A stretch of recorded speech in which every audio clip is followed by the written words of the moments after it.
Good afternoon and welcome to the afternoon joint operational media brief. To open it up, I welcome to the podium Miami-Dade County Mayor Daniela Levine Cava.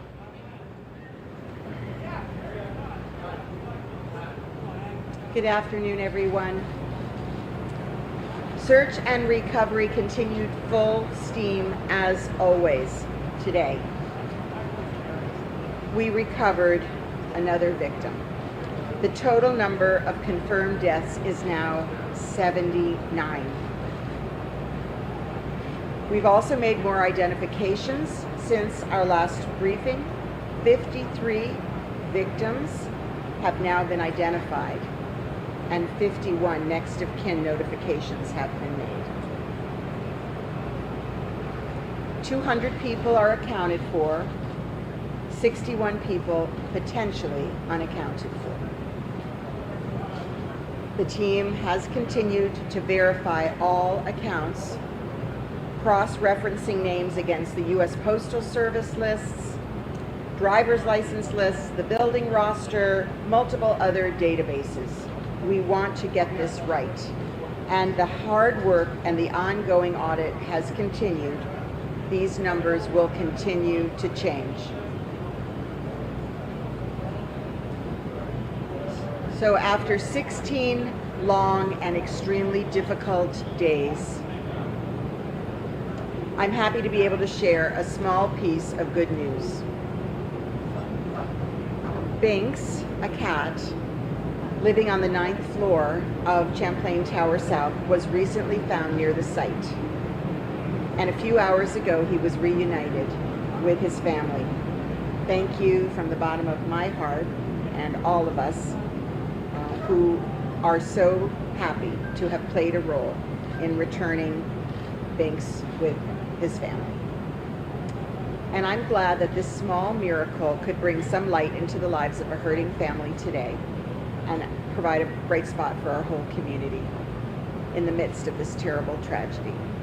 And we're so very grateful to all of those across our community and the world who've continued to keep us in your prayers and in your hearts. Finally, tomorrow, I'd like to announce that our press briefing will be once per day, 10 a.m. going forward. So I hope to see you tomorrow at 10. La búsqueda y la recuperación continuaron a toda velocidad hoy y nuestros equipos recuperaron a otra víctima. El número total de muertes confirmadas es ahora. So that's the latest that we have out of Surfside, Florida. The death toll rising, one person recovered, one more person recovered. Now 79 people dead, 61 people unaccounted for, but a glimmer of hope coming out of this press conference, which we always like to hear some good news out of this. A Florida family struggling in the aftermath of the condo collapse is now a little happier today because in the midst of the tragedy, their cat, missing since the night of the disaster, has been found alive. The Gonzalez family lived in Unit 904 in the South Towers condo with their black cat, Binks, but their pet had not been seen since the night that the building fell. Well, Angela and Devin Gonzalez were seriously injured in the collapse, and Edgar Gonzalez is still missing.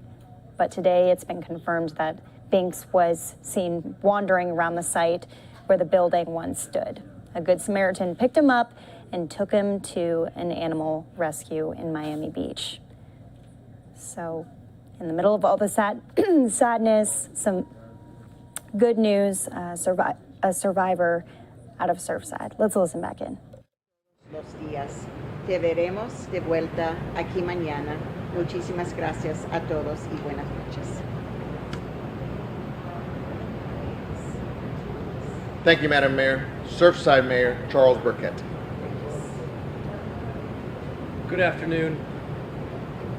While Chief Kaminsky, Chief Jadala, and Director Ramirez continue to expertly direct the operations at the site, Surfside was busy continuing to look into the north building, which, as you know, is the sister building to the building that collapsed.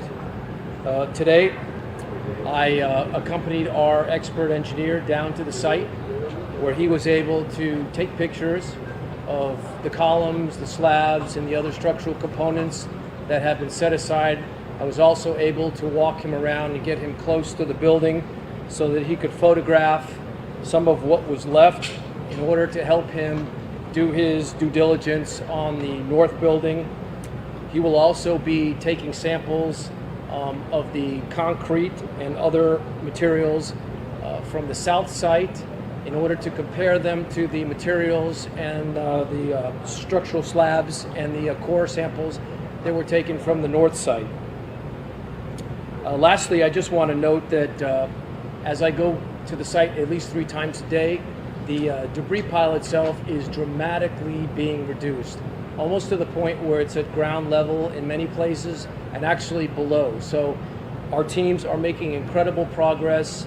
I want to send all of Surfside's love and support out to those search and rescue teams because they are burning the candle at both ends, and I know all our chiefs and the director are very much aware of that and working hard to make sure they don't burn those candles all the way to the middle, because that's important. Our guys need as much support as we can give them. So I thank you for your prayers and thank you for all the good wishes that you're sending along. Thank you. Thank you, Mr. Mayor. Representing the Small Business Administration, Roberto Voltadano.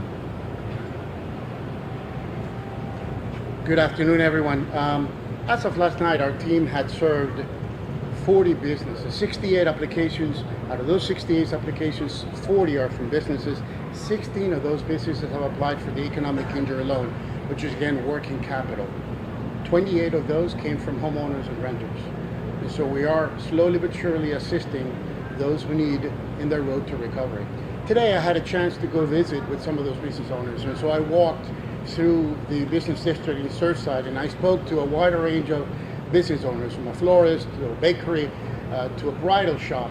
And while there obviously is a sentiment of sadness, they're happy to see the streets back open and their community coming back to their new normal and visiting their businesses.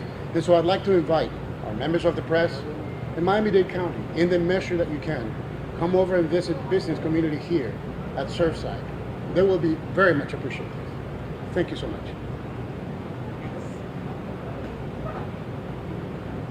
Thank you. And our Creole translator, Leonel Lerabo. Bonsoir tout le monde. Nous, en fin de journée, 16e journée, nous arrivons continuer le travail et pendant la journée jeudi, nous joignons l'autre victime. Ça porte quantité nous à 79 personnes qui décédées et 53 qui déjà identifiés. As we listen in to this press conference out of Surfside, Florida, they go into other languages there for many of their residents. We want to bring to you a photo of that family's missing cat that was found 2 weeks later. Here's a photo of Binks there, coming courtesy of WSVN. Again, Binks was found today. It was confirmed. So a little bit of hope coming out of this press conference on this Friday, going into the weekend as the recovery effort is still underway. But I'm sure Binks is going to be going viral here throughout the day as everyone is looking for some positivity out of such a tragic event in Florida. But there's Binks for all the cat lovers. À 10h du matin seulement. Bon après-midi. Thank you, Mr. Laraboul, and we'll open up the questions and answers. Ma'am? Wendy Rose with USA Today. I have a two-part question. The first part is, at the current rate of recovery, this is for anybody, the current rate of recovery, I know we were originally talking about weeks to get victims to recover. Are we maybe looking for more at like days? And then the second part of that question is, because we don't know exactly how many people were on site at the time of the collapse, at what point do recovery efforts find out?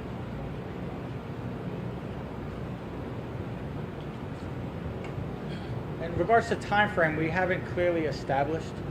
As the mayor mentioned, we're definitely making significant progress with the way we're working, utilizing the heavy machinery with our task force members, constantly monitoring and obviously assisting as well. So definitely we keep having a sliding scale. I don't want to comment particularly where we're projecting now, just because it's definitely a constant moving target. But we are making progress, so we'll continue to monitor and hopefully we'll have a better projection in the near future. In regards to our recovery efforts, we're searching every area. We're going through every component and we want to exhaust every avenue in that search for recovery. So there's no set definitive timeline as well as that when that would stop.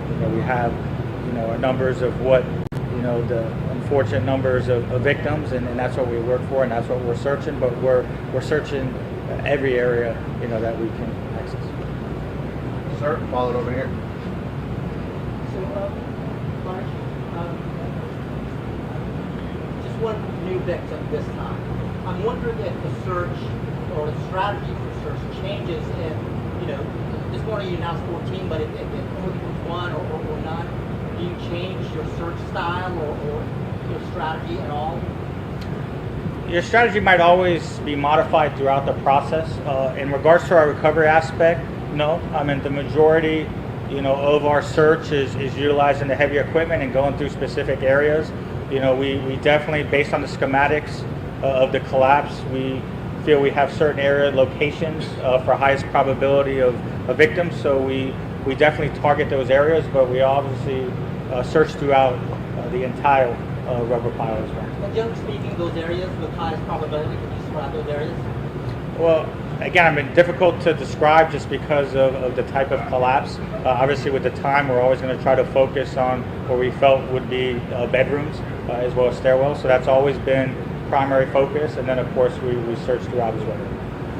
Over here. For Mayor Levine Cava, as you can imagine, and as I'm sure you know, there's a tremendous amount of interest regarding the cat Binks. Can you tell us about the cat's family? Are they okay? Are any of them hospitalized or missing? We're not able to yet at this time, but we hope to be able to tell you more about the happy story.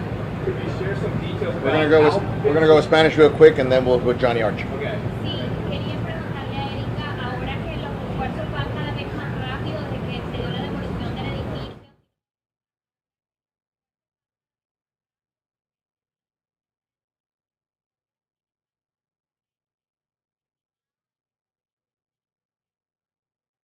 No tenemos determinado, digamos, en cuestión de días o horas, vamos a estar aquí hasta que terminemos de encontrar a las personas que estamos buscando, y el objetivo continúa el mismo, tenemos los mismos equipos, el mismo personal, y eso es lo que queremos enfatizar, que vamos a estar aquí hasta que terminemos esta labor. NBC. Madam Mayor, can you share some details about the circumstances Binks was found? Was he Yes, in rubble, yes. trapped, was he roaming around? Yes. So there are people who feed the cats on the street, and a volunteer was feeding the cat and thought that she recognized the cat and brought the cat to the animal shelter, where it was positively identified as belonging to the family as one of the missing cats.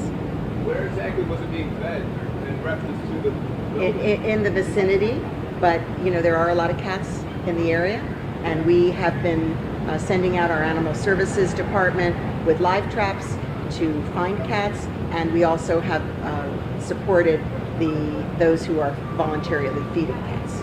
Thank you. Sir, over here. Follow by you. Okay, Peter, es por el gato, sobre todo porque da mucha esperanza, pero no estaba bajo los escombros, lo encontraron cerca, ¿cierto? Y la otra tienen ustedes. Sí, tienen razón. Hay voluntarios que vienen a dar comida a los gatos que están afuera y una persona encontró este gato y pensaba que tal vez era uno de ellos que estaba identificado antes y lo llevó al animal shelter. Refugio de animales.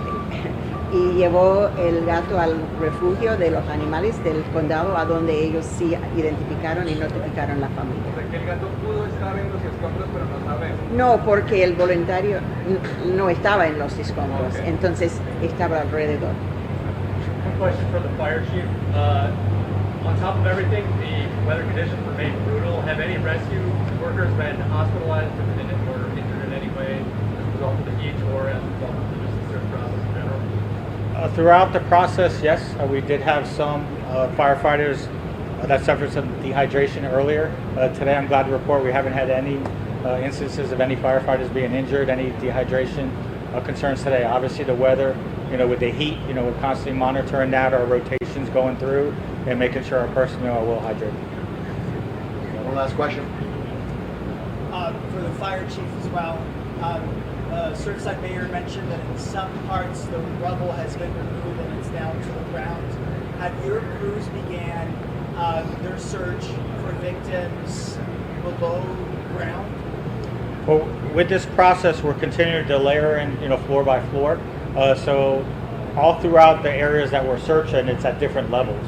So some of it is now we're below grade per se, going into that garage area, and as we mentioned earlier, with this pancake collapse, there was several floors that we knew were in that garage area. So yes, now we're at certain areas throughout the rubble pile. We're below the ground level per se, and we'll continue that process until we'll get to the lowest level. Thank you, folks. We'll see you at 10 a.m. tomorrow. Remember, it's one brief per day, a daily brief.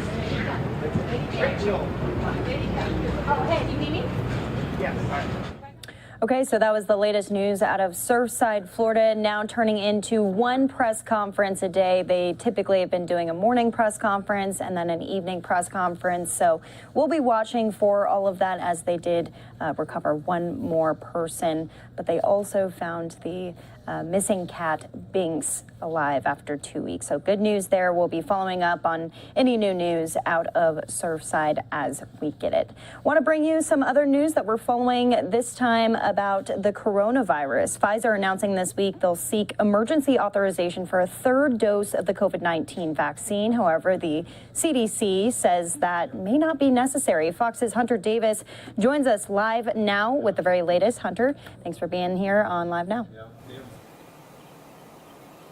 Hey Daytona, the drug maker says that they would try to make this move in August. Now, as of current, Pfizer needs 2 doses before somebody can receive that full immunity. They're now saying, though, that it may take a third dose to boost waning immune systems, especially now that that Delta variant is becoming the dominant variant in the United States and other countries. However, the CDC last night issued a joint statement with the FDA saying Americans don't need booster shots just yet.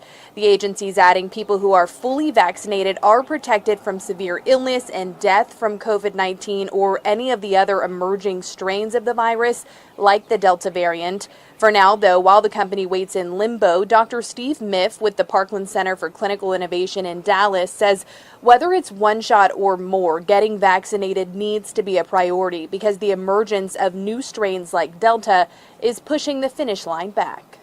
That's sort of, to use a football analogy, we got a flag and it's pushing us back up the field in order to be able to get to that end zone. We're in a race, and the more chances we give the virus to mutate, the more challenging it's going to continue to become, and we're always going to be playing catch up. The Delta variant, first identified in India, has now been detected in all 50 states, making up for more than 51% of COVID-19 cases, according to the Centers for Disease Control and Prevention. Now, this is the vaccination rate continues to stall throughout the country. The state of Texas, for example, well below that national average of vaccinations, vaccinating only 41% of the population. Meanwhile, that national average sits at 47%. Daytona. All right, Hunter Davis reporting live for us. We appreciate you. Have a great weekend. Thanks, Daytona. You too. And we're going to stay with coronavirus. As you heard from Hunter right there, the Delta variant expanding throughout the country, including Florida. Here's Fox 13 in Tampa with the latest on how they're trying to get people out to get vaccinated. There is some confusion now over whether or not we'll need booster shots for the COVID vaccine. That's because Pfizer announced this week that it plans to ask the FDA to authorize a third dose of its vaccine. Shortly after that, though, the CDC and the FDA released a joint statement saying fully vaccinated Americans do not need a booster yet, and also said, quote, "We are prepared for booster doses if and when the science demonstrates that they are needed." Well, Pfizer said that studies in Israel showed that immunity weakened 6 months after people had their second dose. So that was why Pfizer came out and made that request. So you can understand why there's some confusion here. And all of this is because of the fast-spreading Delta variant that's really spreading all over the world now, including in Florida. We're seeing those numbers go up. Doctors are sounding alarms, too, and the state is trying to step up its efforts to get more people vaccinated. Let's check in now and see where we are in that vaccination campaign. Craig Patrick joining us now with the trends, the plan, and what's driving, Craig, the rise in the variant. Well, it's taking off among people who've chosen not to be vaccinated at this point, and also among kids under the age of 12 because they're not yet eligible. In terms of percentages, that's where we're seeing the most significant increase at this point. And already the Delta variant accounts for around half of all the cases in the United States and around 35% in the Southeast, including Florida. And infectious disease experts say it will, in fact, become the dominant strain in Florida. This research from England shows the Delta variant of COVID-19 is 50% more transmissible and more dangerous. And Johns Hopkins data in motion shows how it's fueled new cases in Florida from the last week of June through July 4th. And while we won't likely see a surge like we did last summer because so many people have been vaccinated, we could still see serious outbreaks in pockets throughout the state because so many others have not been vaccinated. And if we can't head this off, experts say that will likely eventually strike people who have been vaccinated as their protection wears off. And with this Delta variant, we are going to begin to see waning immunity among other populations, including grandparents. So older people have waning immunity. People who are not immunocompetent, those who are immunocompromised, will likely have waning immunity or not as good a response to the vaccine, and those people can be at risk. Well, that's why Pfizer's working on and seeking approval for a third shot, a booster people can get as their protection from the first two shots begins to wane. But for now, infectious disease experts are urging the holdouts to get the first shots. They say if you got a 2-dose vaccine and did not go back for the second shot, you're at heightened risk. And if you didn't get shots because you caught COVID-19 and recovered from it, doctors say your natural immunity from fighting off COVID won't help much against the variants, which is why they say you still need to be vaccinated. 2 doses of the mRNA vaccines are still very effective against Delta. 1 dose, partially effective. Natural immunity, not much against Delta. So that is the primary reason why everybody should get vaccinated. Last March, as COVID-19 first took off in Florida, the state ran PSAs urging people to stay home if they feel sick. If you're sick, stay home from work. Then as Florida rolled out vaccines, it produced videos explaining how they work. When you're fully vaccinated, tell your friends and family. The governor said the state is now producing a new PSA campaign, urging the vaccine holdouts to get the shots to protect themselves and all of us. And the governor said they already have radio spots they've launched, already in rotation, both on English language and Spanish language airwaves. And Chris, he said the video spots are now on the final stages of production, so we should see those very shortly as well. All right, Craig, let's talk about our vaccination rate. We know that nationally we didn't meet the president's goal of 70% fully vaccinated by July 4th. Where do we stand there now, and how does Florida compare to that?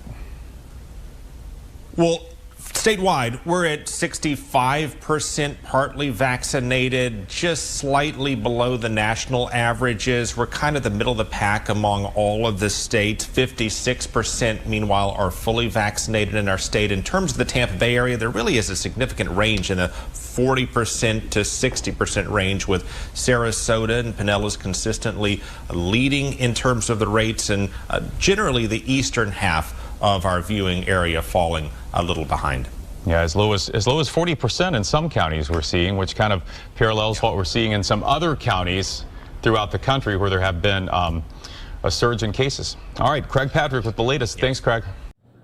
That was Fox 13 in Tampa. When we come back after the break, we just heard that press conference coming out of Surfside, Florida recovery efforts underway. Well, a former Florida lawmaker is speaking out as the Fox 13 Tampa team reports. He says the Surfside collapse could have been avoided if Florida hadn't repealed his law. That story coming up here in 2 minutes on Live Now.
Welcome back here to News Now. Live now from Fox, a little after 3 o'clock here in Phoenix, Arizona. 79 people dead, 61 people unaccounted for in that Surfside, Florida condo collapse. According to one Florida lawmaker, though, he says this all could have been avoided if his 2008 building law hadn't have been repealed. Here's Fox 13 with that story. It's also come to light an old Florida law that was designed to prevent tragedies like this one, except it didn't. And that's because the legislature repealed it. Our political editor, Craig Patrick, just sat down with the former lawmaker who sponsored the safety law that could have saved lives. Craig. Yeah, this goes back to 2008 when the legislature was flooded with complaints at the time from condo owners who said their condo boards were putting off repairs, not getting them done. And that prompted the legislature to ultimately pass this law nearly unanimously that stated that condos taller than 3 stories had to have regular inspections, and the boards had to maintain enough money to fix any safety problems. When the real estate market cratered during the Great Recession, a lot of condo owners complained about their boards putting off or not being able to afford needed repairs. So in 2008, the House and Senate unanimously passed what's commonly known as a reserve study law. It specifically stated condominium buildings taller than 3 stories must be inspected every 5 years by an architect or engineer to assess the maintenance, useful life, and replacement cost of the common elements. In other words, it required condo associations to hire engineers to look for any structural or safety problems in their buildings every 5 years. And after the engineers completed the inspections and estimated any cost of needed repairs, the condo boards had to either already have the money or collect enough money in reserves to cover the costs. But that reserve study law only lasted 2 years because the legislature repealed it. 8 years later, the condo board at Champlain Towers discovered major structural damage potentially decades in the making. And with only $700,000 plus in assessment reserves and repair estimates of more than $16 million, they held off on repairs. Former State Representative Julio Urbina sponsored the reserve study law that the legislature repealed. Could this law that you sponsored and was passed in 2008 have prevented the tragedy in Surfside had it stayed on the books? Absolutely, no doubt about it. It would have done what I consider to be a proactive approach to dealing with these deferred maintenance issues of these condominiums all around the entire state of Florida. It's an inspection of the entire building and the integrity of the building, starting with, of course, structural, roofs, elevators, all life safety issues. And that would allow them to start finding the money, whether through the reserves, through a special assessment, but they would have plenty of time to get these funds in order. So when these unforeseen circumstances came forward, they would have funds to tackle the issue. Why was it repealed 2 years later? Common sense legislation, special interest removing it 2 years later. And he said it came down to special interest exerting pressure on lawmakers coming from attorneys who represent condo management interests and also from the real estate lobby, which took us from a point where all but 3 House members supported this. Then in a revised version, all House members supported this. The Senate unanimously passed this. And then just 2 years later in 2010, it goes the other way with what he said was a very cleverly inserted amendment that effectively took away the law. So, Craig, are there any efforts to reinstate this condo safety law? Yes, there are. There are absolutely efforts afoot as we speak to reinstate that specific law and variations of it. And it's something we're going to dig into greater detail on this Sunday night on Money, Power, and Politics. All right, Craig Patrick, thank you. It's also... And big recalls from GM and Tyson. Here's Fox 13 Tampa with their recall roundup. Well, General Motors is recalling hundreds of thousands of vehicles over faulty airbags that could explode without warning. Our consumer reporter Sabani Banerjee joins us with that and other recalls that need to be on your radar. Hi, Sabani. Hi, everyone. This is the second recall related to this issue. Last year, approximately 9,000 of these trucks were affected in a separate recall. General Motors says a manufacturing defect allowed moisture into the inflator while it was being made, and that caused corrosion. Now, U.S. safety regulators state that the airbag inflator can fracture or the end cap could come off on both sides of the vehicles. Documents report that 3 inflators ruptured back in 2015. Chevrolet Silverados last month, including one in Florida, here in Florida, and then 2 in Texas. All 3 trucks were empty at the time, luckily, and General Motors has reported no injuries related to the recall. The Associated Press reports that this does include certain 2015 and 2016 Chevrolet and GMC Sierra 15, 25, and 3500 trucks. So we also have a warning from Tyson Foods this week. What's that about? They're recalling millions of pounds of chicken products over possible listeria contamination. The USDA released a statement saying nearly 8.5 million pounds of Tyson chicken were possibly contaminated with listeria. The products bear the establishment number P7089. P7089. Now, among the frozen, fully cooked chicken products being recalled, we're talking Tyson pulled chicken breast, fully cooked diced grilled chicken breast with rib meat, and then Tyson fully cooked charbroiled boneless chicken meat for fajitas, as well as some others. So you really want to check that number. It's really across the board. So a COVID-19 swab test also being recalled. What's the problem with that? Quidel's the company, and they're recalling their Lyra COVID-19 test due to a high risk of false negative results in patients who actually turned out to have very high amounts of the virus. Quidel's a company that produces diagnostic healthcare products all around the world. And you might remember their COVID test was given emergency use authorization by the Food and Drug Administration back in March. It uses a swab sample from the nasal area to detect RNA that's specific to the SARS-CoV-2 virus. Quidel initiated the recall. This was voluntary after they discovered that the lab test did have that significant risk of returning false negative results. And that's per an FDA statement. So Quidel, they've received only 5 complaints about the product, but there are no reports of injury or death from its use at this point. They're just getting ahead of it in terms of testing. Still, a false result is a false result. Right. All right. And to round out this kind of consumer block that we have, home prices are high, mortgage rates are low. What will it take for the average renter to be able to afford their own home? Fox 13 has the answers. So we know the housing market's hot, but saving enough money for a down payment, well, that's tough. New study finds it's taking first-time home buyers a lot longer to get that 20% down compared to, say, 5 years ago. Well, our consumer reporter Sabani Banerjee's here. Sabani, I guess the one piece of good news is that the mortgage rates, by comparison, are pretty low. Yeah, let's start with that. Let's start with the good news on a Friday. Mortgage rates hit their lowest level since February. Freddie Mac says the 30-year fixed mortgage rate averaged 2.9% for the week ending July 8th, and that is down 8 basis points from the prior week. The 30-year rate topped 3% 2 weeks ago for the first time since April, Cynthia. But it's still taking the renters longer to save for that down payment. So why is that? You know, here's the problem. Starter home prices, they're growing almost 7 times faster than the average renter's income. So it's obviously really tough to save up and catch up to that pace. An average renter would have to save 10% of their income. And that's pretty aggressive considering the typical renter usually only saves on average about 2.5%. That's according to a Zillow study.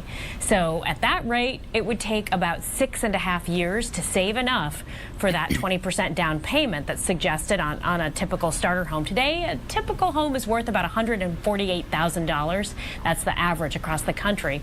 And of course, this is the toughest purchase, right? The first home, because there's no money from a previous home sale to flip and pour into that next one. You've got to do it all from scratch. Exactly. You need that money right up front. So what's the starter homes? What are they going for in the Tampa area? Is it on average, more or less? In Tampa, according to a Zillow survey, the typical starter home is in the bottom third of home prices at roughly $183,000. It would take an average renter household saving 10% of its income for 8 years to make that 20% down payment. And that's about 2.5 years longer than it would have taken just 5 years ago. So again, that magic number, right? 20% down, and then our current 3% or so mortgage rates. The monthly payment that someone would have at that point is $899. If you put 10% down, much less, it would be about $200 more a month. But that's not terrible. And there are also options to put down less than that full 20%. It of course comes with a trade-off like private mortgage insurance that would increase your monthly payments, but it at least gets you started with building equity in a home that you own, taking advantage of these really, unprecedented mortgage rates. Yeah, exactly. And then you have the inventory situation locally too, which is, it's hard to find homes in that price range. So, all right, lots to think about. Thank you, Sabani. So we know the housing market's hot, but So that was Fox 13 in Tampa with the very latest on all of your consumer news, from buying homes to those recalls that you should be looking out for. When we come back after the break, we're going to be going out to a different story in Plymouth, Minnesota today. New news about a road rage shooting killing a local high school baseball coach. Just tragic out there. We'll be listening in to the latest from police down on the ground, and then also getting a live report about that new video that was released today during the briefing. We'll be back here in 2 minutes on LiveNOW.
Welcome back here to Live Now from Fox. You're seeing video that has been released by local police, family and police holding a news conference today as investigators work to make an arrest in the deadly shooting on Highway 169 in Plymouth, Minnesota, that left a baseball coach dead. You can see the shooting, the scene there, and you can see the coach. So we'll hear again from his family members, and then we'll also be going out to a live report down on the ground when it comes to this story, a tragedy out of Plymouth.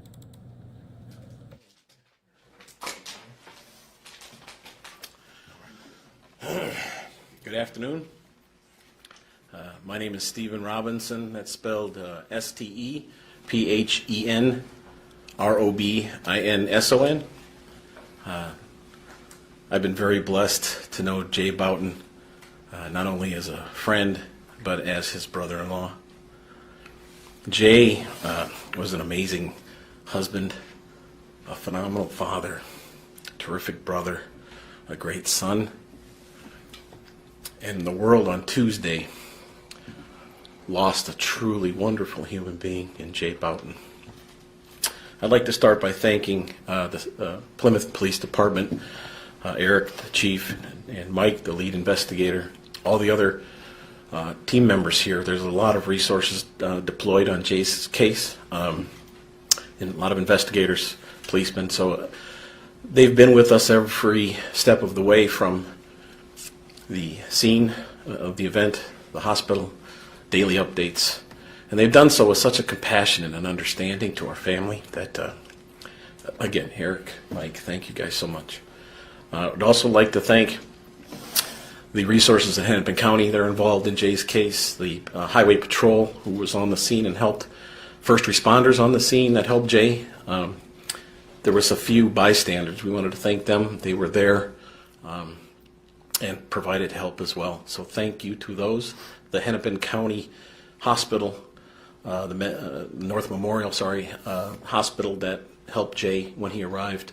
Again, thank you to North Memorial. I apologize. A big thanks to the communities of Plymouth, New Hope, and Crystal. The outpouring of support has been phenomenal, which goes to show you the type of person Jay was. It's been a really source of strength for the family at this very difficult time. So again, a sincere thank you. I think what the family needs right now, first and foremost, is your prayers. We ask for those. Privacy, we could use that. We need some time to begin the healing process. Time to heal, time to recover. And space. We could use the space to breathe. That's hard to do right now as well. Jay Boughton was coming home from coaching his son's baseball game on Tuesday night, and he was shot. He was murdered, executed, for doing something most of us do every day, taking your child to an athletic event, a sporting event.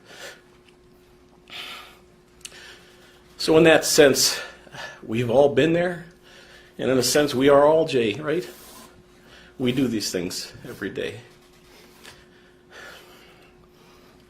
Jay was a great man. This is the world we live in, people. Is this the world we want to pass to our children? Is it? Is it?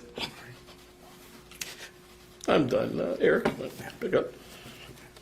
Thank you.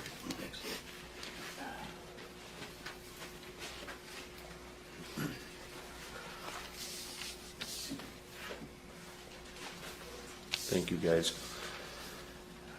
Well, I just want to take just a quick moment to provide just a couple updates from the police department side on the work being done by our detectives to locate the person responsible for Tuesday's shooting, and also make a request for help from all of you.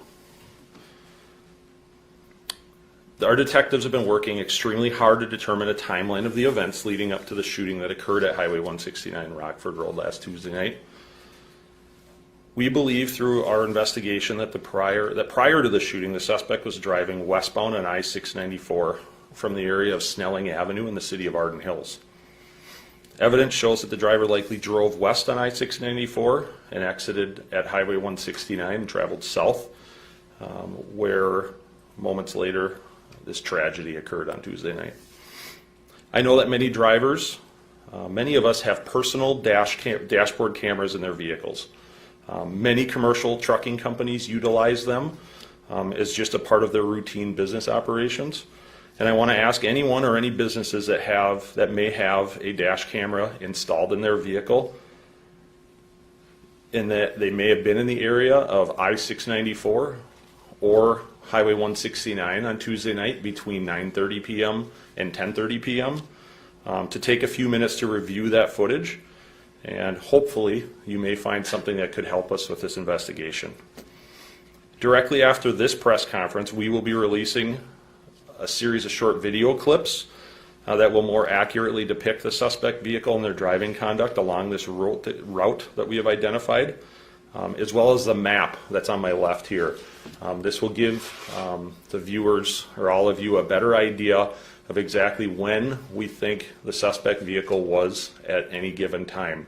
And you can see some times, some timestamp locations on that map, so that we know exactly when that suspect vehicle was in a specific location, the moments leading up to and after this incident. Lastly, our department has partnered with Crime Stoppers of Minnesota to offer a reward for information leading to the arrest and conviction of this suspect or suspects. Anyone with information about the incident is encouraged to contact them I'll give you a phone number and an email address, 1-800-222-8477.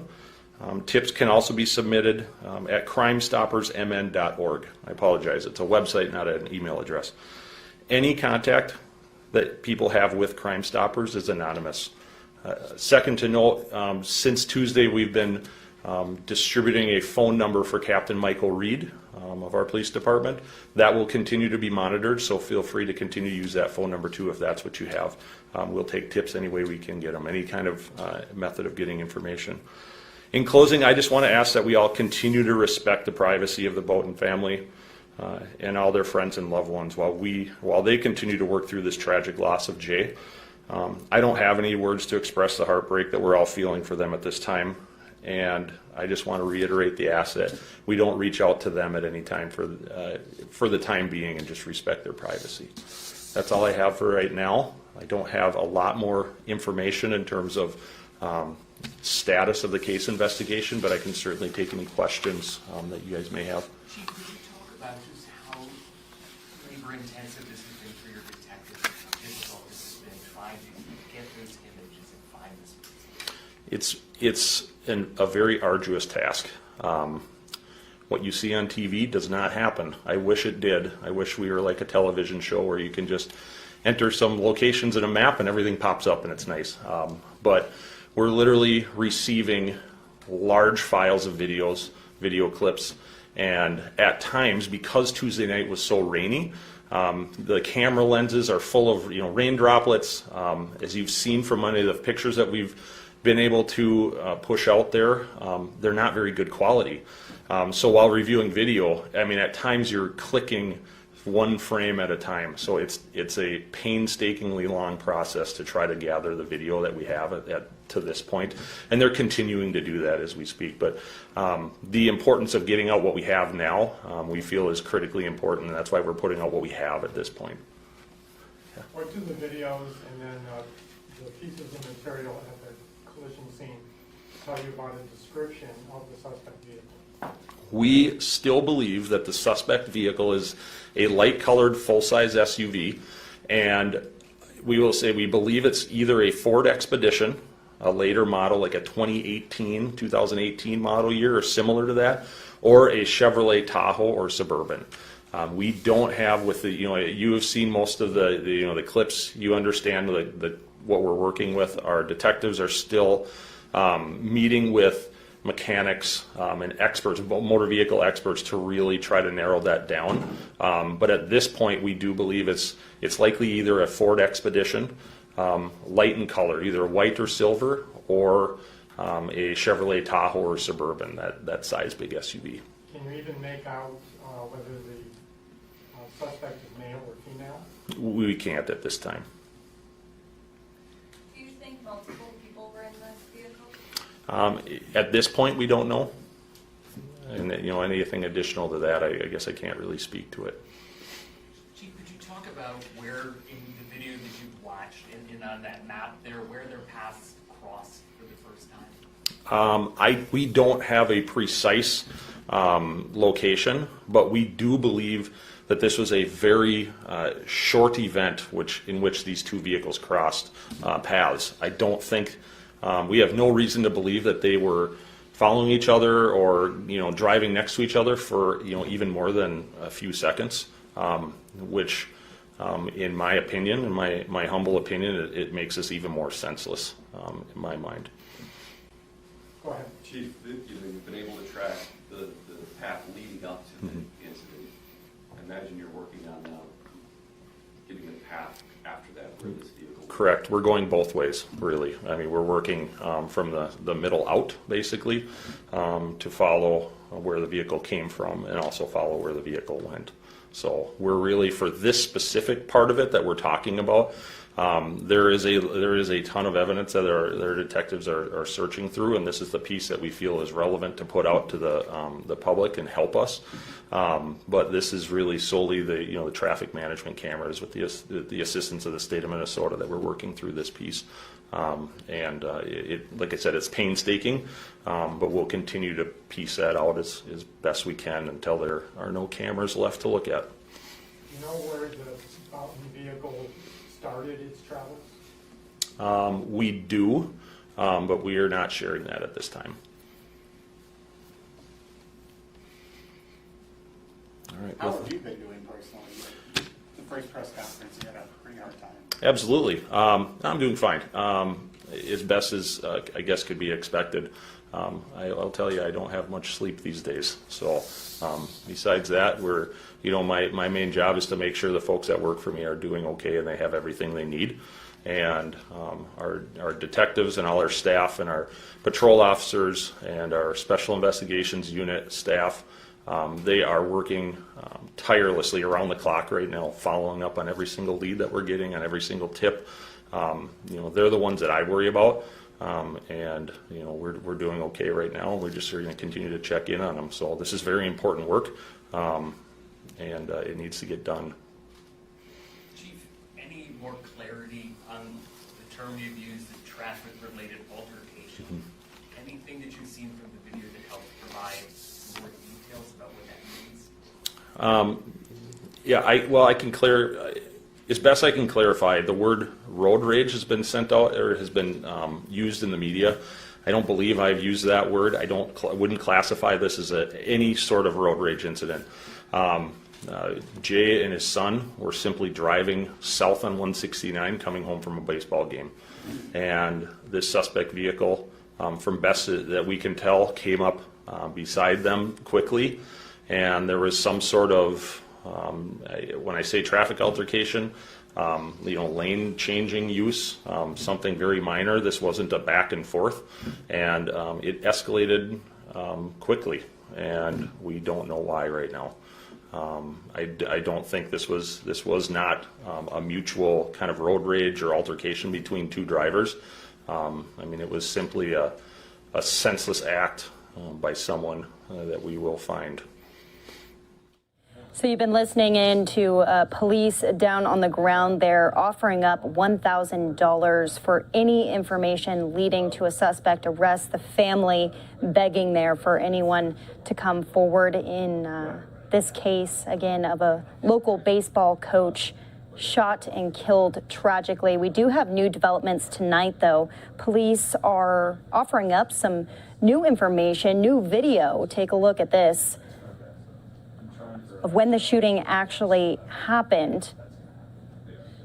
Pretty quick there, but I want to bring in Fox 9's Rob Olson. He's been following this story all day today.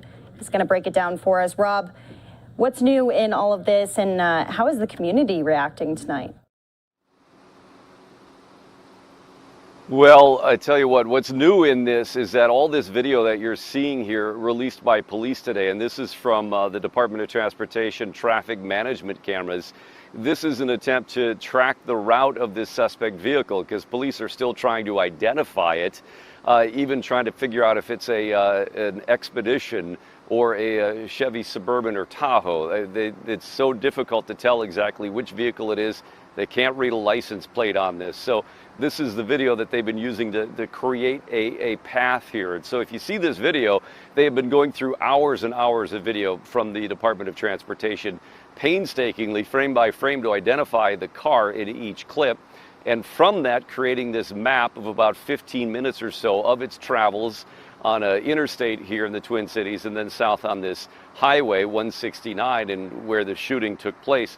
And they're doing this so that anybody, whether it be an Uber or Lyft driver or a trucking company that has a dash camera, or even a private citizen for that matter, that has a dash camera installed on their car, to take a look at their video from these times, from these places on this map that they've created. And perhaps they have also caught this suspect vehicle on the road to a point where they can not only identify exactly the vehicle that it is, but the license plate on it as well. So again, putting out that appeal based on this video, this route, the times that it's caught on the traffic cameras, hoping that it's caught on somebody's dash cam, and that gives them a very clear picture here of the car and its plate in order to track down a potential suspect here. But again, this is part of the painstaking process they've been going through now for days, with hours and hours of video to create that. And part of that video, you do see where this shooting incident occurred. You can't see the shooting itself. It's hard to see in that, and they have stopped that clip before they completely get out of frame as well. But the suspect vehicle is traveling right alongside Jay Bouton's truck that has a topper on it, just side by side. And police say that this interaction, this encounter between them, which they say is not road rage, certainly not in a typical way you describe it, in a back and forth, two drivers angry at each other, but an encounter here. It appears that the suspect is trying to merge to the right and is just alongside Jay Bouton's vehicle there. And then at some point, whether it's driver or passenger, they can't tell. They can't tell how many people are even in the car. Fires and hits Jay Bouton in the head, at which point his vehicle goes off the road. And but again, trying to figure out exactly who this is and where they went. That's the purpose of all this video. Yeah, Rob, I'm sure that this video is really going to be dissected frame by frame, like you said, and it's not only going to be dissected by local law enforcement, but they're asking for the public's help too.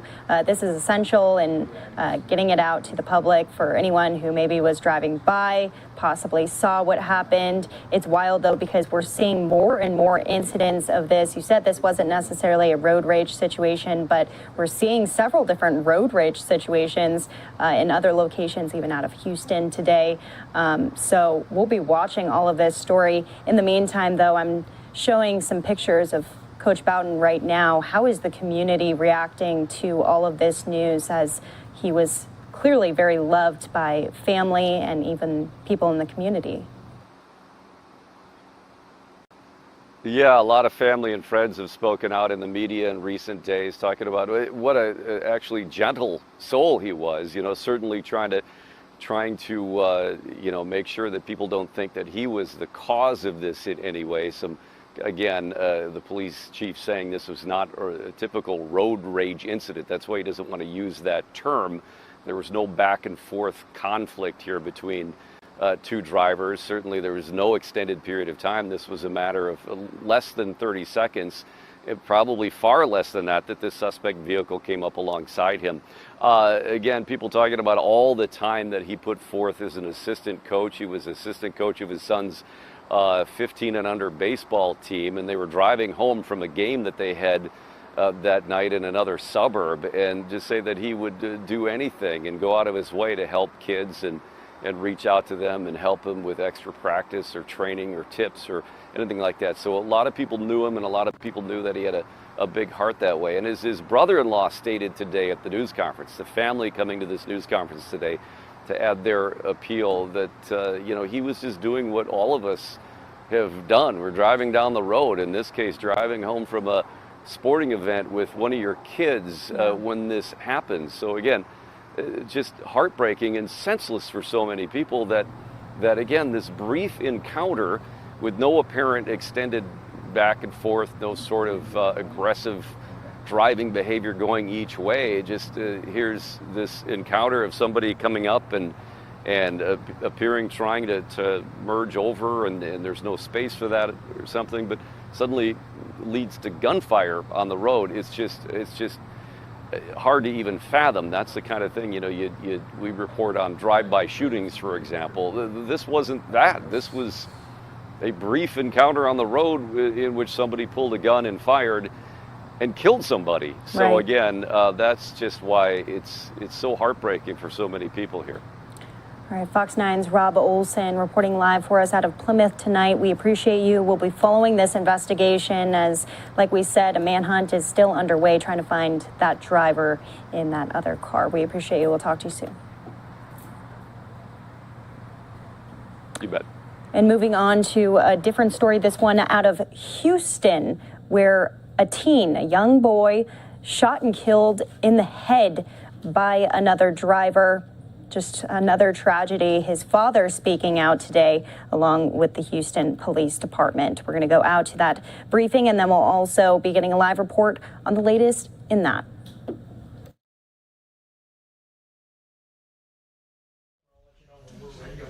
All right.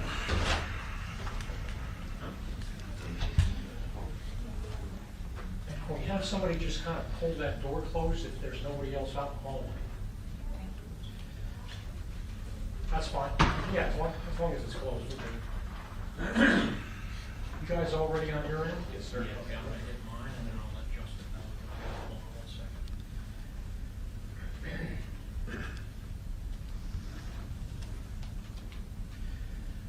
All right, Detective Brown, if you can introduce yourself, please. I'm Detective Brown with the Houston Police Department, Homicide Division. This is my partner, Mark Condon. We're here to disseminate some of the information we've received on the shooting case, the road rage case from the Astros game the other night. On July 6th, approximately 2300 or 11 p.m., an incident occurred on Chartres Street leading to I-10. The suspect vehicle you see here, which we think is going to be a 2010 to 2014 Buick LaCrosse, white in color, sunroof, paper tags, no front plates.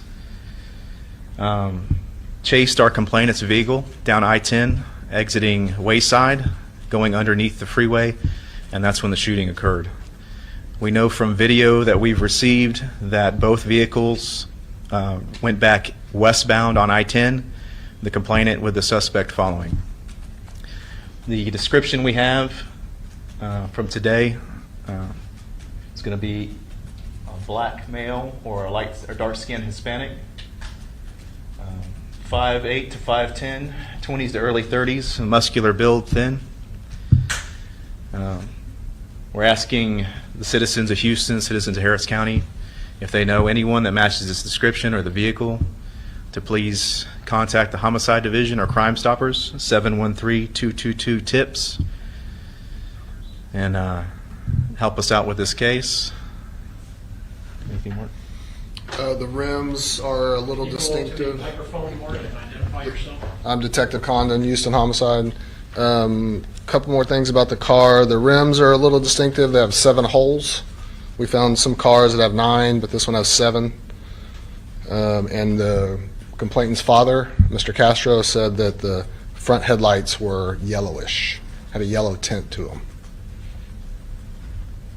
Any questions before we ask Mr. Castro to come up? Do you think this guy also attended the baseball game? We have him on video coming in off 59, heading 59 North, exiting Polk. So he was not part He's of not this attending the buildup game. traffic? No. He entered traffic and met Mr. Castro as they were coming out of the game. We're coming off a holiday weekend. That's a busy intersection. Very busy. Is there a chance he doesn't even live in Houston? Possibility, also with the paper tags, but we're hoping the tips kind of lead us in the direction around Houston or Harris County. So. Can you walk through the series of events again, where the shooting happened? Because originally it was said to be on McCarty. Right. Yesterday, we're doing a mass canvass for surveillance. As I said, the suspect comes off 59 North, exiting Polk, mingles in the traffic where Mr. Castro is leaving the game. He's already driving aggressively. You can see him weaving in and out of traffic. The suspect vehicle and Mr. Castro meet somewhere on Chartres, possibly near Congress or Preston. The suspect becomes angry. You can see him leave his vehicle, open the door, start yelling at Mr. Castro. He follows them up onto I-10, and it's heading I-10 east. They exit Wayside, go up under the freeway, and that's where the shooting occurs. So you have all of it on camera? We don't have the shooting on camera. We're trying to backtrack the vehicles. We have them up to the point where the shooting happens on the service road. And at one point he gets out of the car? That's on Chartres. He opens his door. You can see the door open. You can't see him physically get out of the car, but you can see the door open. Yeah. This story has just rattled Houston. Everyone's wondering what they would have done in that situation. Watching this play out, is there... All right, so we're just going to break into that for 1 minute because we're going to play that out in its entirety. But at the moment, I want to bring in Fox 26's Randy Wallace. He's been following that story there out of Houston. Randy, good to see you on this Friday. Such a tragic event. We heard from the father a little bit earlier today of David Castro. Have police told you if they have any leads on who this suspect might be and if they're anywhere near getting the guy? No, Andrew, they're not. Right now, they're really hoping that the vehicle, you heard him describe the vehicle, and it's a little unusual. The rims have 7 holes, paper tags, no front tag, a sunroof, the lights had a little yellow tinge to them.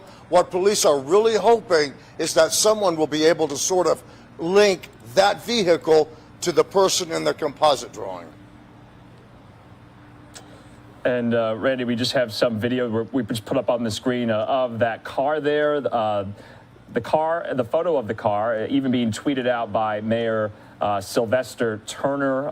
Then we have some video up on the screen as well. But, you know, Randy, talk about 17-year-old David Castro and his family. We saw and heard from his father just gut-wrenching testimony today at that press conference. He's a public school teacher, isn't that right? Is the community really rallying around them right now? Yes, he's been an educator, administrator for 26 years. He said in the press conference that there were times being a principal that he would have to go to a funeral of a child, and his big fear is, you know, how could I do this? How does any parent bury a child? And here he is faced with doing that. And he also openly talked about apparently there were hand gestures that were shared between he and this driver. But as he pointed out, that doesn't give anyone the right to execute someone else just because you're exchanging hand gestures. That doesn't mean that you have the right to just shoot someone, execute them, kill them like that. Randy, I was also kind of curious as well, you know, this happened when he was leaving the Houston Astros game. Is the baseball team doing anything at the moment to kind of, memorialize David Castro and bring the community together as well? Have we heard from them, that organization?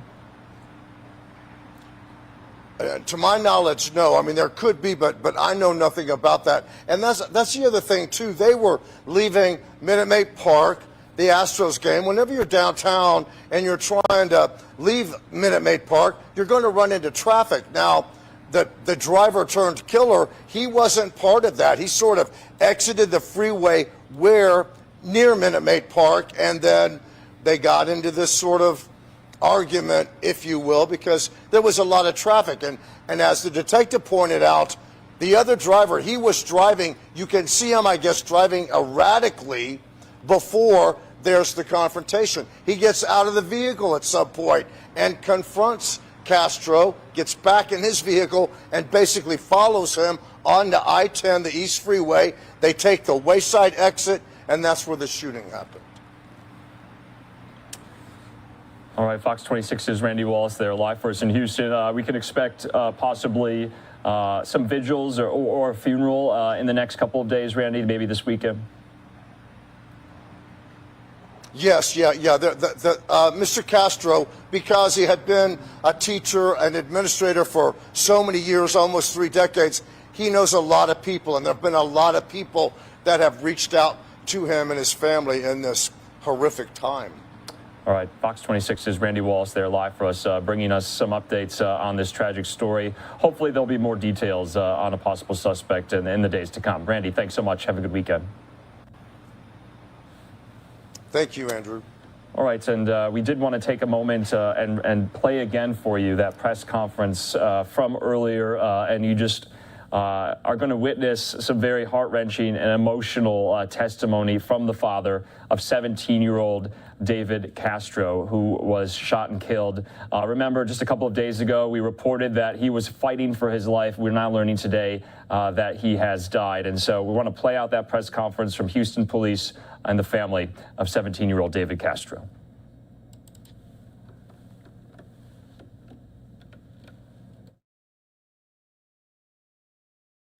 He follows them up onto I-10, and it's heading I-10 east.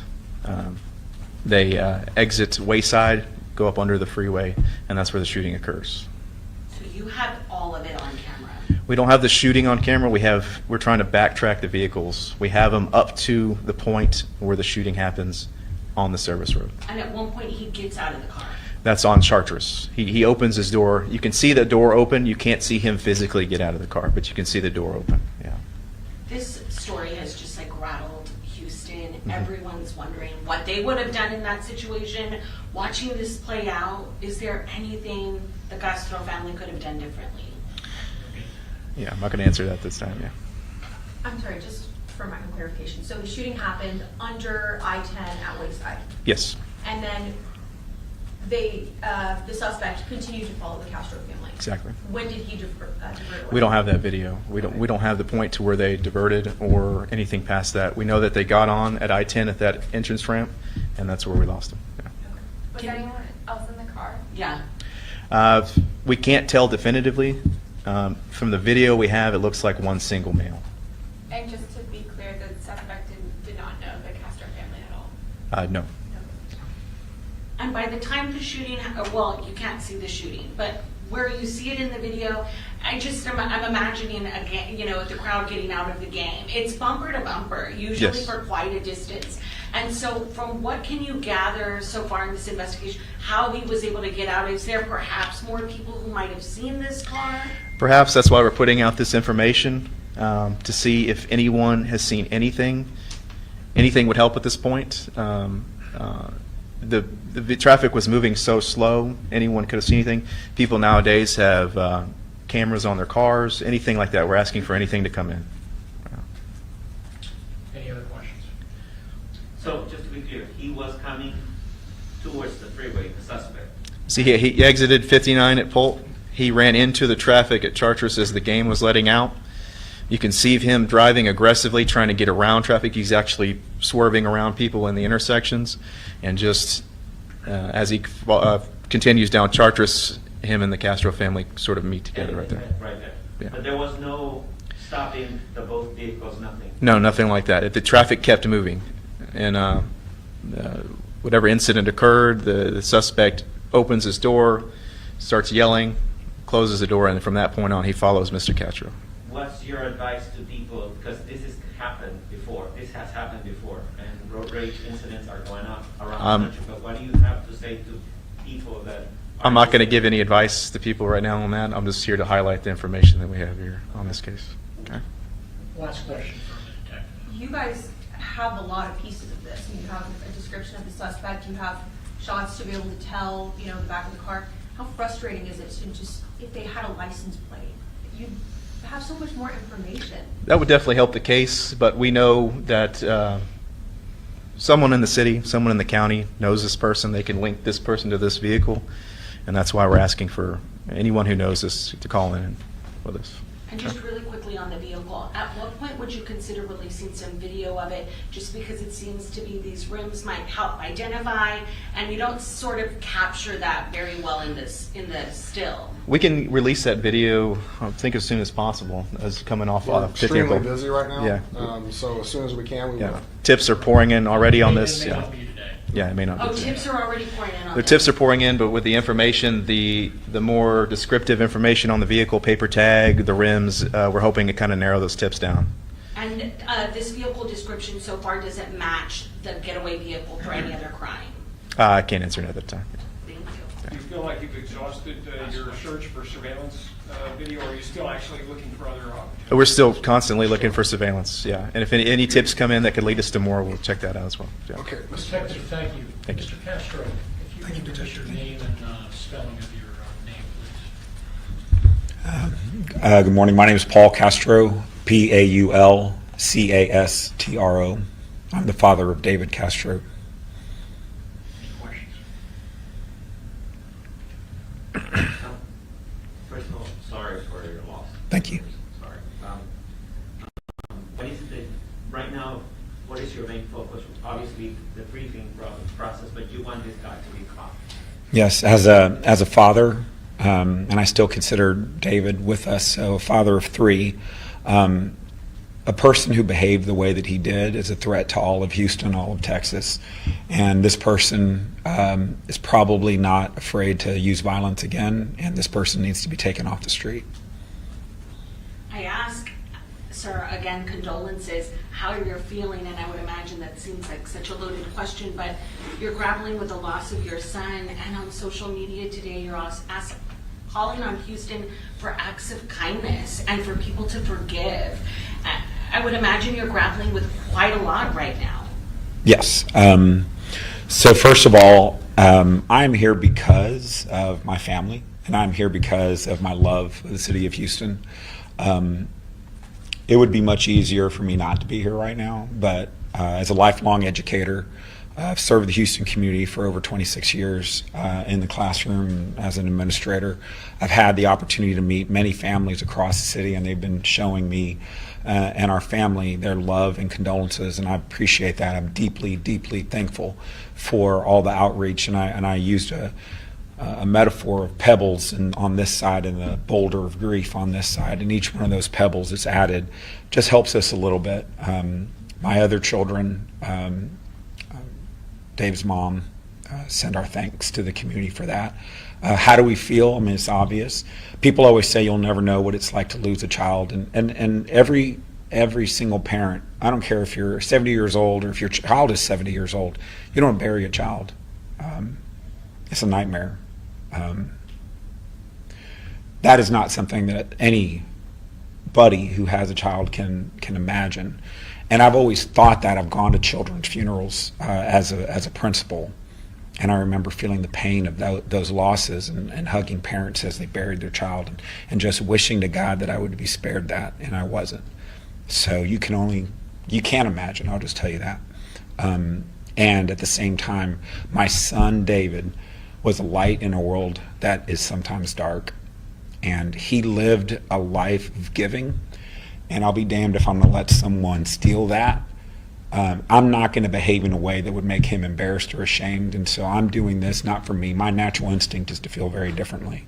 My son is the reason that I'm putting out the messages that I am, and I'm asking for random acts of kindness on behalf of David, and whatever that looks like, because I think if the world were better, maybe this man who was obviously angry at something, maybe he would not have made that decision, or someone else who has a weapon available in that moment of rage that's 10 seconds long make a decision that they can't take back and that affects another family, a community, in an irreparable way like this one did. And even in your son's death, you had mentioned yesterday he's still changing and saving lives. You had mentioned that you'd be donating his organs. Yes, so we received a call from Life Gift today, and they're evaluating his organs. They said, as a healthy 17-year-old male who, hadn't smoked or drank, to my knowledge at least. That he's a good, healthy candidate for donation, and we're hoping that his last, physical gift is going to be one where other families who are suffering in some way, shape, or form will find solace. Un poquito, puedo entender casi todo, pero no puedo hablar un poquito, lo siento. Sí, mi hijo David es una persona muy guapo, muy generoso. Y cada día él vi como un hombre que quería hacer un mundo más bueno. Y por eso yo necesito vivir en una manera similar con mi hijo. Y lo siento que él no está aquí con nosotros, porque todos ustedes podían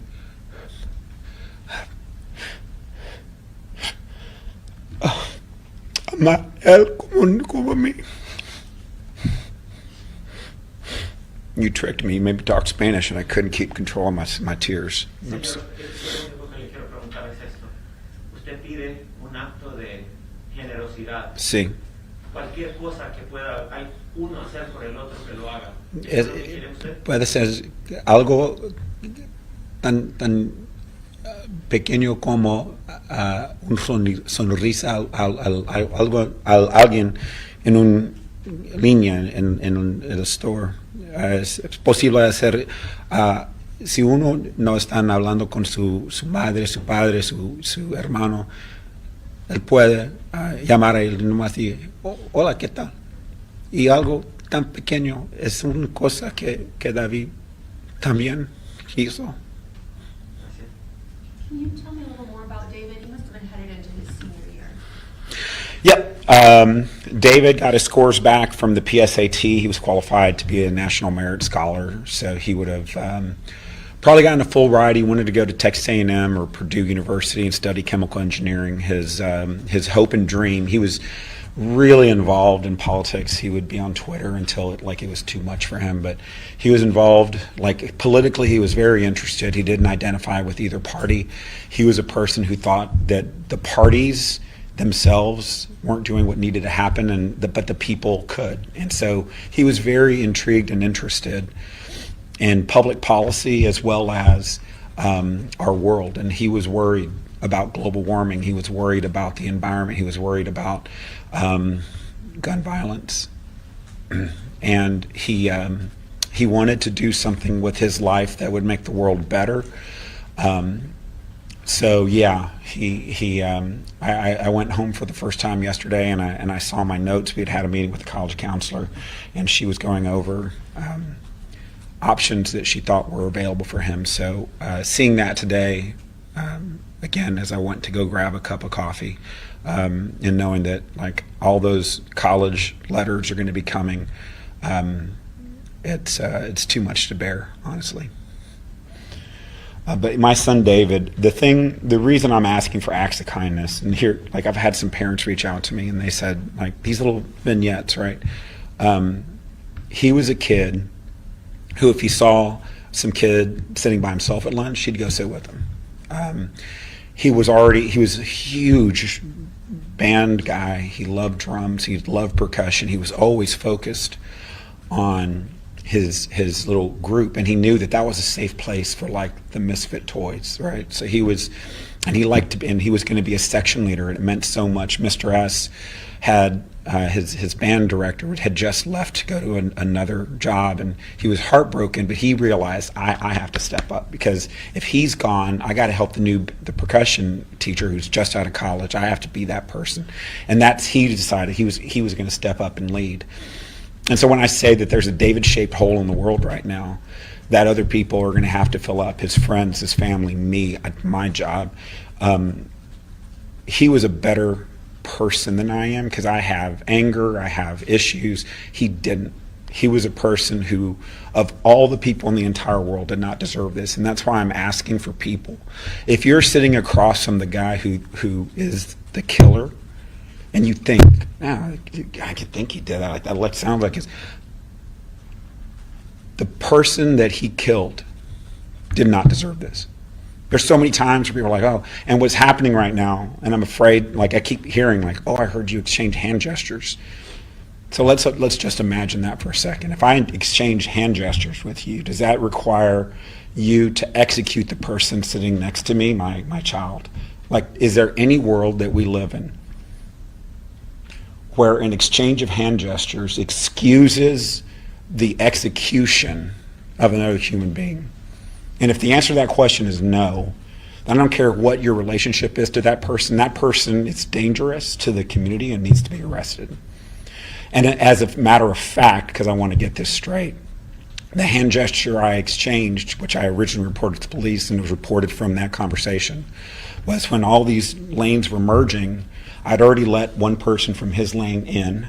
I'd let two people from the left in, and I was thinking there's all these people behind me who were like, come on, let's go, and I was like, I gotta go. So I moved forward, and this guy, he was so close to me, he was like almost chipping the paint on my truck, and I kept moving forward. He screams up, and that's when he leaned out, and all I said is, I've already let 3 people in. That's my hand gesture. So that hand gesture got my son executed, and then that's not fair. And I'm asking for the city of Houston, if you think that your dash cam might have caught an image of that vehicle, if you think that the person that you hang out with sometime, but you're like, man, that guy's crazy, I can't hang out with that guy killed my son, and I'm asking for your help in bringing him to justice. And I'm not angry at him, I'm angry at what he did. I don't know who he is, I don't know enough to have, but I know he killed my son. And I'm not looking for blood justice, I'm looking for justice. And I'm asking the city of Houston to come together and to identify this. But if you can't do that, I'm asking for a random act of kindness in service of my son's memory, because everyone's reaching out, what can I do, thoughts and prayers? Yes, I'm asking for thoughts and prayers. I'm asking for action. As a man of faith, I'm a believer in acts as much as faith. And the act I'm asking you to do is to love your neighbor. And for that, if you do that, then you're honoring my son. And if you share that with me on social media, I'll respond, because I appreciate that. That's the thing that I'm asking for. And I just want to say I thank the city of Houston. I cannot thank enough Detective Brown, Detective Condon for doing the work on behalf of HPD. It was misreported. The HPD had misreported something. I'm the person who did that. I put that on social media and I subtweeted the HPD tweet. They did not screw that up. I screwed that up because when I found out they weren't operating on my son because the damage was so extensive from that damn bullet that they put in his head, I said, my son is dead. This is now a homicide. And that's why it was reported. That had nothing to do with HPD. HPD's been nothing but professional. I'm so thankful they're working around the clock and they're turning over every rock. Mr. Castro, thank you very much. Thank you. Mr. Castro, do you have a photo of your son that you could share with me? I have a whole bunch that I put on social media for the whole media. Any photo that you see of my son on social media, I'm hereby granting rights for you to use those. Can you say it right there for us, please? Yeah. Can you also give me his Twitter handle? What was his? I don't know. I'll have to find it out. He was kind of weird, so I'm not sure if he wants everything out there. I hereby grant all media services the opportunity to use any photograph that I publish that is of my son or family. I would ask that you blur out images of his siblings if you use them, just because they're minors and I'm not granting that consent. But you have full rights to use any image that I've posted of David on social media. And really quick, I would be remiss because you helped with this police sketch when the face was completed and what was that process like, if you could sum up working on a sketch? Lois is a professional that the Houston city is blessed to have. She was both kind. She was like part counselor, part sketch artist. I'm in debt to her for helping me to not just think through it, but also kind of just help me work through. She's been through so many of these. She's a true gift to the city. I thank her.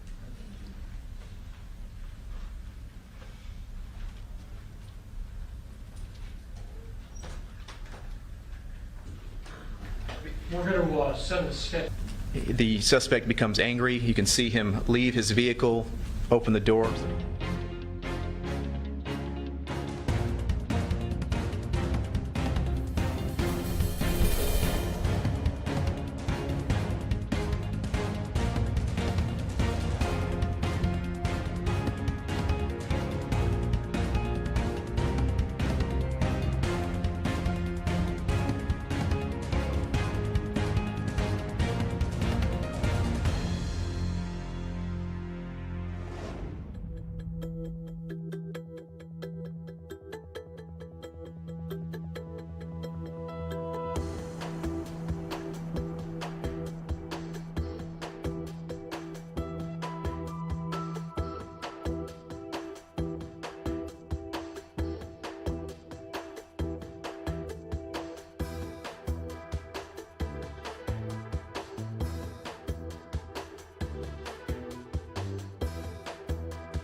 All right, welcome back here to Live Now from Fox. You can see there, we're still tracking some of these storms up in the northeast. They're looking like they have moved north into Canada at the moment, but the northeast, the mid-Atlantic states were inundated with rain and a lot of wind, a lot of trees down as well, just yesterday and early this morning. So if we have any more weather updates, we'll bring them to you here on this Friday afternoon. Thanks for being with us. I'm Andrew Kraft, and just a tragic set of events there in Houston. Listening to Paul Castro, who lost his 17-year-old son as they left that Houston Astros game this week. They were in the car. His son, David Castro, only 17, shot and killed. Now a suspect hopefully will be apprehended very, very soon. They are on the lookout for someone. They have a composite sketch of someone they think might have done this and a picture of that vehicle that the suspect might have been driving. And so we'll give you any more updates and details if we get them in the next couple of days. But right now, I want to move on to some of the other stories we have yet to get to. And this one out of Minneapolis at the moment. The uncle of Darnella Frazier. Now, that name might sound familiar to some of you. She was the teen, remember, who filmed the murder of George Floyd on her cell phone. She was recently cited with a Pulitzer Prize. The uncle, was killed in a crash involving a police squad car in Minneapolis. Authorities said the police vehicle was chasing after a carjacking and robbery suspect just after midnight on Tuesday. While the suspect got away, the police car collided with two vehicles that were not involved in the chase at all, killing one of the drivers, and that driver was Lanil Frazier, the uncle of Darnella Frazier. Earlier today, Minneapolis officials gave an update on how this could have happened.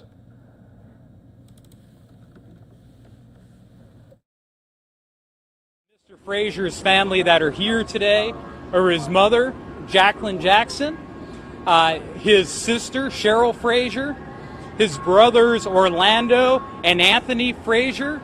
You're also going to hear from his daughter, Jamie Bradford, and his daughter, Lanisha Frazier.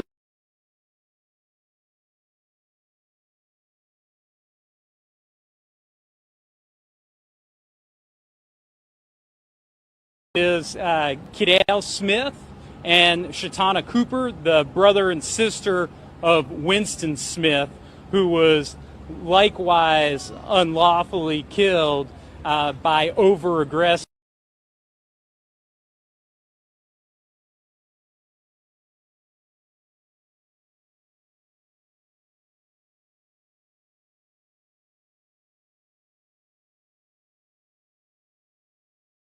systematic race issues that are at play here. How law enforcement polices black communities, the aggression with which law enforcement polices in particular our black brothers and sisters. Here, we're waiting on facts, right? We need to hear more facts. We've seen some videos. The family has not had many questions answered, so you're not going to hear me talk too much about the specifics of what a lawsuit might look like. But will there be a lawsuit? You betcha. Now, you heard that these cases can be hard. I've heard people saying that in the media. Cases are hard when you have a defendant, when you have a responsible party who doesn't want to be held accountable. When you have someone who is a defendant or a responsible party who's willing to be held accountable, lawsuits are still difficult. They're emotionally challenging, but you can get some level of accountability for a family. And the city of Minneapolis is going to ask itself, and have to ask itself, what kind of precedent are we going to set now?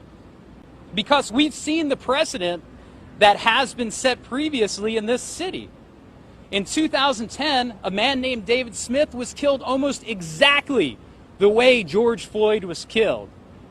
There was supposed to be training that prevented George Floyd from dying the way he died last year. But instead, the precedent was indifference to those types of deaths of our black community. So here, when Minneapolis has to sit down and say, what kind of precedent are we going to set for showing accountability to the black community when we recklessly drive at high rates of speed in residential neighborhoods? Are we going to be held accountable as a city? And they must, because these things will keep happening. Thousands of black Americans die as the result of high-speed chases, including those as innocent bystanders, as we saw happen to Mr. Frazier here today. And so when people say this is hard, it doesn't have to be. This can be very simple in terms of accountability. But that accountability doesn't stop with just civil accountability. When a citizen drives recklessly and kills somebody else, they face criminal charges. And that's exactly what needs to be investigated and pursued to the fullest extent of the law here.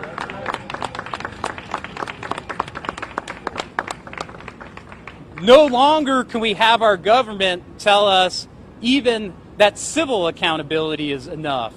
That's not full justice. You're looking at a family that needs whole justice that can never really get whole justice back because Mr. Frazier can't be here. He can't be here for his siblings, his mother, his children, his grandchild. That would be whole justice, and that's something that just can't be had.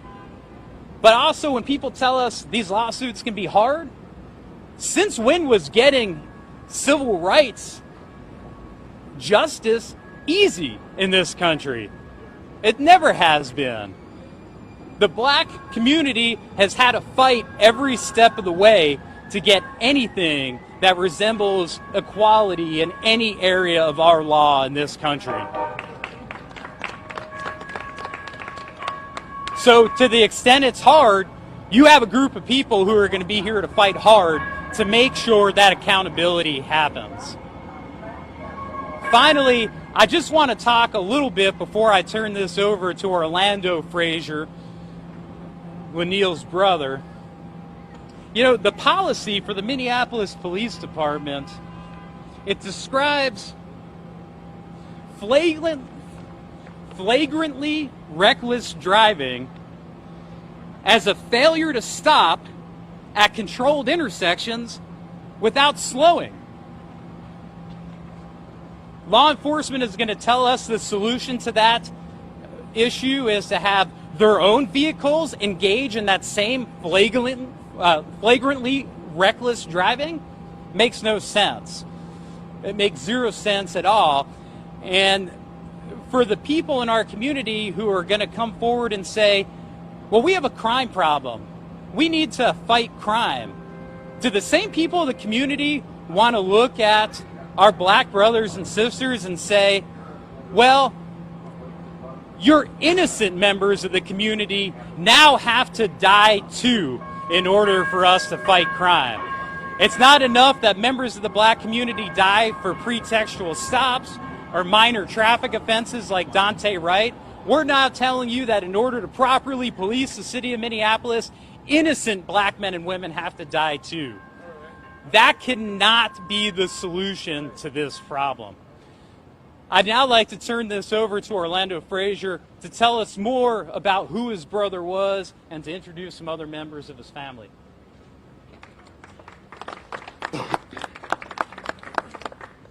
My name is Orlando Frazier.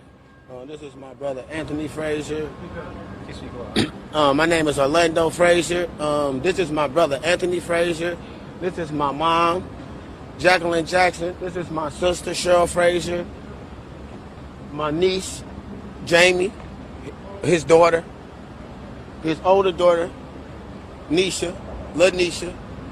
And these are just the rest of our family members. He's got nieces, nephews. You know what I'm saying? Like, it's just so messed up. Like, my brother got took away from us for no reason at all. Like, we don't even know the reason. We don't even know what happened.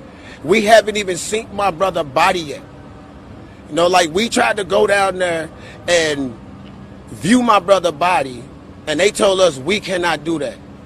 They told us that the building that he was in was not for the public. So my mom or my sister, not even his older daughter, could go in there and identify my brother. Like, Okay, yes, his car was in a crash.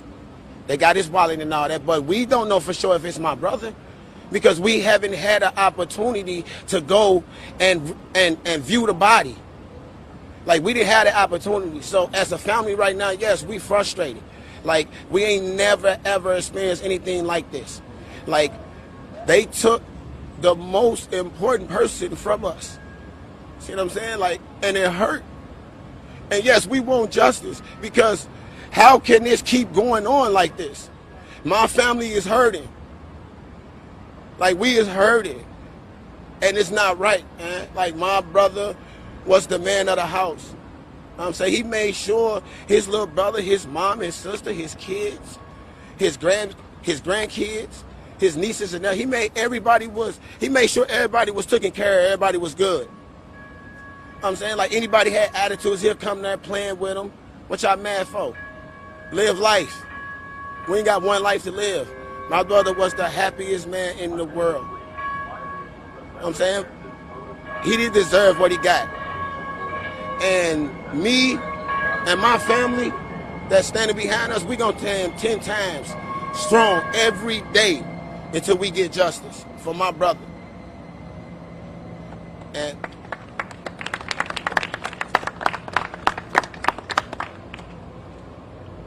Can you introduce yourself?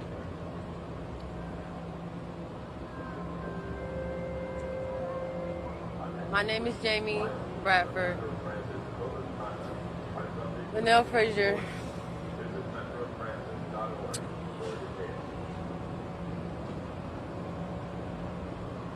Oh man.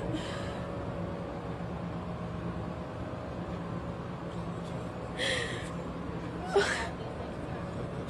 got your back.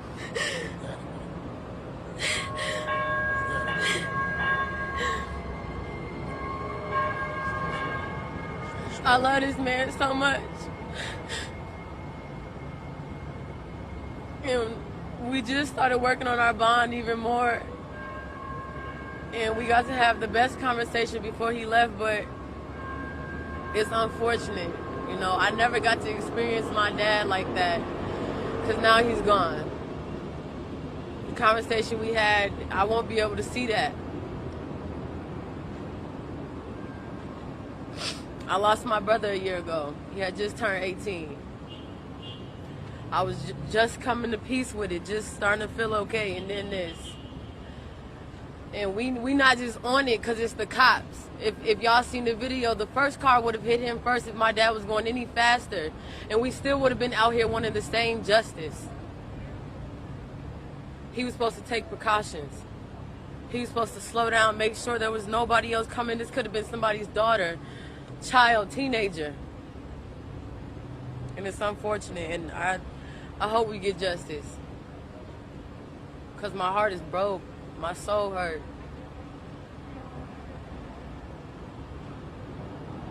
Thank you.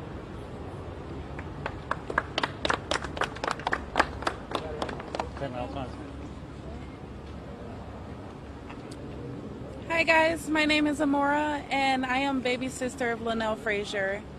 I just wanted to let you guys know that my brother left a legacy behind. He left all of this family, left children, and he has a baby out in this world, and his son would never be able to get to see his dad again.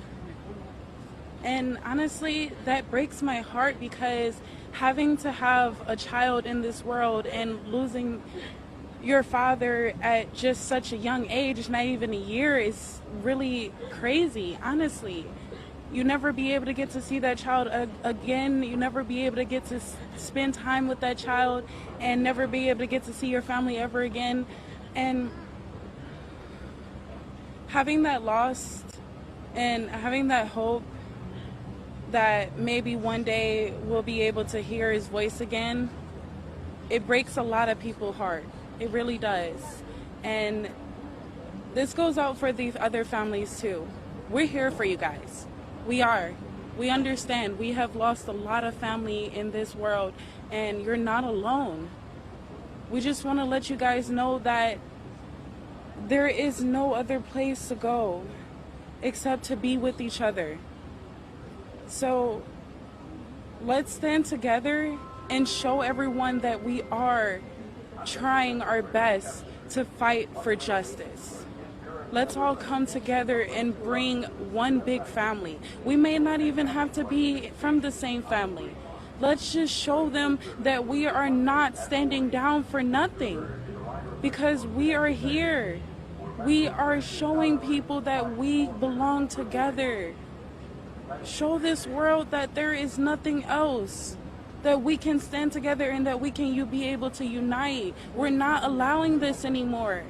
It is time for a change. It is time to stop this. So please, everyone understand, come together. We need y'all. Thank you.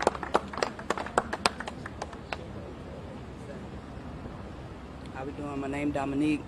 I just want to say my name Dominique. I know him since I was 14. He's always been a good dude. I remember, he been rapping forever. I was up there when I hooked up the soundboard for him and his brothers when they was all rapping. And my dad was cool with him. My dad knew his dad. And I just wanted to say that Boosie, you was his favorite rapper. Just know that. He looked up to you. And it's all love. It's all love at the end of the day. And we just want to mourn. And time and place for everything. So just respect what's going on. Respect the family. Respect the steps that it takes during grieving. Respect everybody you see right here. And, it's a time and place, so let everybody respectfully do what they got to do. And long live that man. He was amazing. He was cautious, like she said. He hesitated. First car could have hit him. If he had his lights on, if he had his siren on, it would have been an alert. He was alert. He was alert enough to stop for the first one. So he would have been alert enough to stop for the second one. So I just want to say that.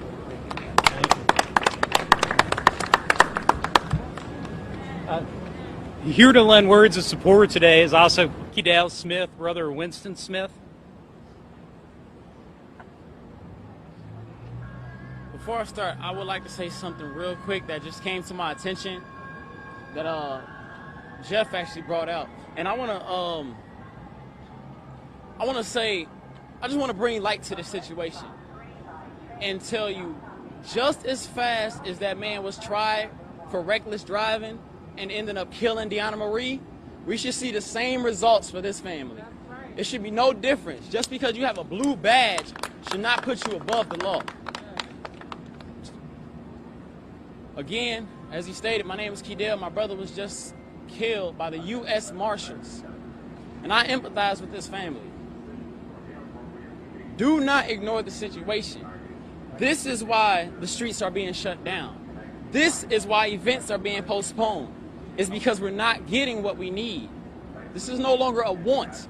We need accountability for all the officers that have caused trauma to the families of the ones killed. And tragedies that happened in Minnesota concerning the Minneapolis Police Department. So if you're still confused on why you need to take a detour because you're seeing it, while you're stopping up the street because you see protesters out, or why you have to wait till next year for an art fair, you shouldn't be upset because the community shuts down the street in an area where a man was slain by the ones sworn to protect him. You should be upset at the men and women that failed to do their jobs correctly. If this was done correctly,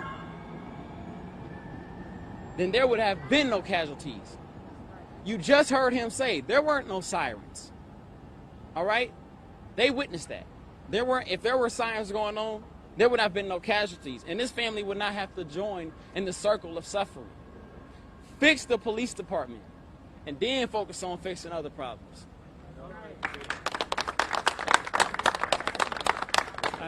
Also to hear lend words of support today is Shatana Cooper, the sister of Winston Smith. Hi, everyone. First off, I would just like to extend my condolences to the Frazier family. I don't know some of you personally, but I do know others in your family personally, so I understand I understand. I sympathize with you all. As it was stated, I am the youngest sister of Winston Smith. I'm the youngest of 7. Now there are 6 of us. When my brother was killed, the U.S. Marshals did not identify themselves. They didn't ask him to get out of the car. They didn't do nothing to prevent them from killing him. And this shouldn't have happened. You know, I just want to, I truly feel what's going on because I am in this situation.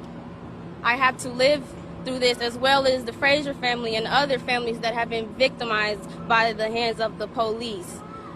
The police needs to be held accountable. If they had any regards or any courtesy for the bystanders or other citizens' life, they would not have gone that fast down a residential road. As one of the Frazier family said, there could have been a 5-year-old, there could have been a 10-year-old, there could have been a 17-year-old. Anybody could have been killed. And nobody deserves to be killed by the hands of the police who are sworn to protect us. They need to be held accountable. I don't know if they feel that because the law is on their side that they have the right to go around killing loved ones. That's not right. They have a family too, and it's not fair how I can't sleep. We we may not be able to sleep. It's sad that we are here, another family, another face that was taken by the police. We are here today. Why? If they would have that officer would have took a different approach, Linnell would still be here.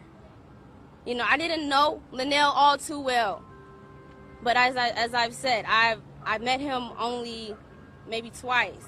I don't know him all too well, but I feel everything that is going on as well as them, and I will stand with them, and I hope that others will stand with us as we try to get justice.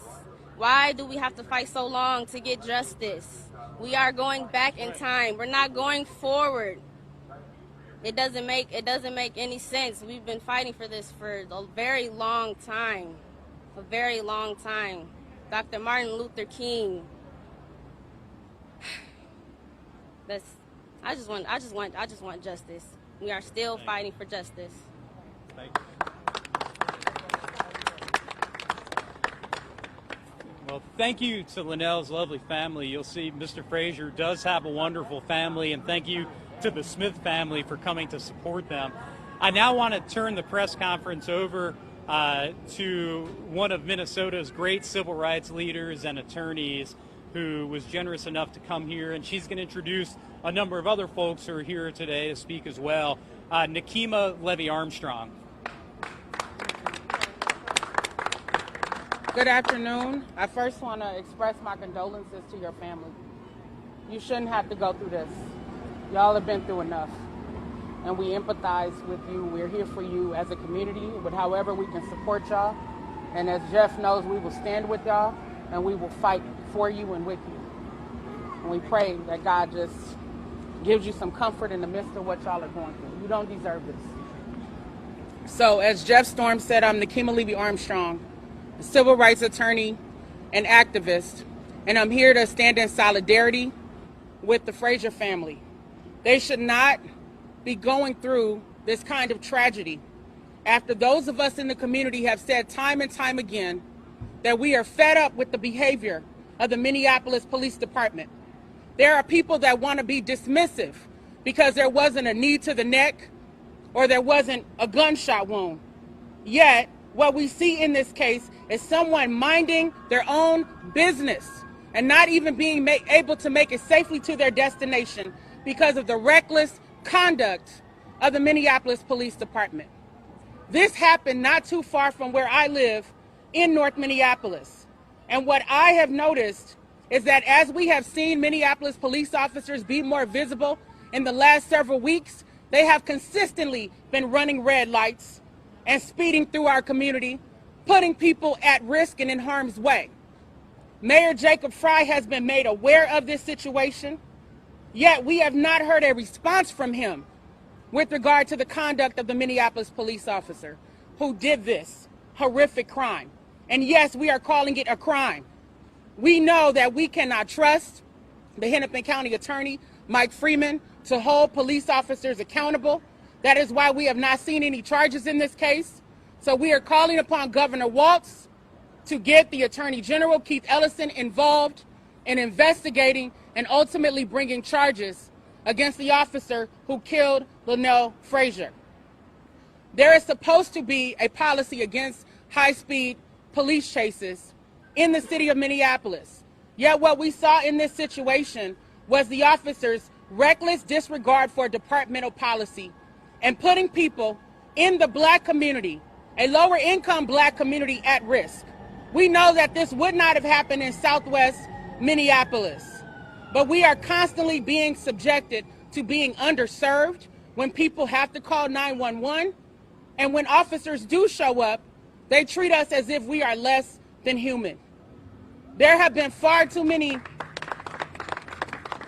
casualties at the hands of the Minneapolis Police Department. Just last October, there were 3 young black boys driving in a car, and the police started a high-speed chase against them. And those 3 boys wound up dead. There was no widespread outcry. We didn't see elected officials step up and condemn the actions of the Minneapolis Police Department. They tried to justify the killing of those black boys who did not get an opportunity to tell their story.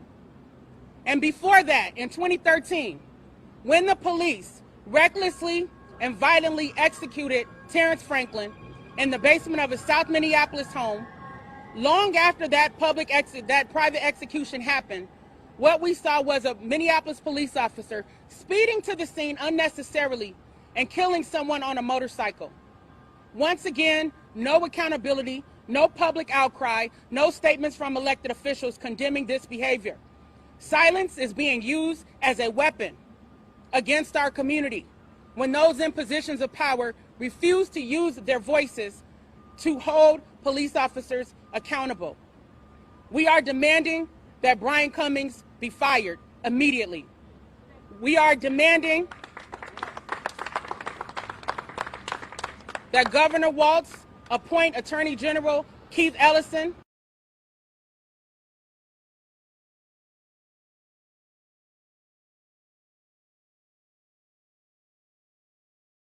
We're also calling on the media to remember that black people are human. So we're going to move away from this press conference. This was from earlier today. The family and friends of Linnell Frazier and the attorneys representing them, of which is the famed civil rights attorney, Ben Crump. And I just want to recap what we were hearing there. You heard the pain in Linnell Frazier's family's voices because he was killed in a crash involving a police squad car late Tuesday night. Authorities said a police car was chasing after a carjacking and a robbery suspect. While the suspect got away, the police car inadvertently collided with 2 vehicles that just weren't involved in that chase at all, killing one of the drivers, of which was Linnell Frazier. Now, Linnell Frazier is the uncle of Darnella Frazier. She was the teenager whose viral video went all over the world. She captured George Floyd's killing on her cell phone. She even got a special citation amongst the Pulitzer board this year for that act of citizen journalism. Darnella wrote on Facebook about her uncle's death, saying that she feels, quote, so hurt. And so we'll be following all the latest on that story as well going forward. I'm Andrew Kraft. Thanks for being with us on your Friday afternoon or Friday night, depending on where you're watching Live Now from. We're going to pull up just a great shot of the White House right there. It's a little after 7:30 on the Friday night here on the East Coast. But when we come back, we'll have updates on President Biden's schedule for the weekend and what Vice President Harris was up to today as well. We'll have her remarks in 2 minutes.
All right, welcome back here to Live Now from Fox. That is a live look right now at the White House. The president and the First Lady don't have any public events on their schedule for this weekend. They're headed to Delaware, but obviously that could always change depending on what happens this weekend, but they will be in Delaware. But at the moment, we want to bring you some remarks from Vice President Kamala Harris. She spoke today at the National Association of Counties Conference in Maryland. Harris headlining this year's event, touting the work of the Biden administration to improve American infrastructure while also discussing their future plans. Remember, on that bipartisan infrastructure framework, we'll see if any legislative action comes with that this July. But here's Vice President Harris right now.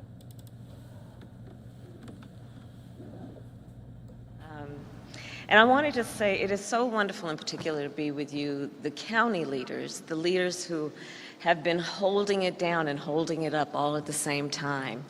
And you really are, in that way, such incredible national leaders. You know, over this past year and a half, I know you all have been working long, long days. You have had a lot of sleepless nights, I know that. During this pandemic, you all have had to figure out how to free up hospital beds and set up vaccination sites. You all had to figure out how to provide social services and set up food distribution sites. People looked to you, they looked in your eyes to know and believe that you would solve the problems, their problems. People have looked to you to provide reassurance. They have searched your eyes for comfort and for confidence, to know that everything was going to be okay. And even when you weren't sure, you never gave up. You all never gave up. No matter how tired you were, you woke up every morning to get the job done. And so for all of that, on behalf of your nation, I say thank you. Thank you. Thank you. Thank you for your strength.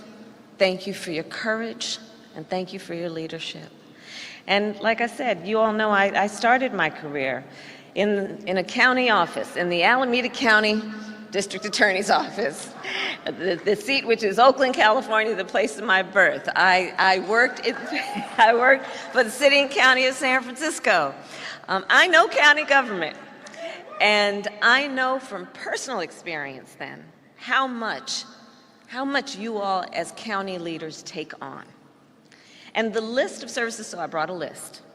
The list of services that counties uniquely provide is a very long list, incredibly long. And so for those who may not be aware, our friends in the press and others who might be here, I'm going to just share with you a few of the essential services that people need to get through their lives, that counties provide.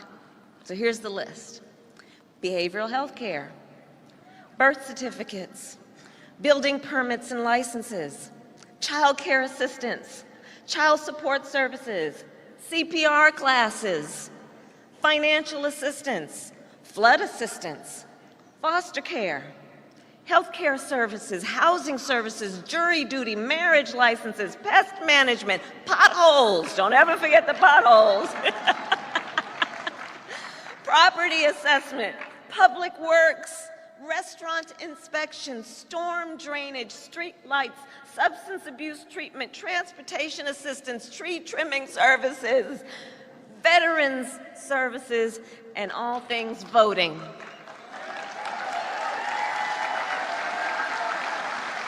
That's you. That's you. And you all know that list is not even near being complete in terms of what you do. Each and every day, you take our nation's ideals and you make them real. You see the needs of our people and you meet them. And that is why President Joe Biden and I see county leaders as true partners as we work to rebuild our nation, and we are determined to make improvements that are real, that are tangible, that are felt for generations to come. Here we go. And so let's start with our nation's infrastructure. Every day Americans drive over roads and bridges that are in need of repair. Every day Americans commute on transit systems that are outdated. Americans have water coming out of their tap that isn't clean, and they use internet that is not high speed. NACO, the infrastructure of our nation is in desperate need of an update.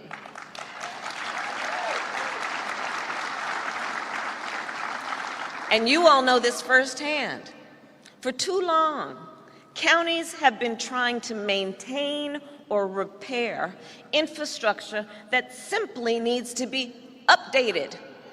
Many of you have had to stretch already tight budgets to make that happen, to put Band-Aids on the problem. And let me be clear, our ailing infrastructure is an all-of-America problem, and it requires an all-of-America solution. The bipartisan infrastructure agreement, we believe, is a very strong start. This agreement, which was developed by Democrats and Republicans, represents the largest long-term infrastructure investment our nation has made in nearly a century, and in so doing, it would improve the lives of the American people in every county. Take, for example, high-speed internet. You all have seen what I have seen in our communities. We have students, even before the pandemic, but students who have to go to the parking lot of a fast food restaurant to use the internet to get their homework done. We have seen our seniors, and during the pandemic, tragically, who were tucked away at the local library trying to video chat with their doctor with little to no privacy. We have seen small businesses move from one county to the next to get a better connection. More than half of our 3,000 counties have internet speeds that are below outdated minimum broadband standards. So I think we all agree this is clearly unacceptable. We agree that when Americans are cut off from high-speed internet, they are in fact being cut off from opportunity.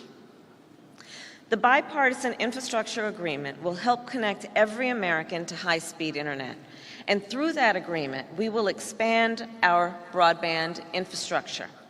We will open up competition to bring down prices, and we will close that digital divide. So NACO, I'm mentioning all of this to say the President and I, we need your help to get the bipartisan infrastructure agreement over the finish line, to get it done. Because you know what's at stake. Almost uniquely, you know what's at stake. And so I'm here to ask you to share your stories and your expertise as the leaders that you are, to let folks know about the need and to know about the benefit we will provide to so many people when we address this critical issue, which is our nation's infrastructure. And I believe working together, we can get this thing done.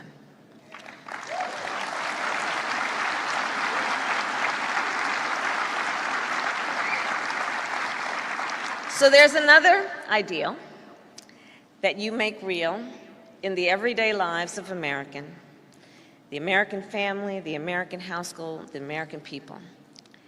And that ideal is the freedom to vote.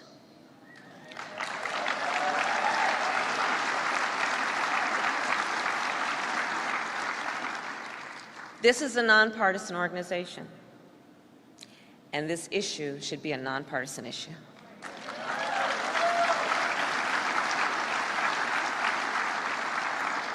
Because voting is not about one party. It is about our entire democracy, a democracy which must be grounded in a representative government. And in fact, protecting the right to vote is about as American as apple pie.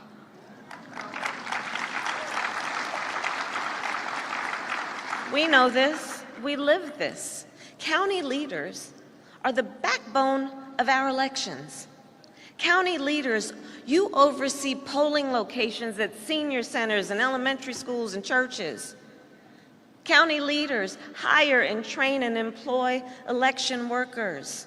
Every election, you work hard to ensure the people you serve can cast their ballot no matter who they vote for.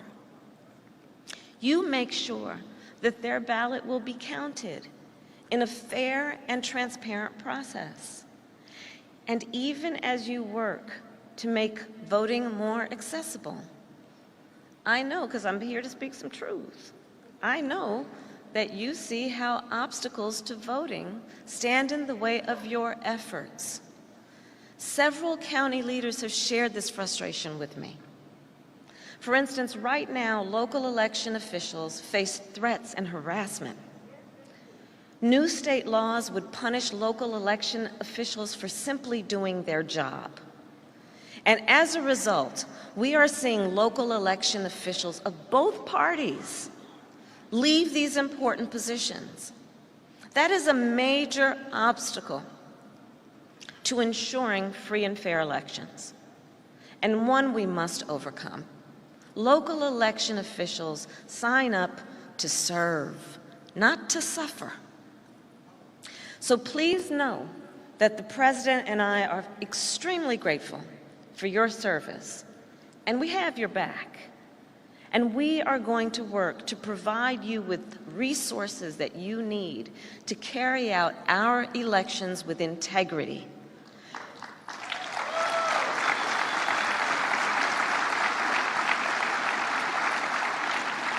Because in so many ways,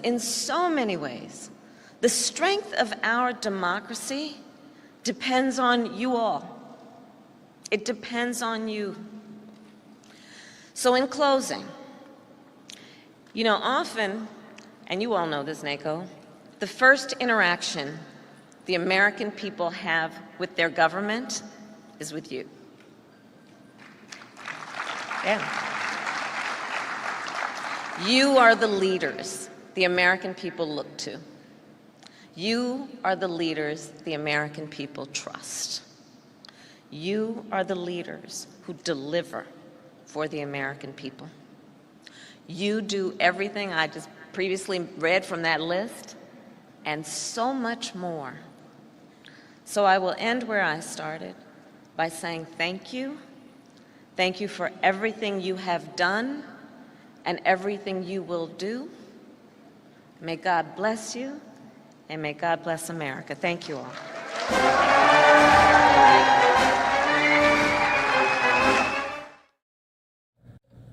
All right, Vice President Harris there. That was in Maryland today, speaking to the National County Conference about the Biden infrastructure framework, and the bipartisan infrastructure framework, rather. But there you see the National Association of Counties. There is a collection of counties across the country, representatives there. And so there, Vice President Harris was speaking about infrastructure and the negotiations going on with the infrastructure framework that was reached a couple of weeks ago, the bipartisan framework. So we'll see if there's any momentum this month in Congress on the legislative side on that front. Anyway, I'm Andrew Kraft. Thanks for being with us here on Live Now from Fox. In the meantime, I want to transition into some coronavirus news and some news about education at the moment. We have just some video I want to put up because there was a recent announcement made by the CDC. Let's put this up for you right now. The CDC is saying today, it's issuing guidance that vaccinated teachers and vaccinated students do not need to wear their masks in school. This was something that a lot of parents especially and administrators were waiting for. They wanted some guidance on this, and so now the CDC is issuing this in the middle of the summer. So we're learning right now. I just want to read from some of this story. Vaccinated teachers and students do not need to wear masks inside school buildings. That's according to CDC guidance today in relaxing its COVID-19 guidelines. The changes came amid a national vaccination campaign in which children as young as 12 are eligible to get shots, as well as a general decline in COVID-19 hospitalizations and deaths. And so right now, you're hearing from that official right there announcing this change. So good news on that front for those teachers and students who are vaccinated at this time, and because school will be right around the corner, come up this fall. Anyway, speaking of school, I want to go out now to California Governor Gavin Newsom. He appeared in Napa Valley today announcing a new education initiative. Let's hear from the California governor earlier.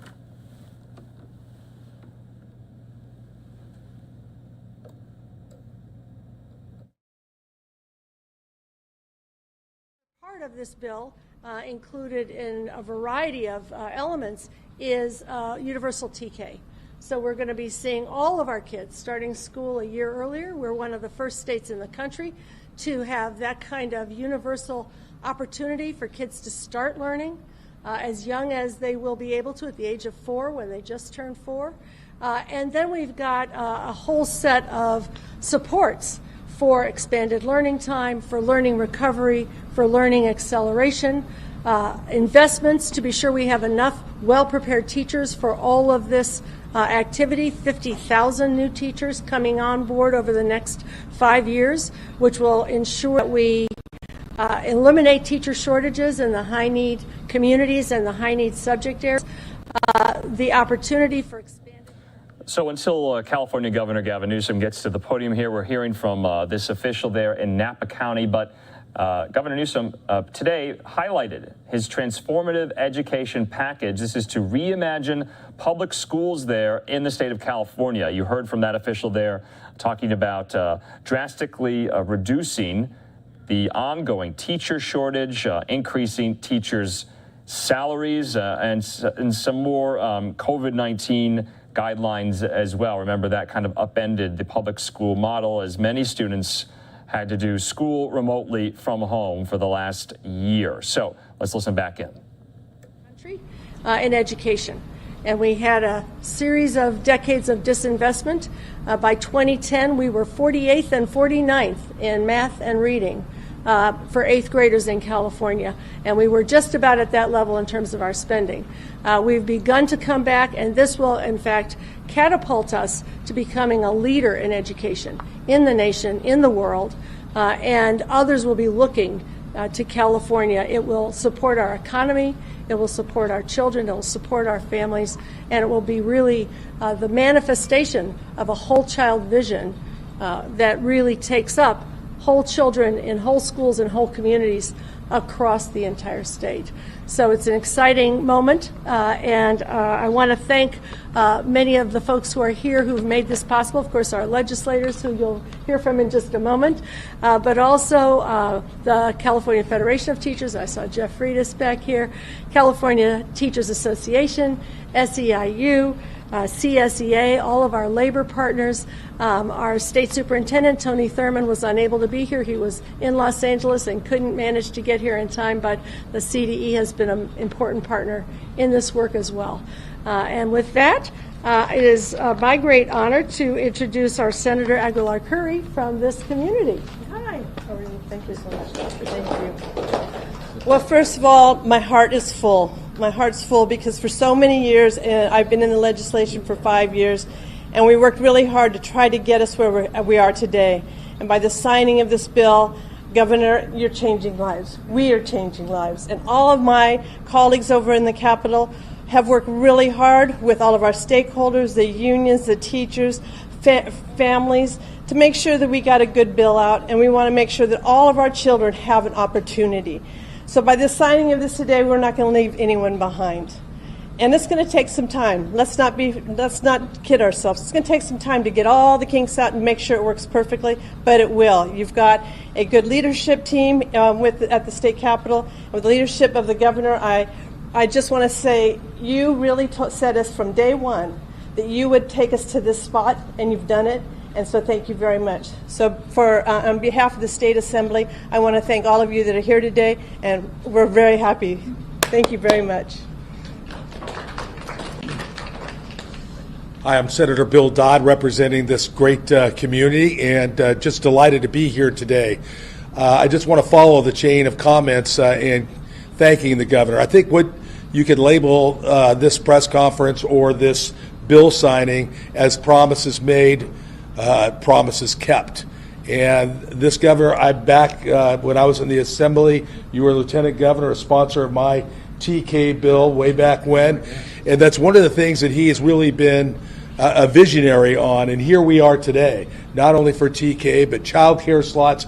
Really, the goal is early childhood learning, as well as supporting all grades from TK all the way to grade 12. So it's without any further ado, it's just my honor to first thank the governor for coming to Napa to sign this bill, but also to introduce the governor of the state of California, Gavin Newsom. Thank you, Senator.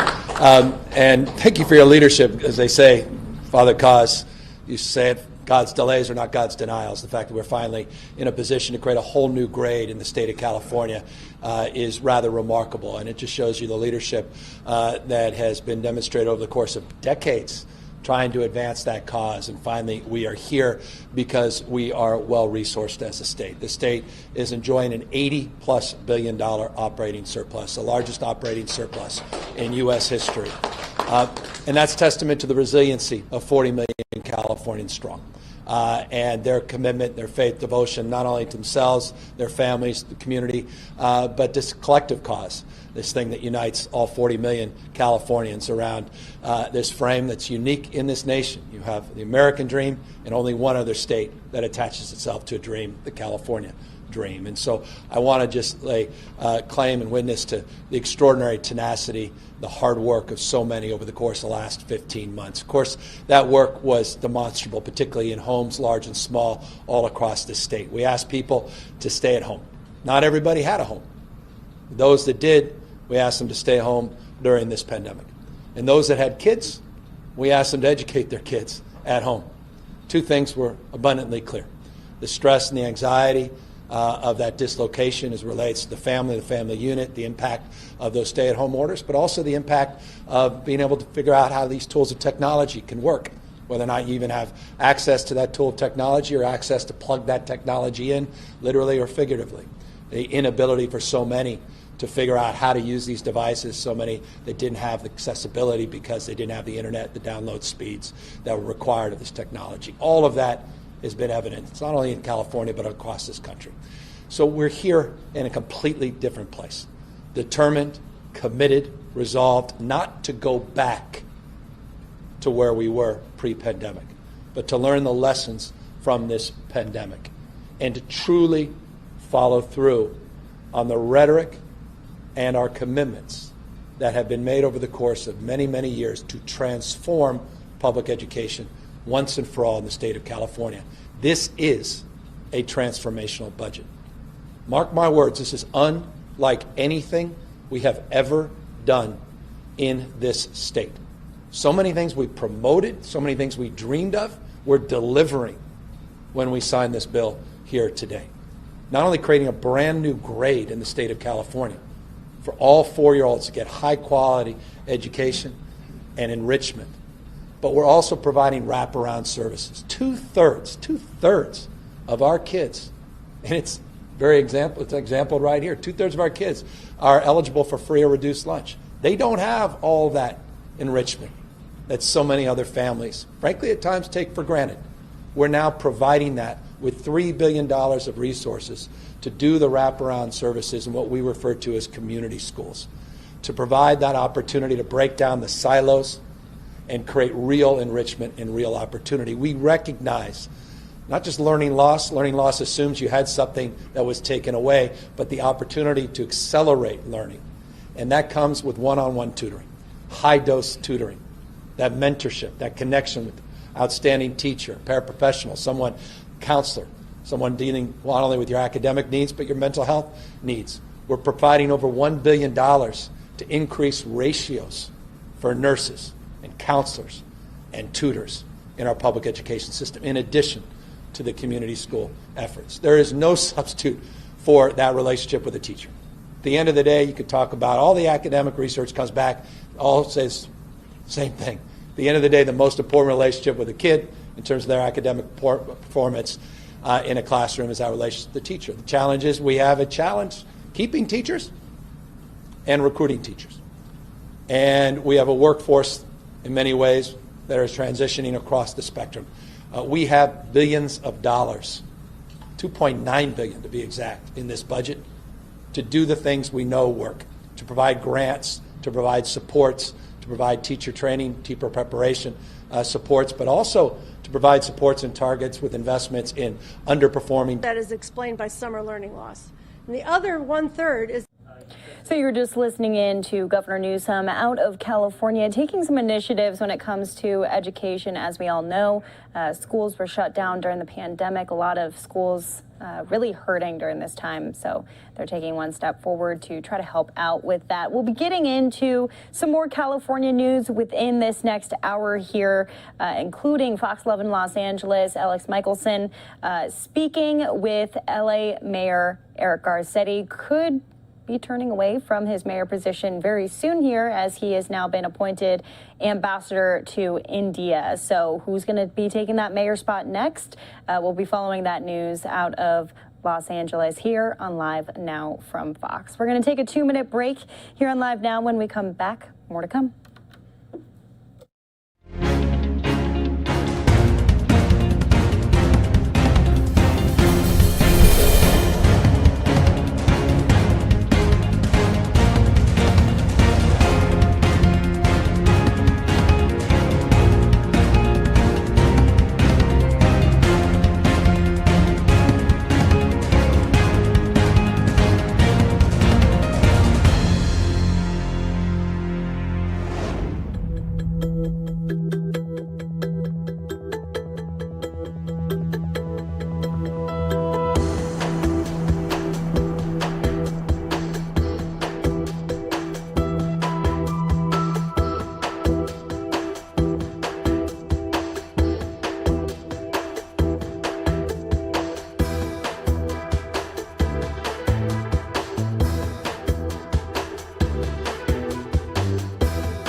You're watching Live Now from Fox. I'm Daytona Everett 510 here in Phoenix, Arizona, also out in California, which we're going to be sticking in California. We want to play out for you. We just told you about the mayor race, and it's going to be a little bit different. Mayor Garcetti out of LA has been appointed to that ambassadorship with India, and there's another race that's going on too. Governor of California, as a recall, Newsom election is underway too. We're going to hear from one of the candidates, Kevin Faulconer, the former mayor out of San Diego. Fox 11 LA spoke with him about a series of topics, including homelessness in the state of California. Let's listen. And now part of that infrastructure push today came from the Secretary of Housing and Urban Development, Marcia Fudge. I also talked with her about that, but we also discussed California's homeless crisis. Of course, she is the top official in the entire federal government dealing with homelessness, and we talked about the crisis situation here. What more can be done from a federal perspective on the issue of homelessness? Because so many people are so frustrated right now looking outside their door. There are a few things that are going to have to happen. We are going to be pulling together the Interagency Council over the next week or so. The President's Rescue Plan put in place $10 billion to address homelessness or those at risk of being homeless. $5 billion for vouchers and another $5 billion to create and or build new structures to get people out off the streets and out of congregate care. So what we are seeing is that people have to understand you just can't go up to a homeless person and say, I've got some place for you to go. A lot of it is cultural. We are seeing more and more families that are homeless. We are seeing more people who have mental illness that are homeless. And so we have to address it in a way that most people don't think that we do. We have to put the wraparound services there. Complex issue. So GOP California gubernatorial candidate Kevin Faulconer released a plan to address homelessness, a proposal he modeled after actions he took to curb homelessness in San Diego when he was mayor there. Yeah, it's one of the key parts of his run for California governor. Mayor Faulconer, welcome back to the show. Thank you. It's good to be back with you. All right. So what is your plan and what do you make of the federal government plan you just heard from Secretary Fudge? Well, my plan is based upon the model that worked in San Diego. I did not allow, as mayor, 10 encampments on our sidewalks and streets because we care about people. And I firmly believe that if you allow that to happen, people are going to die on your streets. And we're better than that as Californians. We were the only big city in California where we actually reduced homelessness by double digits. So I'm taking that exact same approach, which is taking folks from the streets to shelters, making a difference. And as I said, making sure it's not about money, because you can throw all the money in the world at this problem. If you do not have the political will to make a difference out on the streets, it's not going to change. But let's talk specifically about how do you get those tents on the sidewalks and the people who are inside those tents to follow your plan and move into shelter, because a lot of them just don't want to go. That's true. But at the same time, you have to be persistent and you have to insist. And so I set up a shelter network in San Diego, and I picked the locations myself. I made a bargain with the community. I said it's going to be cleaner and safer with the shelter than before it was there. And to back that up, I created a new division within the San Diego Police Department called the Neighborhood Policing Division, whose sole focus was on homelessness and quality of life. And it made a huge difference. That division became the #1 referral source to folks to get them off the streets into the shelters. And it's not just about a bed. It's about the mental health services. It's about substance abuse. But you have to have a bottom line. And it's unacceptable to have somebody put up a tent in front of somebody's house or for somebody's business, or to have somebody have to step over used needles to go to work. We're better than that. As I said, we did not allow that in San Diego. That's the exact same approach that I'm going to take as governor, and I'm going to lead by example. Yeah, I mean, two big things, though, that would be potential challenges for you. One, the concept of not in my backyard, which you just said, but what you did in San Diego, but much more complicated in a state with 58 counties and a whole lot of other interests involved with that. And two, you'd be walking into a Democratic supermajority in the legislature who are not necessarily going to want to see you succeed, especially if you only got like a year on a term. How do you convince them? Where do you get the money to pay for what you're talking about with the Democratic legislature that may not be supportive of this plan? Well, I have a lot of experience of that. When I was mayor of San Diego, my entire tenure, I had a majority Democrat city council. I'm a big believer that the things that we're talking about here tonight are common sense, and that we can go out and win the argument publicly, then you can win the vote. Because that's what we have to do to change in California, and people know it and they understand it. It's time to have a governor who's not worried about being politically correct, but a governor who's actually going to take a stand and say it's not okay to have 10 encampments under every freeway, underpass and overpass. The graffiti, the trash that's stacking up all over our great state. That's what I mean by leading by example on state property.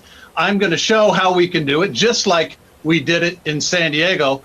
As I said, we have a multi-billion-dollar budget surplus in California. It's not about money. It's about the political will to make a difference. You know, the governor is now putting $12 billion towards homelessness, which is a record investment. He's also putting over $1 billion towards cleaning up California, some of those encampments where they were trying to clean it up. It seems like every other day he's doing one of these events where he's actually out there picking up trash himself. I was out with him last night in downtown Los Angeles. Here's what he said. We mean business. This is not a photo op. This is not a press conference. We were out here a number of months ago. You were with us. We're coming back, and we're going to come back again and again and again and again. How do you, though, make it last permanently? You got to keep coming back. What's your response to that?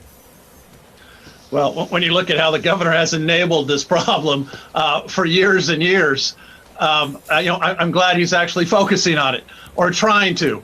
And I'll tell you, a lot of it's based upon a successful plan that we had in San Diego called Clean SD. What we're seeing this governor, the recall is here.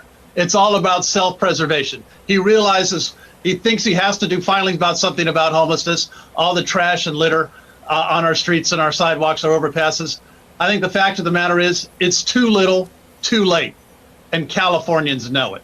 All right, let's look at the calendar. It's July the 8th, the recall, September the 14th, just over 2 months from today.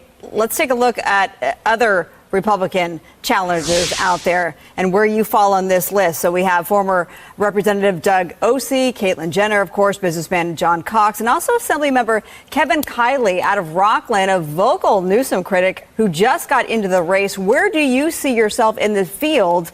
How do you separate yourself? Is the candidate that has the experience, who ran the second largest city in our state, who got elected in a deep blue city in a deep blue state. Our campaign is about serious ideas and proven results. And I think that's what Californians want.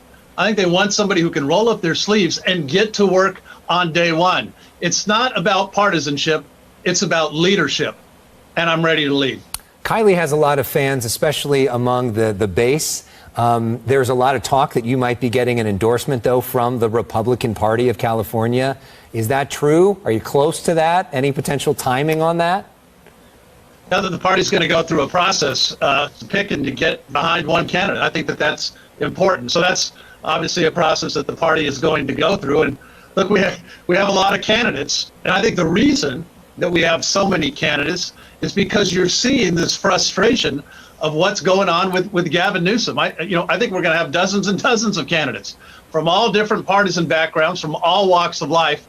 And I think what somebody wants, as I said earlier, they want somebody who's ready to lead. And I think that's why our campaign has so much momentum and why I've been leading this movement to recall this governor and make a change at the top.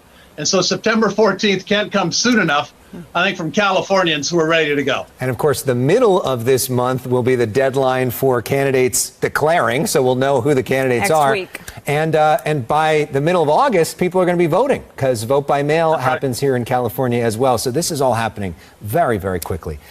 Great to see you, Mr. Mayor. Hope to see you in person sometime soon. Thank you both.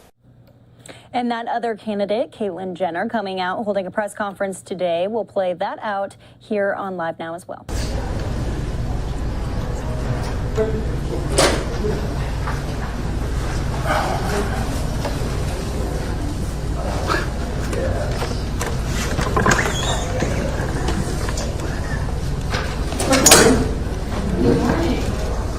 How's everybody doing?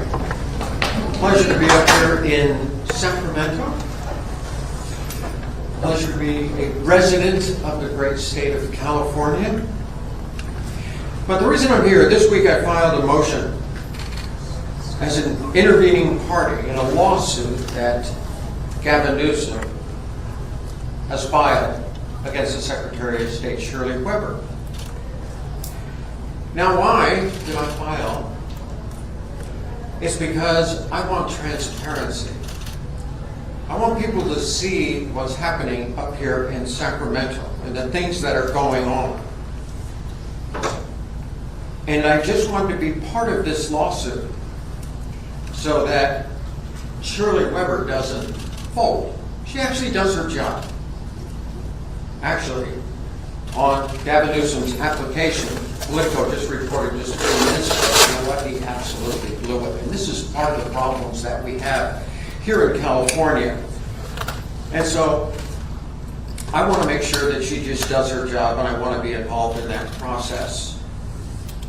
This is one of the reasons why I decided to run for governor. I've been a part of this state for 48 years. I moved here in 1973 when gas was 39 cents a gallon. Today, taxes are over 50 cents a gallon. I love this state. I love where I live. Too many people are leaving. Companies are leaving. I decided to stand up, like all citizens of this state. We need to stand up, and we need to fight, because California is worth fighting for. Questions? Mr. Jenner? Mr. Jenner? The county records show that you failed to vote in 2/3 of the elections once you were qualified to vote. And in a CNN interview, you appeared confused about whether you voted in the last election. So based on your own voting record, doesn't that undermine your argument today that you're a champion of election integrity in California? I vote like probably most all California voters. Sometimes there's issues that I want to vote on, sometimes there's not. And I stick with that. I voted when I needed to, depending on what the issues are. So no, I have no regrets on something like that. There's no reason. That's not a reason why I'm running. No, I'm actually very proud of my voting record. Now, you said that you want people to see what's going on here in Sacramento. What do you mean by that? Well, just what's going on right now. The hypocrisy that's going on, the hypocrisy that's going on, the corruption that's going on, the lies that are being told up here. We have a crisis in California. We're overtaxed. We're overregulated. It's a terrible place to do business. 18,000 companies have left this state. Why? Did they leave because of the beaches? Did they leave because of Yosemite? Did they leave for any other reason than overbearing, overtaxing government? No, they all left because it's just not a good place to do business here any longer. In fact, they did a survey on the best states throughout the United States to do business. You know where California wound up? 49 out of 50. Thank you, New Jersey. And so we have to do something about that. The state has to change. And it's been one-party rule for the last 30 years, and it's hurt the state, and it's hurt the businesses of the state, and it's hurt the people of the state. And so, yes, that's why I'm running. Mr. Chair, do you want President Trump's endorsement in this race? No, honestly, I'm not looking for. I am a private citizen of the state of California. I have every right in the world to be able to run for this office. Okay, and I am on the Republican side. Obviously, I'm on the Republican side. And why am I on the Republican side? It's because I have conservative economic values. But don't put me in this box. Like, if you're in this box of you're a Republican, you have to think this way. I consider myself an inclusive Republican. I'm on the Republican side because of the economic values that I have. Less taxes, less regulations, a pro-business environment. But on the social issues, I'm an inclusive Republican. I am inclusive to all people. And so, to be honest with you, I don't fit in that box, and I don't want to go to that. I hope the Republican Party comes to me and becomes more inclusive, and hopefully I can be part of that process. Have you spoken to President Trump at all about your candidacy with the campaign? No, I have not spoken to him. It's honestly, I'm more concerned about just running for governor than, and so, yeah, I honestly, I haven't talked to him. I've been very critical of him in the past when it comes to LGBT and especially trans issues. I wrote an article in the Washington Post that was very critical of the things that he did there. And so, honestly, no, I'm not. I'm not seeking anyone. I'm doing this as a private citizen. And you're probably the most well-known candidate. I mean, you might even be better known than the governor himself. Oh, I am. But the polls suggest that you really have had a tough time connecting with voters. Very low with the polls. The election is scheduled now. It's a lot sooner than we thought. Would you consider dropping out of the race? Do you think you have enough time to actually make this competitive? First of all, that was the UC Berkeley poll that came out last April. It's the only poll that's been done, okay? That poll came out when it was only rumored that I was going to be running for governor. Since then, nobody's done any other polling. I guarantee you, I am in the lead when it comes to question number 2. I know, like John Cox and some of the other people, they've been doing polling and they've been keeping it quiet. They don't even talk about it. Why? Because they know they're behind. I have a tremendous advantage, obviously, because of name recognition.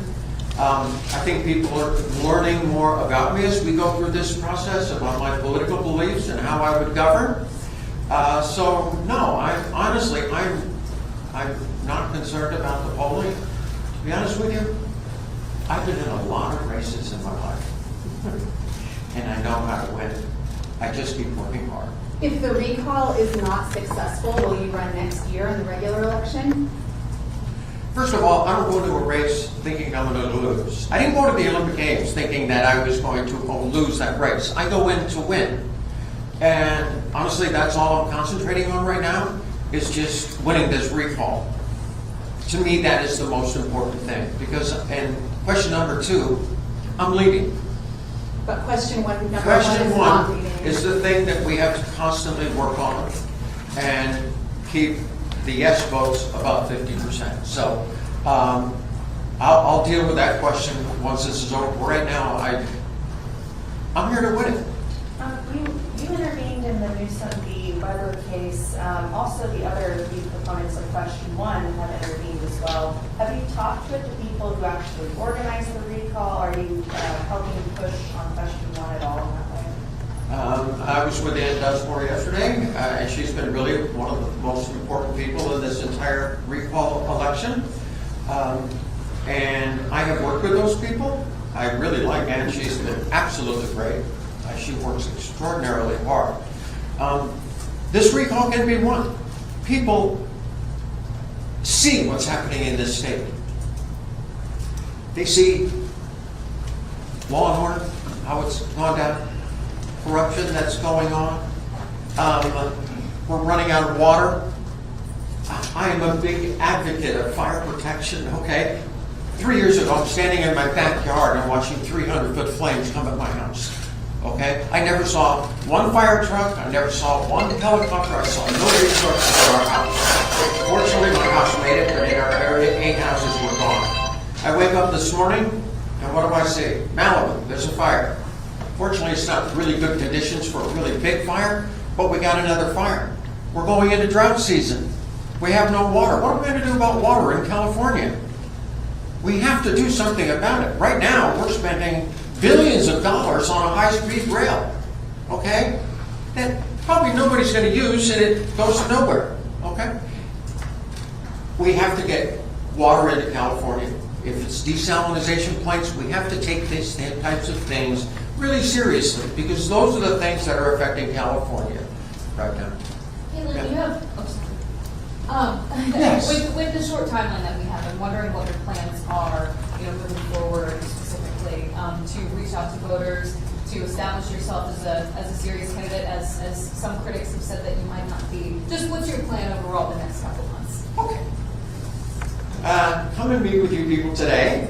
This afternoon, I'm going to CPAC for 2 days, talk to people, do some media. And then in about, I think, August 14th, right around there, August 12th, I'm going to spend 1 month, the last month of the campaign, on a bus. I'm going to go around the entire state. We're actually working on exactly where we're going to go. I want to meet with the people. My campaign and my candidacy to run for this is about the people. I don't have one special interest favor in Sacramento, okay? I don't owe anybody a favor up here. I want to come in and turn things around and expose things. So, and the people are the most important thing. So I'm going to spend a month on the road. Love to have some of you come spend some time. We're going to hit all these towns over the next month, over that last month leading up to the campaign. So yeah, just continue to work. If it's one thing I've learned from athletics, you have to work. I mean, you got to train. You got to prepare yourself. You got to get better with the issues. You got to understand the issues. Obviously, I'm an outsider, and I think that's a good thing.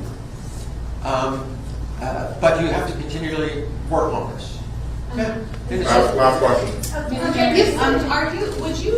Are you planning to release your tax returns as has been required by the Secretary of State? Yes. Official file? Yes. Actually, that happens next week. You said that there weren't any ballot propositions that interested you in November. And you've also said you're running for governor to make a change in the state. So, as citizens who are not elected officials, those ballot propositions are voters' opportunity to make a change, including in November to reverse several decisions made by this governor and the previous governor. So I'm just wondering, what's your message to voters who took the time to understand those ballot propositions, make a decision, and cast a vote? How will you convince them that you'll engage seriously in policy as governor if you don't engage in policy as a voter? I have been involved in politics from the outside as a lobbyist. I went back to Washington, D.C. Actually, while Arnold was in office, I was the commissioner of the California Athletic Commission. I've done things, but mostly from the outside. And I think the voter has to realize that that's a good thing, that I am from it. I am not your typical politician. I get it. And I think I can win their vote over because I will take a different approach and a very positive approach and do what's right for the people of California and not what's right for up here in Sacramento. So how did your Republican Party endorse in this race? They're starting to make a move right now. All is good. Thank you. Yes, sir.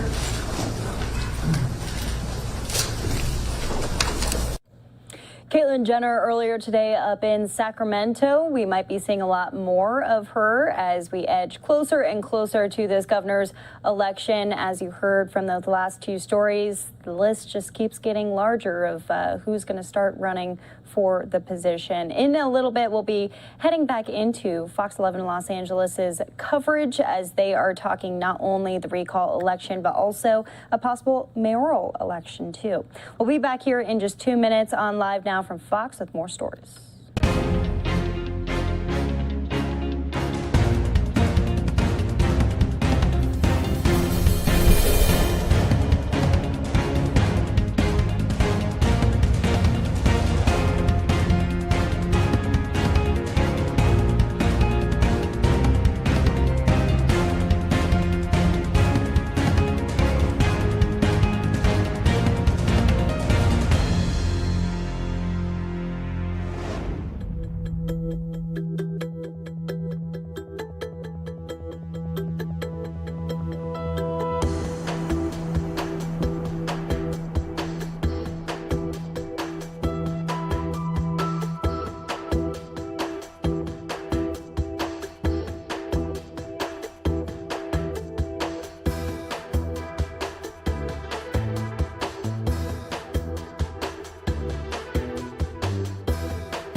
And you're watching Live Now from Fox, almost 5:40 here in Phoenix, Arizona. I'm Daytona Everett. We want to go to a story out of Cobb County in Georgia, an arrest made in that triple murder out on a golf course. Here's the very latest from Fox's Brian Hill.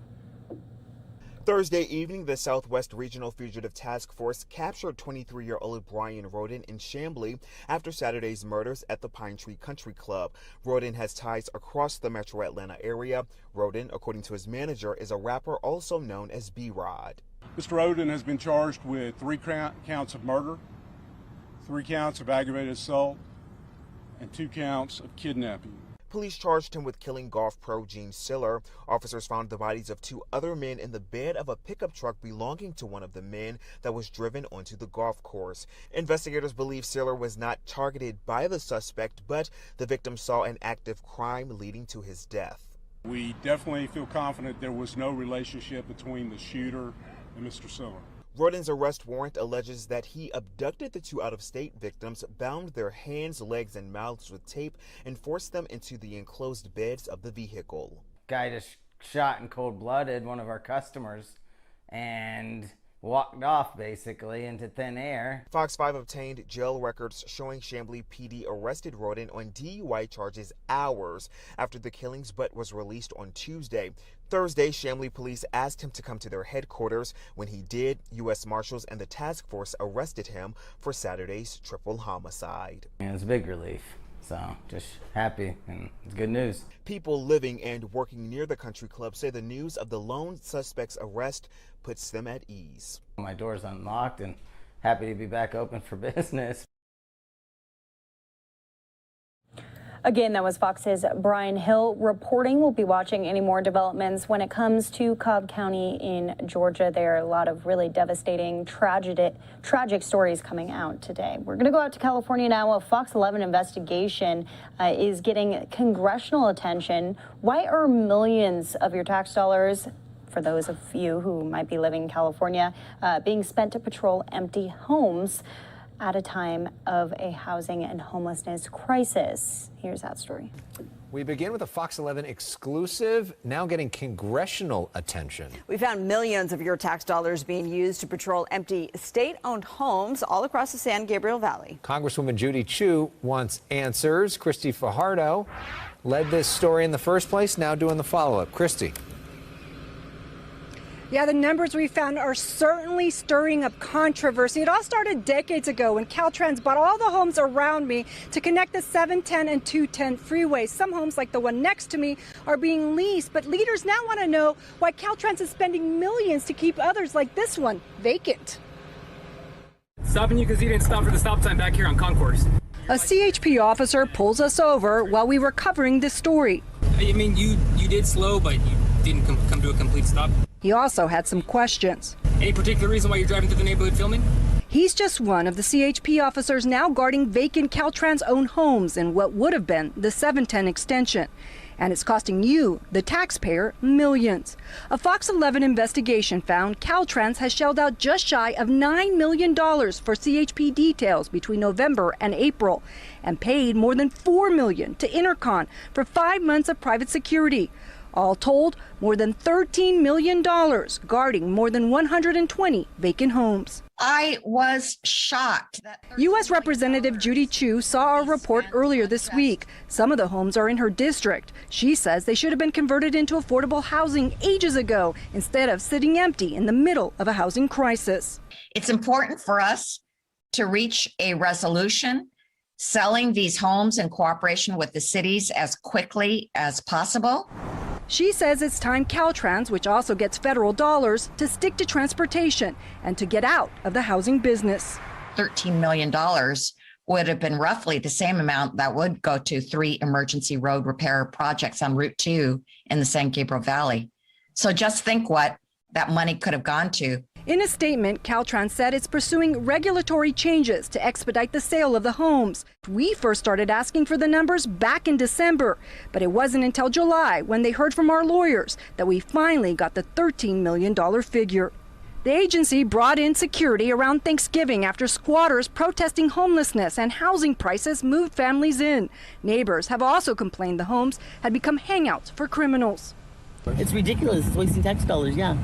As we were taping, Victoria Paris told us she used to live and work as a babysitter in the El Sereno house we were filming. And she moved on, they just closed the houses down and they don't do nothing with them. They're good houses and they just leave them sitting for years. It's ridiculous, you know? I'm willing to pay rent and move in one. Caltrans says many of the homes are in bad shape and not safe to enter, much less live in. But this woman, who shares a fence with the vacant home, believes that doesn't justify the price tag for round-the-clock security. For the fraction of that cost, they could help fix these houses and get these homeless people in them. And that's the moral of the story. And take a look, right now we're not seeing any security guards outside the homes on this block. When we were here 2 days ago, there were at least 4 here. Now, Caltrans tells us they are reducing their security costs. They say they now have 17 guards patrolling the area, down from a peak of 30, and they say they now only have 4 CHP officers in the area. Live in El Sereno, I'm Christy Fajardo. Let's send it back to you. All right, Christy. Very interesting investigation right there, one that they continue to follow with Caltrans. We're going to go out to Fox 13 in Tampa now as they are talking about buying your first home. How can it be affordable for all of these average home buyers out there who say home prices are just too high? Here's the latest from Fox 13. We know the housing market's hot, but saving enough money for a down payment, well, that's tough. New study finds it's taking first-time home buyers a lot longer to get that 20% down compared to, say, 5 years ago.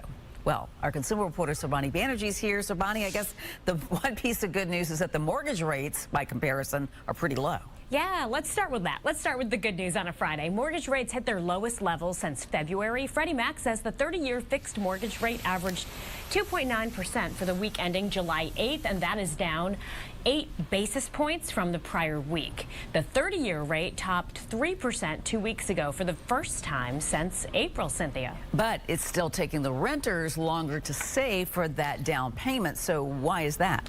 You know, here's the problem. Starter home prices, they're growing almost 7 times faster than the average renter's income. So it's obviously really tough to save up and catch up to that pace. An average renter would have to save 10% of their income. And that's pretty aggressive considering the typical renter usually only saves on average about 2.5%. That's according to a Zillow study. So at that rate, it would take about 6.5 years to save enough for that 20% down payment that's suggested on a typical starter home. Today, a typical home is worth about $148,000. That's the average across the country. And of course, this is the toughest purchase, right? The first home, because there's no money from a previous home sale to flip and pour into that next one. You've got to do it all from scratch. Exactly. You need that money right up front. So what's the starter homes? What are they going for in the Tampa area? Is it on average more or less? In Tampa, according to a Zillow survey, the typical starter home is in the bottom third of home prices at roughly $183,000. It would take an average renter household saving 10% of its income for 8 years to make that 20% down payment. And that's about 2.5 years longer than it would have taken just 5 years ago.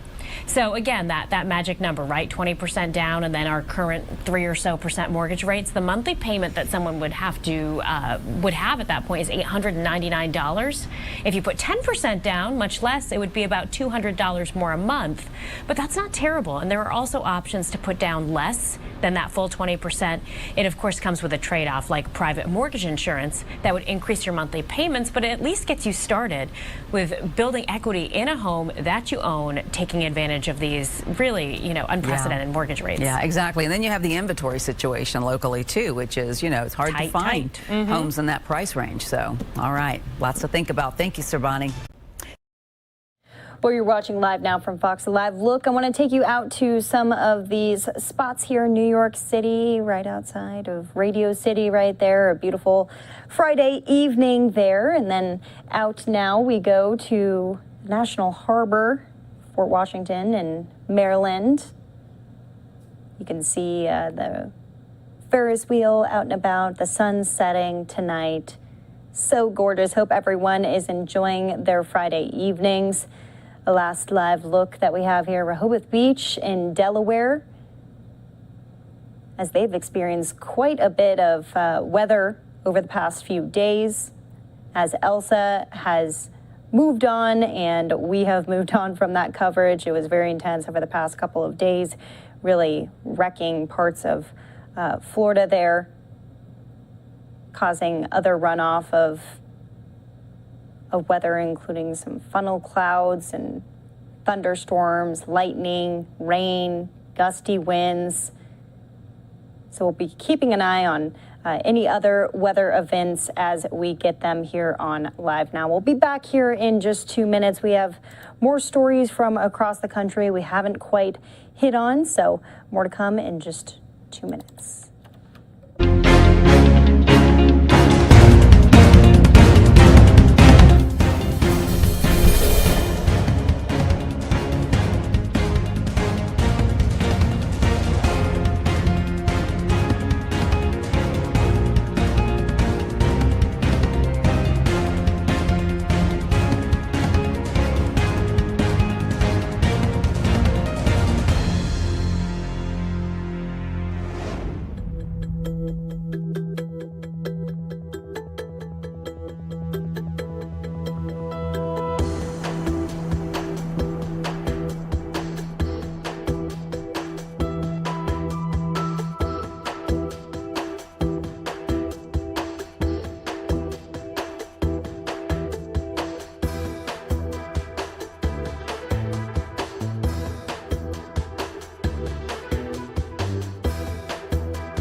Welcome back here to Live Now from Fox. You're taking a look at Teresa Balboa, who was charged with capital murder in the 5-year-old Samuel Olson, Houston boy that you've probably heard his name a few times here on Live Now if you've watched our stream.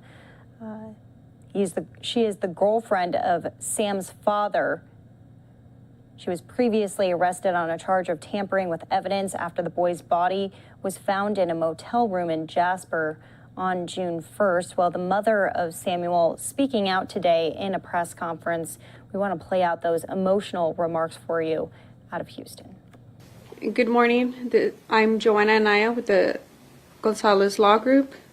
I am one of Ms. Olson's attorney.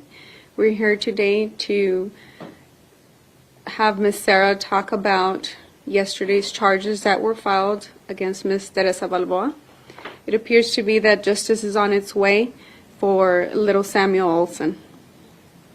And here's Ms. Sarah Olson that has a few words for you all. Hi, I'm Sarah Olson. I want to start off by thanking everybody for the prayers and the support and for helping bring justice to my son. I want to thank the media for getting his story out there. It's been a long time. It feels like it's been a long time. And it feels like it's also just begun. And I'm thankful that someone's finally being held accountable for my son. And I'm hoping more justice gets served.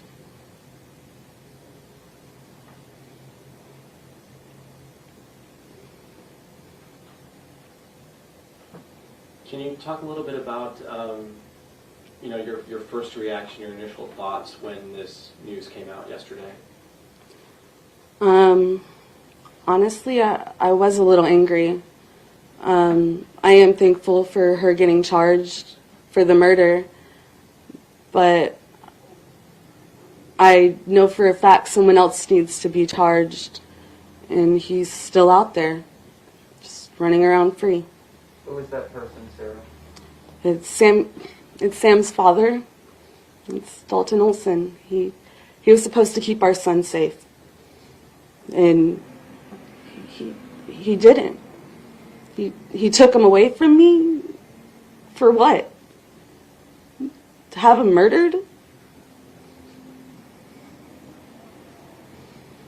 Sarah, there are now 3 people who have been charged here, including the 2 gentlemen who are accused of helping Ms. Balboa dispose of and transport Samuel's body.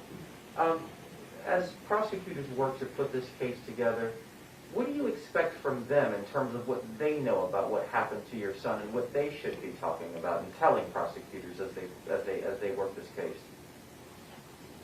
Or any thoughts on that? I just hope they did say everything. And for everyone that was involved, I hope they did name them.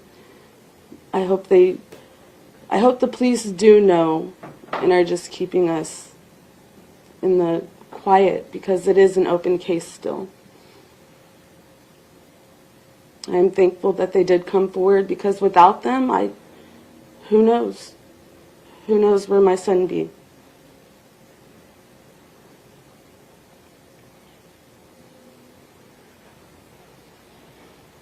Can you describe just, you talked about waiting for this moment, because you've been waiting for this.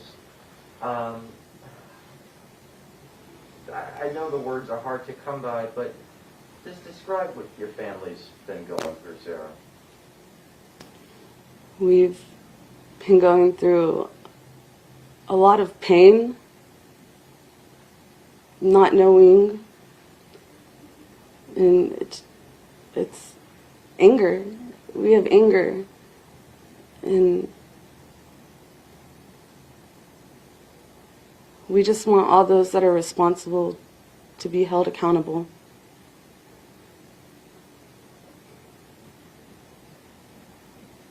Sarah, can you talk about if you were able to finally closure, get closure, cremating your baby? We were finally able to cremate Samuel. I was able to take his ashes home on, I believe it was the 27th. We'll be holding a private service for him tomorrow.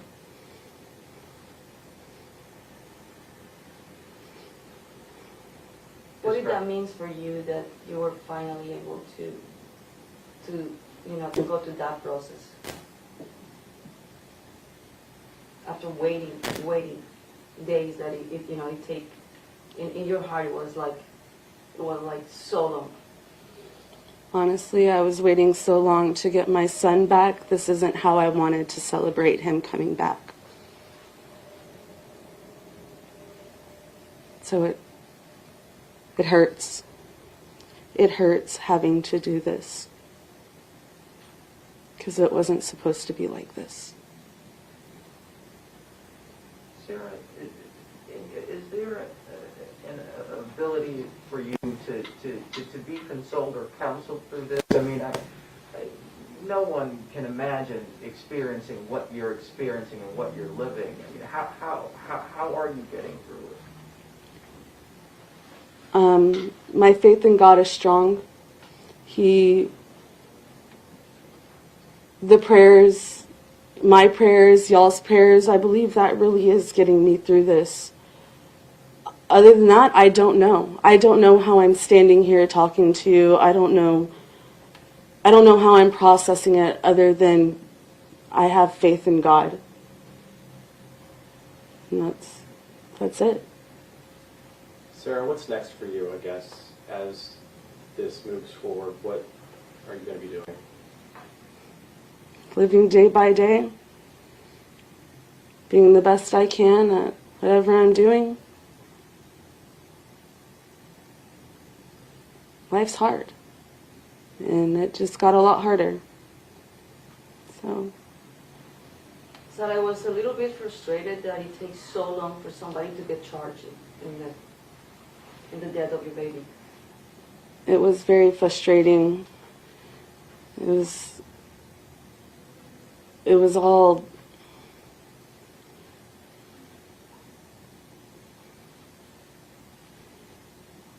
honestly, the person that I feel really needs to be charged is still walking around. And that's really what I'm waiting for. What should he be charged with, you think? What did he do wrong? He originally kidnapped my son from me. And then he put him in harm's way.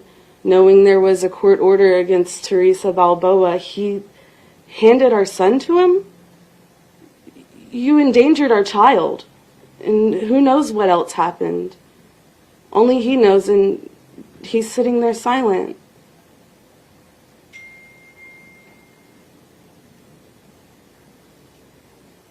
Have you heard from him? He tried contacting me about a week after they found Samuel, but I did not answer his phone calls. If you were to talk with him, what would you say to him? If you're watching, what would you want him to know personally from you? Tell our son's story. Stop being silent. Let us know what happened to Sam. There's no way you didn't know.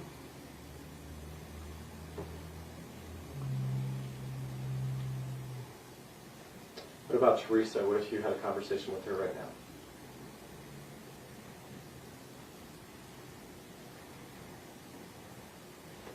I have no words for her.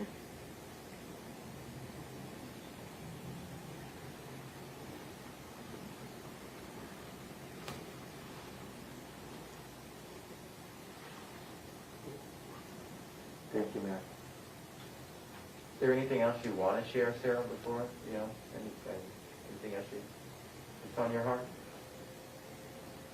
Just thank you all. Thank you for getting my son's story out there. Continuing to share him, thank you. Do you have any message to other parents, moms, that probably are facing similar situation that you were living last year? Keep fighting. Just don't stop fighting for your babies. Do whatever it takes. Just make sure they're safe.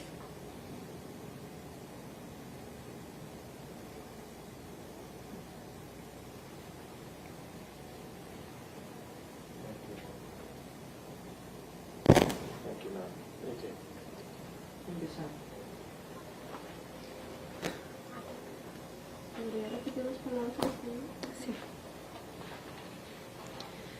Buenos días, estamos aquí reunidos el día de hoy. Mi nombre es Joanna Anaya con el grupo de abogados González.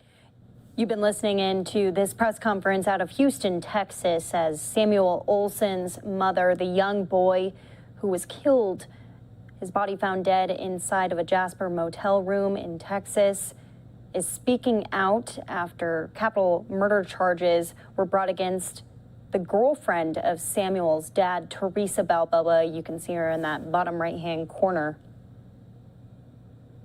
If we find any more information on this story, as of course it is a developing story with new charges against her, we'll bring it to you here on Live Now. We're going to take a 2-minute break here on Live Now. When we come back, more information out of California, a sit-down interview with LA Mayor Eric Garcetti on Fox 11 in Los Angeles. That's all coming up here in just 2 minutes.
Welcome back here to Live Now from Fox. I'm Daytona Everett. Pretty much 6 o'clock here in Phoenix, Arizona, 6 o'clock out there in California. We have more coming up for you throughout the rest of the night here. Hope everyone is having a really great Friday. We're going to go back into some California news, though. Fox 11 in Los Angeles sitting down one-on-one with LA Mayor Eric Garcetti as he has been tapped to be ambassador to India by the Biden administration. Here's that conversation. Now, this is the Fox 11 News at 6.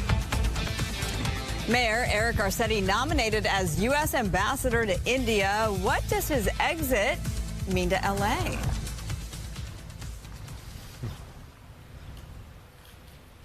Welcome, everyone, to the Fox 11 News at 6 o'clock. I'm Marla Tejas. I'm here for Christina Vine and our Alex Michelson. He's out there at City Hall for good reason today, Alex.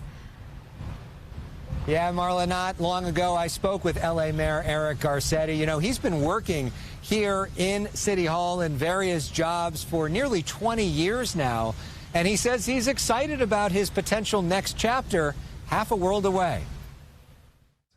And when he called and he said, "I need you," I kind of stopped in my tracks. Los Angeles Mayor Eric Garcetti describes a call from President Biden asking him to become the U.S. ambassador to India. I don't think India when I see Eric Garcetti. Why India? Well, you'd have to ask the president what his thinking is, but you know, this is one of the top handful of countries and relationships. Our oldest democracy in the world is the United States. The largest democracy in the world is India. Garcetti says he started traveling to India as a teen.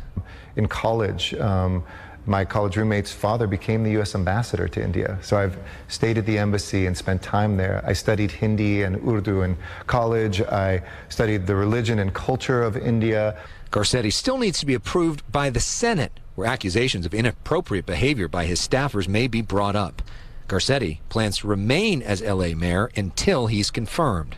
And I think a lot of people hear the announcement today, they're like, oh, he's gone. Right. I'm showing up tomorrow, I'm showing up next week, I'm showing up next month. It takes some months for the confirmation process to play out, and if confirmed, I wouldn't be leaving till sometime in the fall. That my city needs me now. Back in December, Garcetti told me he wouldn't serve in the Biden administration. Why now? Why not then? And I would never think twice about abandoning the city in the midst of its toughest moment. Now we're 99% lower with our COVID. Our economy is back and open. But the homeless crisis persists. The mayor has helped to increase the budget to fight homelessness by billions. Yet we see increased numbers of people on the streets. Objectively, how can you say that homelessness was a success? I mean, isn't what's happened with homelessness in LA a failure? No, I don't look at it as success or failure. I look at it as a challenge, and one in which we've made tremendous progress. There's still so many homeless people that say, I don't want the housing. I don't want to do that. And they're still on the street. I understand those frustrations, but I also know the only way to solve homelessness is to get people the care and the housing that they need. Garcetti has served as LA mayor for more than 8 years and the city for more than 20. How do you think this job changed you? Oh, gosh. You know, the job is so demanding, you don't grow a lot as a person. But I think I've learned a lot as a leader. I've learned to not ask permission or forgiveness. He often writes letters to his young daughter, Maya, to read when she's older. When you think about talking to her about this time, what's the lesson to your daughter about your time as mayor? I'd say in life, you have to lead with love and do your best. Make yourself worthy of making a difference. Now, Garcetti is a longtime political supporter of Joe Biden. He was a co-chair of the Biden campaign. But the timing of this is interesting, Marla. We know a few months back, Biden first floated the idea to see if Garcetti was interested in this or not. But now this announcement comes on the same day that a pretty negative story about Garcetti came out in the LA Times. And there's really been a drip, drip, drip of negative stories about Garcetti in the last few weeks. Yes, so as this announcement came, he being Mayor Garcetti, also looks poised to miss a long held goal to increase female representation in the LA City Fire Department to 5%. This is as a new report. This is what Alex is referring to in the LA Times. It documents a so-called frat house culture within the department. Female staffers enduring bigotry, a lack of support, and even flashing in the locker room. Jim Rainey is one of the co-authors of that report, along with Dakota Smith from the Los Angeles Times. He joins us now live. Thanks so much for being with us. First off, Jim, if we can get your take on the timing of this Mayor Garcetti, potential Ambassador Garcetti announcement coming after really several different negative stories about him have been in your paper in recent weeks. Yeah, I mean, I think there's been a lot of speculation about Mayor Garcetti and how some of the local news might affect him. But the people who think they know a lot about this obviously didn't know. I mean, there are a lot of people here locally who thought that some of these challenges that have come up in recent weeks would hurt him. But obviously, a lot of loyalty in both directions between the Biden White House and Garcetti.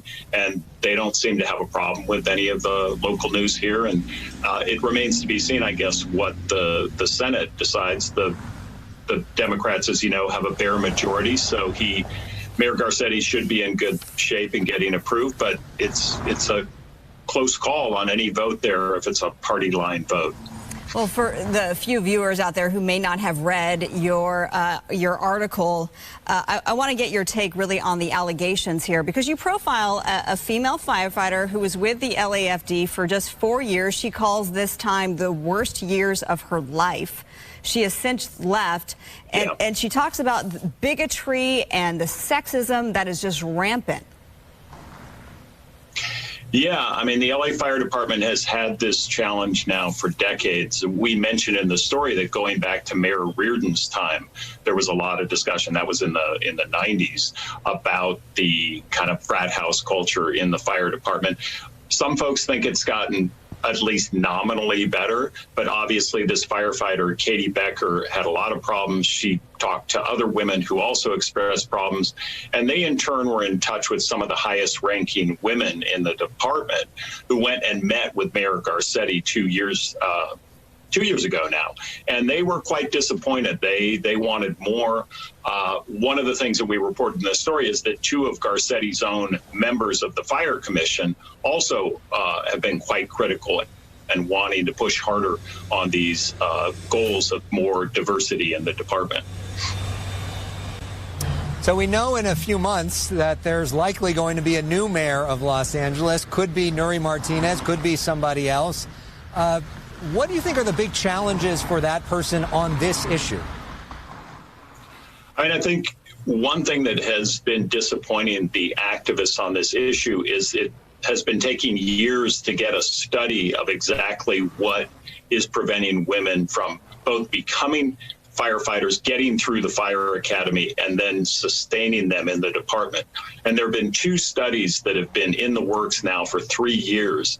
And for various reasons we probably don't have time to go into, those studies haven't been completed.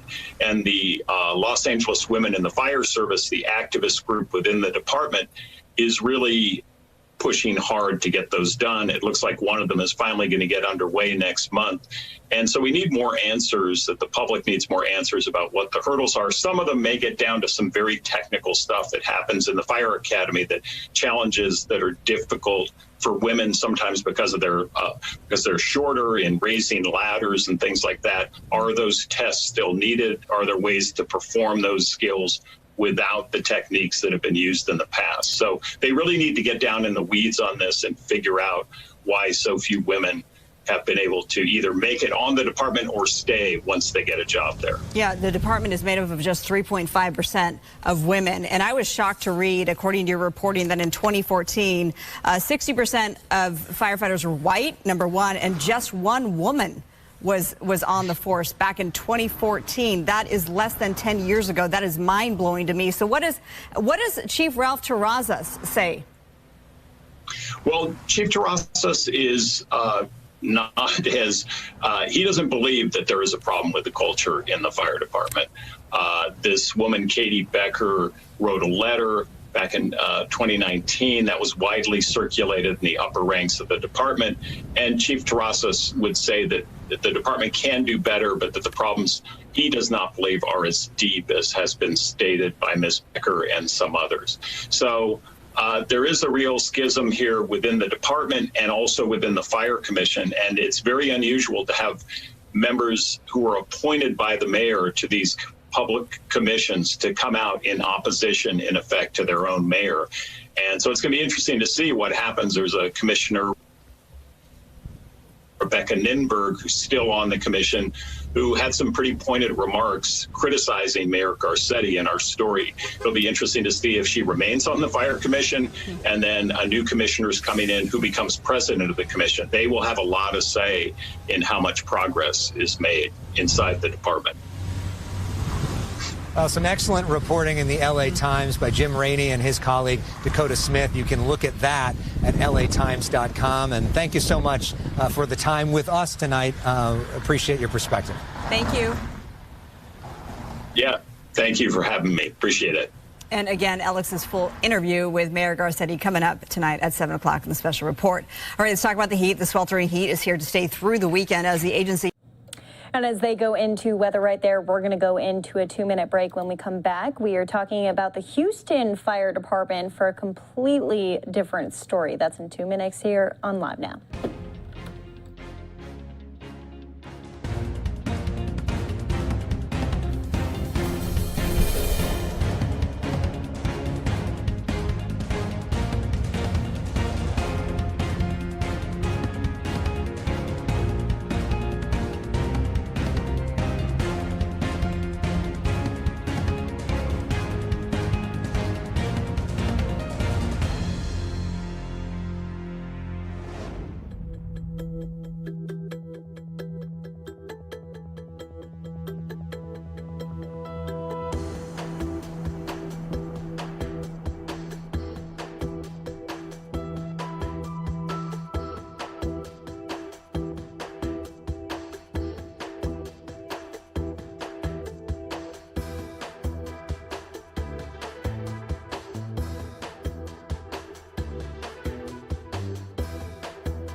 And welcome back here to Live Now from Fox. I'm Daytona Everett, 6:15 here in Phoenix, Arizona. We have a very interesting story coming out of Houston, Texas. Before we get to that, though, I want to take you to some live pics from across the country. Here's Skyfox over Los Angeles on the beach there.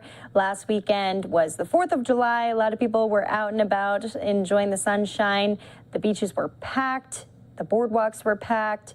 It seemed like things were really heading in the right direction when it comes to the pandemic. And then out to Rehoboth Beach as well. Take a look at this shot. Nighttime out there. We just showed you not too long ago the sunset, really gorgeous sunset. And then last but not least, National Harbor in Port Washington, Maryland. Take a look at this Ferris wheel shot. So beautiful out there.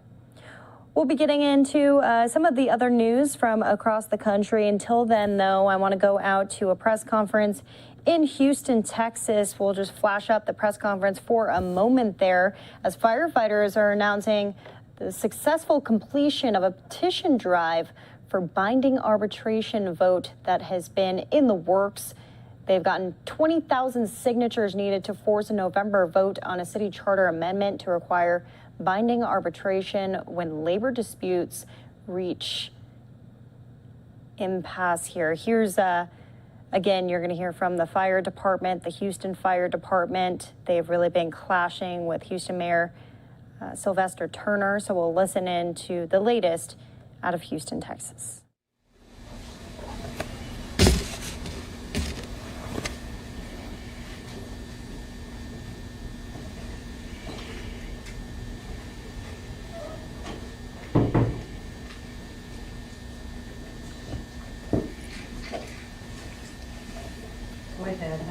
Okay. All right. Sure. Welcome, everybody, to the news conference today, July 9th, 2021.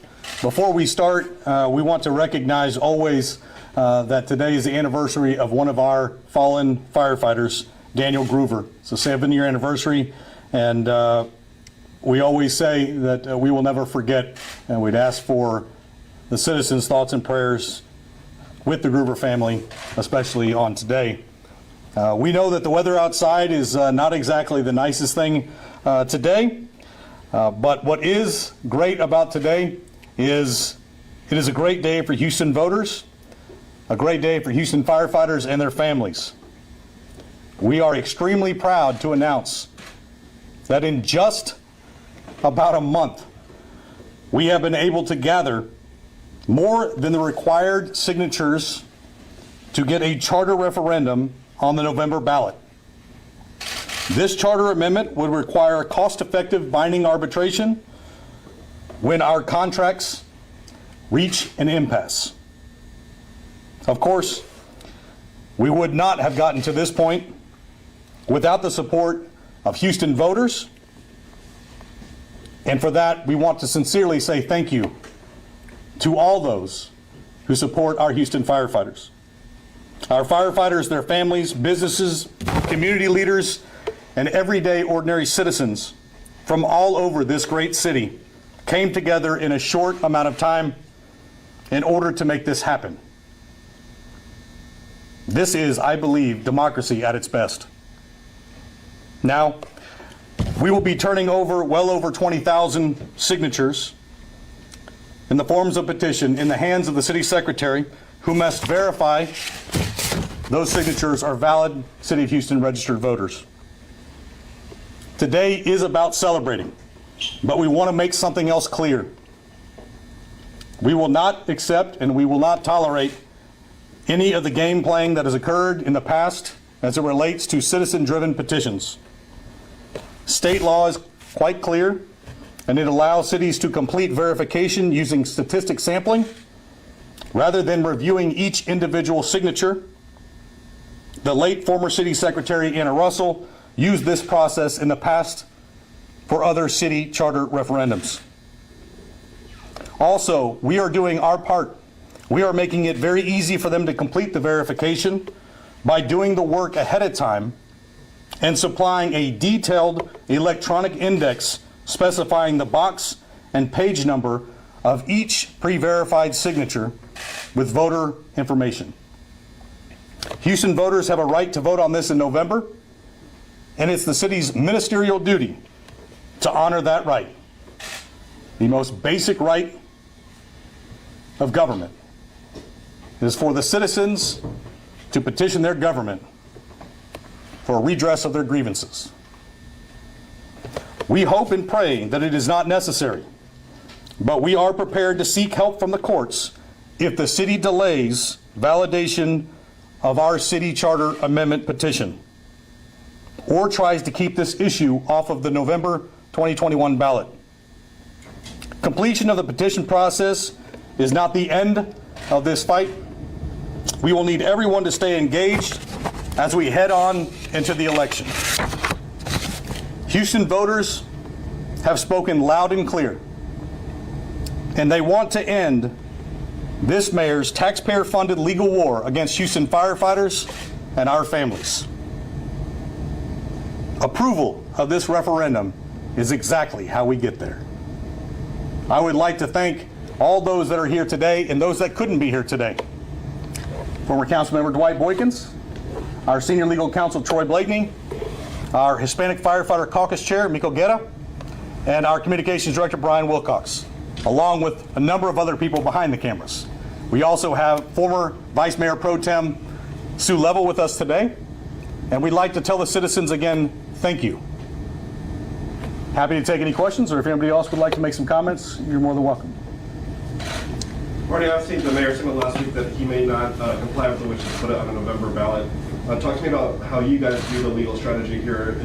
Is it that they must put it on the ballot this year, or that they should be putting it in the November ballot? I'll defer to Troy. We've been through. Let me put it this way: when the citizens speak up and they utilize a process in order to address an issue, we've always said it should never be delayed. It shouldn't be put on the back burner, and it should be about the citizens. It should be about the voters. We shouldn't be engaging in any type of voter suppression by pushing off what it is that the citizens today want the government to address. As far as the legal strategy, I don't know if Troy wants to get into that, but I'm going to turn the floor over to him. Oh, it's actually not a strategy. The statute's pretty clear that people in the city of Houston have a right to petition their government and ask that something be put on the ballot to be voted on. And if the petition is done, it's submitted, it needs to be counted in an appropriate time. And once it's counted, then City Council and the mayor should put it on the ballot. That's the same thing that's been occurring throughout the country for years and years, and that's what the law says. So we don't see the issue that you run into sometimes is whether someone intentionally slow walks the counting so that it delays it to move it back another couple of years. And one, that would be terribly inappropriate. But number two, we've already been through this route before, and where the court had to enter an order that says you have to count and I want you to do it. And very timely after the court entered that order, they were able to count. So it would be unfortunate if we had to go back down to the same courthouse and do the same thing. So, but my understanding is when they do the vote, they could either select the next uniform election date, which would be the November date that you guys are looking for, or the next municipal or presidential election date, whichever one was earlier. Is that your understanding as well? Or? Well, I think it's the next, it will be coming up in November is the time it should be. But I have let me have a caveat here. The scheduling of elections is not something I do on a regular basis in my law practice, but I will tell you that if it's not counted timely, then the law says it's got to be on the next one. And to that point, I'll just expand upon that. I think one of the things that we addressed, and I'm not speaking as a lawyer, but when we were in the courthouse last time, one of the things that I recall was either said by the judge or was brought up is that if the citizens are signing a petition, it's because they believe that there is an issue going on right now. So delaying the right of the voters in which to vote on these things is kind of the antithesis, in my opinion, of exactly why you have this process. So any delay, uniform election date, which is November of 2021, is where both of these should be on, without question. We saw that in 2018 with the Proposition B. We had to go down there, and I think it was less than 20 days that they counted those signatures for our petitions. We know it's able to be done.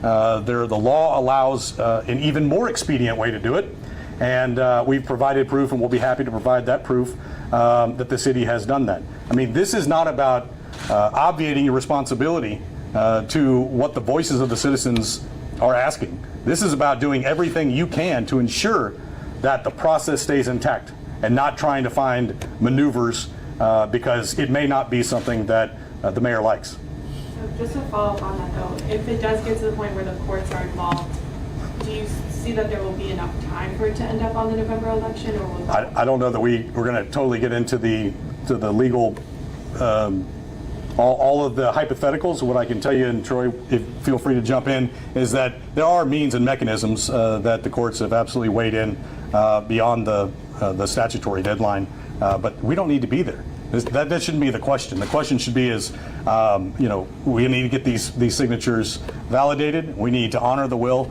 of the process and honor the will and get this to the vote in November. And if the firefighters, community leaders, business leaders, if we were able to do this in just about 30 days, that's a big, tall order. That's a huge undertaking. And for that to have happened is shows the level, in my opinion, of the support that the citizens say that they want to weigh in. So all this is about is the city secretary verifying, put this on the ballot, and let's go to a vote. We saw arbitration, work in other cities, in San Antonio. I think you referenced this position in Austin as well. Did that kind of inspire you guys to go this route in terms of well, we've had a lot of inspirations. We actually worked very closely with the San Antonio firefighters and with the Austin firefighters and kind of their initiatives.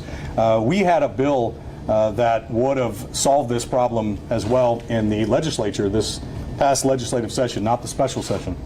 And we had well over 100 state representatives, does not matter what side of the aisle you were on, in support of this. This is a fair and a safe way to resolve a contract issue. We see what happens when you do not resolve a contract. We have been in a taxpayer-funded legal war from the city of Houston and this mayor, who have refused to get what the firefighters are owed under the law, which is a contract. It's very simple. And so that's what we're looking forward to. We want a fair and a safe resolution, and this does it. No more taxpayer-funded legal wars. And one of the concerns that has come up is the status of the city's credit rating. So in your opinion, does this weigh into that at all, or no? Listen, the mayor, I think, comes up with whatever talking points he wants that fits his narrative, but I think you could probably refer to San Antonio, and I believe that they no longer have that same feeling.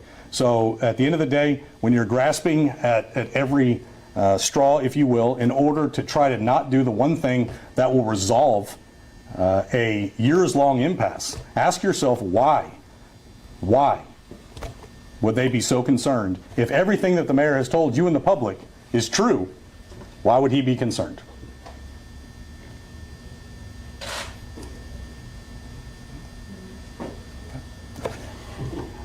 Okay. Well, I just want to thank everybody. Miko, do you have anything you want to say? Right? Dwight, anything you want to say? Yeah, I would like to make one comment. With regards to the city's credit rating, I served on city council for 6 years, and I can't think of a time when, I think under Mayor Parker, we talked about issuing bonds, and I'm not going to talk like you guys don't understand what I'm saying. I'm just educating you. What typically happens is, and particularly in this case, I believe this new city council is not up to speed on the impact of a AA or AAA credit rating. Right now, I'm not certain where the city is, but I can tell you this.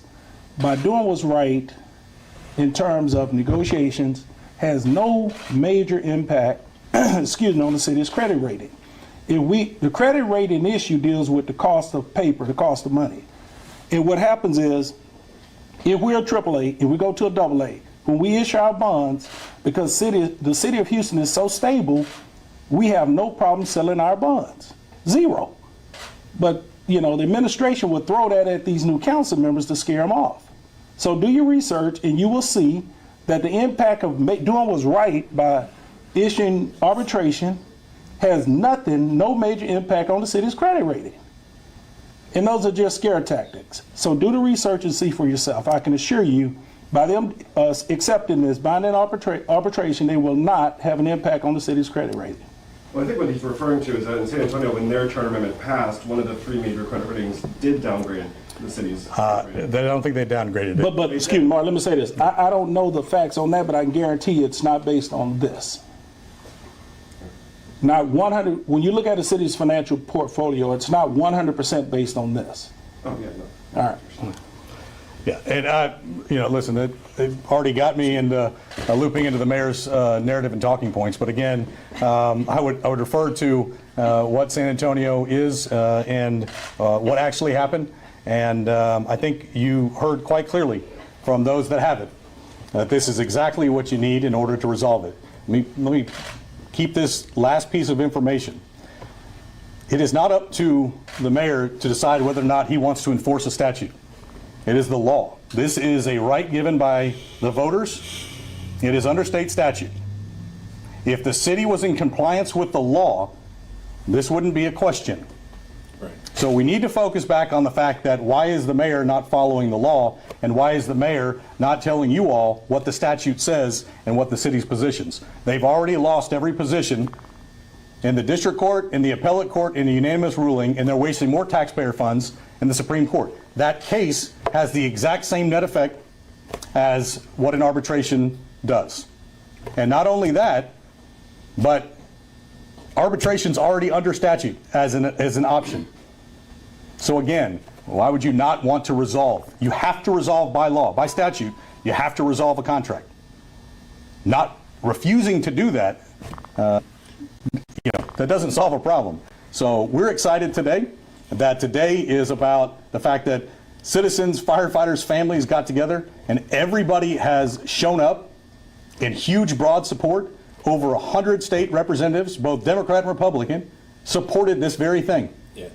So if that's the case, I think we need to be understanding about what it is that we're doing, what we're trying to do. And again, we've seen this work in other cities, and we've seen the almost identical thing happen in San Antonio for that resolution. So we again thank the citizens, we thank the voters, and we look forward to this going on. We will be spending the next little while ensuring that we have everything in order so that we are doing our responsible thing and ensuring that it's transparent, it's clear, and we're giving it to the city secretary with plenty of time. So with that, thank you all very much, and we look forward to seeing you all in November. Yes? Can I have you three say and spell your first and last name and your title? Well, he's more important than I am. So. I am Troy Blakeney, Blakeney, and I'm attorney for the firefighters. Who are you? Marty Langton Jr., Dwight Boykins, DWIGHT, BOYKINS. Patrick M. Marty Langton, MARTY-LANCTON, President of the Houston Professional Firefighters Association. We're good? Thank y'all very much. We appreciate y'all coming out. That was a press conference out of Houston with the fire department there, but we're taking you out live to a look over the Chicago skyline. So beautiful on this Friday night. It is almost, well, it is 6:30 here in Phoenix, Arizona. We have more news to be getting to after the break, including an officer-involved shooting. We have an arrest, so we'll bring you the latest here in 2 minutes.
Welcome back here to Live Now from Fox. New information coming in from Chicago Police Department tonight. A man dies after being shot by police in West Garfield Park. This was after a major standoff with police this morning. Here's the latest from Chicago police down on the ground. Was for escape from electronic monitoring. He cut off his bracelet.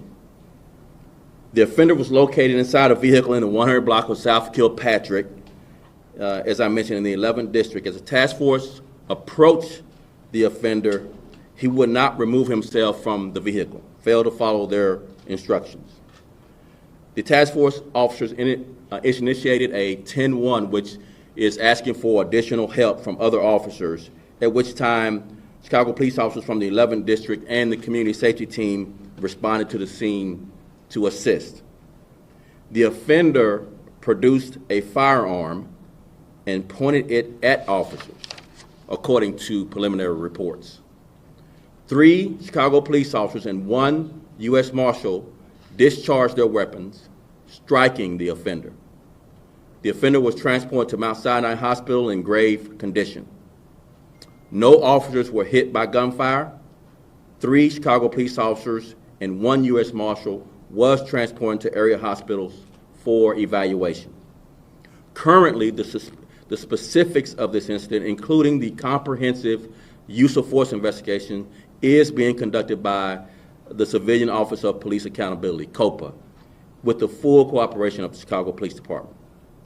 All of the involved officers will be placed on routine administrative duties for a period of 30 days. Those are the Chicago police officers. And this matter remains under investigation, and full inquiries will be directed to COPA. With that, we'll take any questions that you have. Did the offender fire shots? That's yet to be investigated. No further comment beyond what the offender's actions until the investigation reveals those facts. How many officers, how many Chicago police officers were taken to the hospital or involved in the incident first, and then how many were taken to the hospital for observation to be checked out? Direct involvement, again, 3 Chicago police officers and 1 U.S. Marshal discharged their weapons. Additional officers did respond to the scene, but preliminarily, only the 3 Chicago police officers and the 1 U.S. Marshal fired their weapon. Okay. But there were officers taken to the hospital for observation? Yes. Correct? So currently, those officers that I mentioned, the 3 were taken to the hospital for evaluation. Okay. What's the age of the man who was shot? 33. Was he pronounced dead, the offender? We are awaiting that from, I believe it's Sinai Hospital, but right now we're showing him grave. Did you release his information? Did you say his We're awaiting notification to the offender's family before we release his name. And are you saying, so did they obviously were looking for him, correct? For The offender?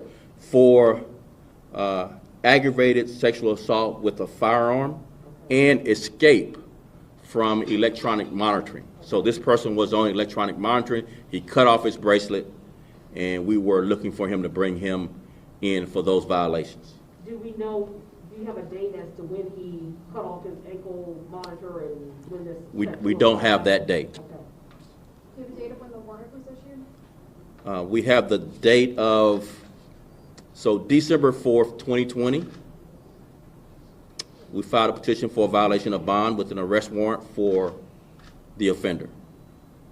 And we were serving that arrest warrant today, this morning, when these events transpired. That indictment was for 15 felony counts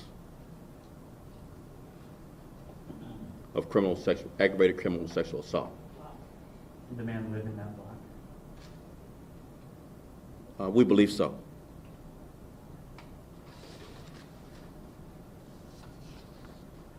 Was anyone else in the vehicle with the man? No. Last question. What is the U.S. Marshal's role in this? They were part of the fugitive task force.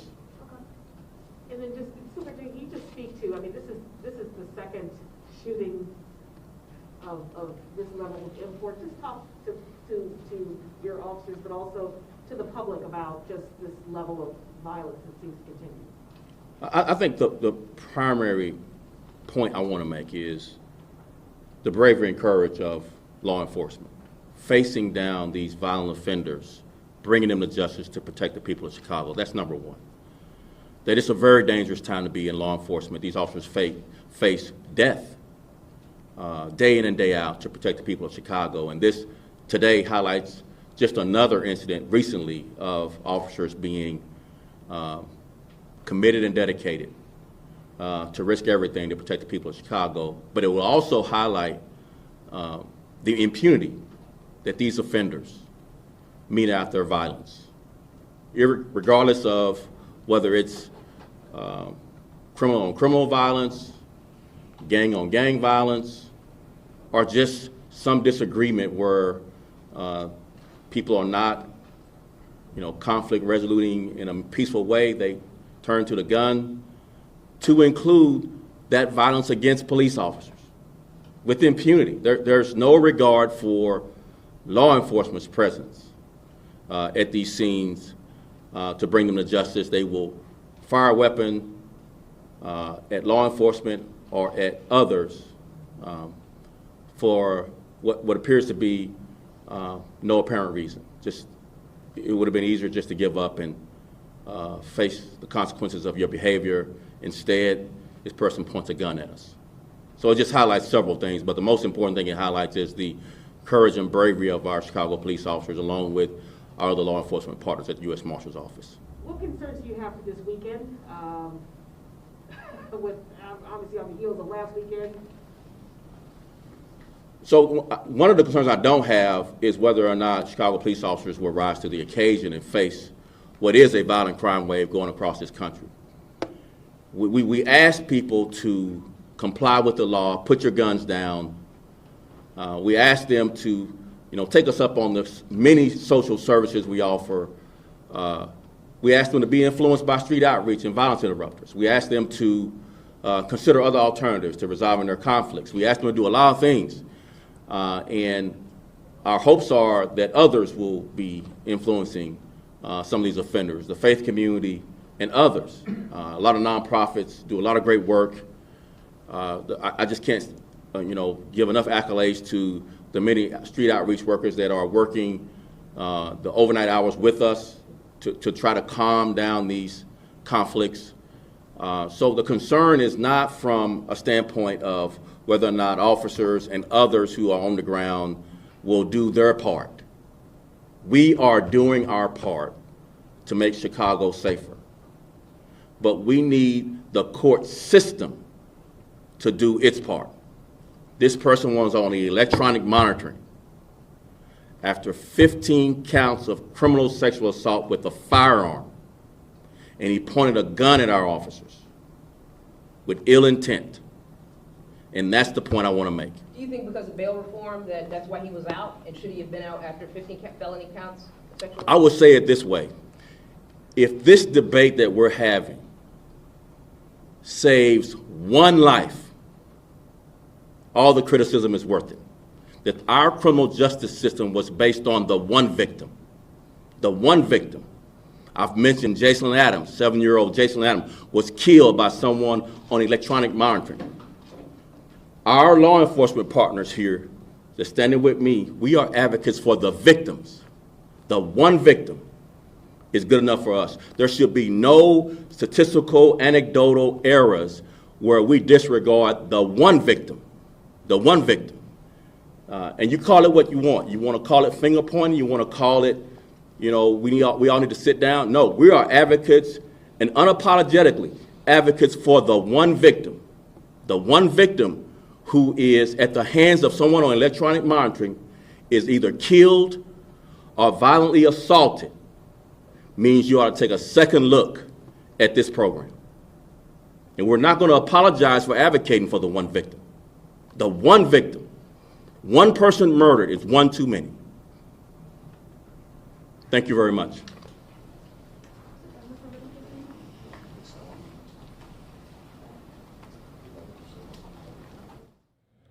You've been listening in to the latest press conference out of Chicago, with Chicago police. We've heard from them several times this week with an uprising in violent crimes, especially against police officers. We're also seeing a rise in road rage shootings in the U.S. We're on pace to reach a 6-year high, with an incident occurring nearly every 18 hours. This week alone, there have been 5 deadly road rage shootings, including a youth baseball coach shot in the head on the way home from a game. We have a story kind of outlining everything that's happened this past week, just devastating shootings across the country on the roads. This was one of the most tragic events that I have witnessed in my 20 years in policing. Jay Boughton got into a traffic altercation Tuesday night while driving near Minneapolis with his 15-year-old son, prompting someone in this SUV to open fire. Boughton lost control and crashed. His son tried CPR, but Jay died in his arms. This is the world we live in, people. Is this the world we want to pass to our children? Is it? Is it? There were some shots fired on the road while this guy was driving. Road rage is back. At least once a day, someone is shot at, injured, or killed, according to the Gun Violence Archive. Some call it cove rage. Heavy traffic, short tempers, aggressive driving. An obscene gesture escalates the situation until one driver retaliates with a weapon. That hand gesture got my son executed.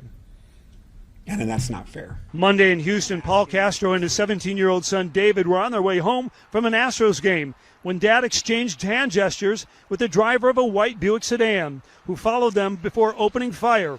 David was shot in the incident and died yesterday. Meanwhile, in Detroit Monday, Francis Dombrowski got into a road altercation with Terrell Josie, who allegedly shot him after they pulled into a parking lot. He was talented, he loved serving the citizens, and he was a great firefighter. To lose his life so tragically in such a violent manner, after risking his life for 3 decades, there are no words to comfort or console someone after that. In the last 4 years, 22 Americans on average were killed or injured every month in road rage incidents, a number that has now nearly doubled to 42. Manhunts are underway outside Minneapolis and Houston and here in Los Angeles following a shooting on Saturday. There was also another incident just south of me this morning. In Los Angeles, William Lajeunesse, Fox News.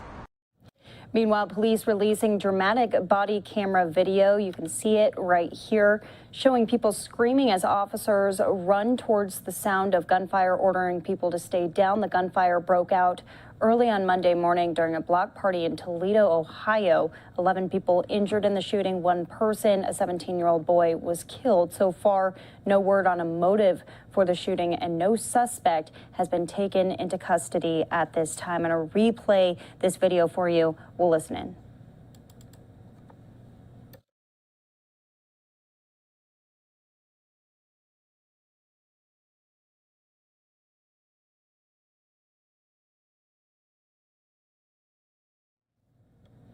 Well, looks like this video doesn't have any audio for you, but in it you could hear several shots fired. Again, 11 people shot and injured, one teenager killed out of Ohio. When we come back after the break, we are going out to Surfside, Florida for the latest updates down on the ground. The latest death toll also, one recovery was made today, a pet found alive. We'll see you back here in 2 minutes.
Welcome back here to Live Now from Fox. I'm Daytona Everett, almost at the 7 o'clock hour in Phoenix, Arizona. Hope everyone is having a good weekend, heading into a long weekend here. Going to take you around to some of these live looks across the country. Always fun to see these sunsets. Chicago, Illinois, beautiful shot of the skyline there. And out to New York City we go, and we've been flashing National Harbor. Take a look at the Ferris wheel. Doesn't seem like anyone is out there. Possibly a little bit of lightning in the background. And then Rehoboth Beach. We've been tracking Elsa this week. Today it has been pretty much calm. We saw some flooding in New York City. Speaking of New York City, I just showed you that shot, Radio City right there. We're going to head out now to Florida as we got an update from Surfside with local officials down on the ground. The death toll rising to 79 people. The latest press conference, one person was recovered. But we did get a glimmer of hope on this Friday. A pet, family cat named Binks was found alive and well 2 weeks later from this condo collapse. Here's a picture of Binks right there. And you'll hear from the Miami-Dade mayor talking about the recovery of Binks and then also the recovery effort underway out of Surfside going into the weekend. Today, we recovered another victim. The total number of confirmed deaths is now 79. We've also made more identifications since our last briefing. 53 victims have now been identified, and 51 next of kin notifications have been made.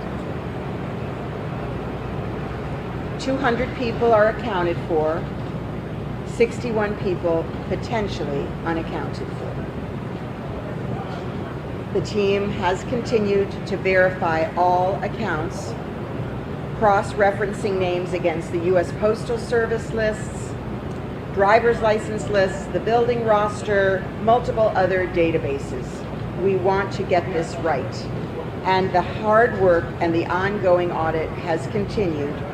These numbers will continue to change. So after 16 long and extremely difficult days, I'm happy to be able to share a small piece of good news. Binks, a cat living on the 9th floor of Champlain Tower South, was recently found near the site. And a few hours ago, he was reunited with his family. Thank you from the bottom of my heart and all of us who are so happy to have played a role in returning Binks with his family. And I'm glad that this small miracle could bring some light into the lives of a hurting family today and provide a bright spot for our whole community in the midst of this terrible tragedy. And we're so very grateful to all of those across our community and the world who've continued to keep us in your prayers and in your hearts.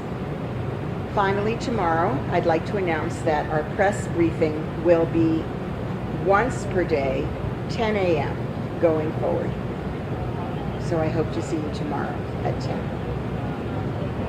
La búsqueda y la recuperación continuaron a toda velocidad hoy y nuestros equipos recuperaron a otra víctima. El número total de muertes confirmadas es ahora 79.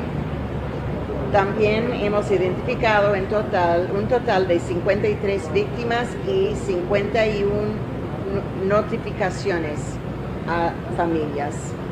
Se contabilizan 200 personas con 61 personas potencialmente desaparecidas. El equipo continúa trabajando para verificar todos los informes de la lista de desaparecidos. Después de 16 difíciles días, estoy feliz de poder compartir una pequeña buena noticia con todos ustedes. Hoy, hace unas horas, un gato que vive en el Champlain Tower South fue encontrado cerca del sitio y acaba de reunirse con su familia hoy. Binks. Gracias a todos que ayudaron a hacer la reunión de Binks con su familia posible. Me alegra que este pequeño milagro puede traer algo de luz a la vida de una familia herida. Finalmente, comenzando mañana, nuestras conferencias de prensa va a ser una vez al día, solamente una vez a las 10 de la mañana, todos los días. Te veremos de vuelta aquí mañana. Muchísimas gracias a todos y buenas noches. Thank you, Madam Mayor. Surfside Mayor Charles Burkett. Good afternoon. While Chief Kaminsky, Chief Jadala, and Director Ramirez continue to expertly direct the operations at the site, Surfside was busy continuing to look into the north building, which, as you know, is the sister building to the building that collapsed. Today, I accompanied our expert engineer down to the site where he was able to take pictures of the columns, the slabs, and the other structural components that had been set aside. I was also able to walk him around and get him close to the building so that he could photograph some of what was left in order to help him do his due diligence on the north building. He will also be taking samples of the concrete and other materials from the south site in order to compare them to the materials and the structural slabs and the core samples that were taken from the north site. Lastly, I just want to note that as I go to the site at least 3 times a day, the debris pile itself is dramatically being reduced, almost to the point where it's at ground level in many places and actually below. So our teams are making incredible progress. I want to send all of Surfside's love and support out to those search and rescue teams because they are burning the candle at both ends, and I know all our chiefs and the director are very much aware of that and working hard to make sure they don't burn those candles all the way to the middle, because that's important. Our guys need as much support as we can give them. So I thank you for your prayers and thank you for all the good wishes that you're sending along. Thank you, Mr. Mayor. Representing the Small Business Administration, Roberto Voltadano. Good afternoon, everyone. As of last night, our team had served 40 businesses, 68 applications. Out of those 68 applications, 40 are from businesses. 16 of those businesses have applied for the economic injury loan, which is again working capital. 28 of those came from homeowners and renters. And so we are slowly but surely assisting those who need in their road to recovery. Today I had a chance to go visit with some of those business owners, and so I walked through the business district in Surfside and I spoke to a wider range of business owners, from a florist to a bakery to a bridal shop. And while there obviously is a sentiment of sadness, they're happy to see the street back open and their community coming back to their new normal and visiting their businesses. And so I'd like to invite our members of the press and Miami-Dade County, in the measure that you can, come over and visit the business community here at Surfside. They will be very much appreciated. Thank you so much. Thank you. And our Creole translator, Leonel Lettergold. Bonsoir tout le monde. Nous avons fait journée, 16e journée, nous arrivons continuer le travail et pendant la journée aujourd'hui, nous joignons l'autre victime. Ça porte quantité nous à 79 personnes qui décédés et 53 qui déjà identifiés. Moun que nous trouvons 200 jusque-là et moun que nous potentiellement pour rejoindre c'est 61. Nous disons potentiellement parce que nous continuons à faire recherche pour nous comparer adresse postale avec permis de conduire pour nous sûr que moun sa yo ne pas dans le building dans le moment accident est fait là. Après 16 jours de travail, nous avons une petite bonne nouvelle que nous sommes capables de bailler tout le monde. C'est que nous avons un chat qui est dans le 9e étage building Champlain. Ça fait 2 heures de temps de ça que nous sommes réunis avec le propriétaire. Nous sommes très reconnaissants envers le monde qui travaille pour rendre ça réalisé aujourd'hui. et nous remercions en pile pour l'effort que vous faites. À partir de demain, nous allons gagner une conférence de presse seulement une fois dans la journée, à 10h du matin seulement. Bon après-midi. Thank you, Mr. Larrabee, and we'll open up the questions and answers. Ma'am? Wendy Rose with USA Today. I have a two-part question. The first part is, at the current rate of recovery, this is for anybody, the current rate of recovery, I know we were originally talking about weeks to get victims recovered, but we may be looking more at like days. And then the second part of that question is, because we don't know exactly how many people were on site at the time of the collapse, at what point do recovery efforts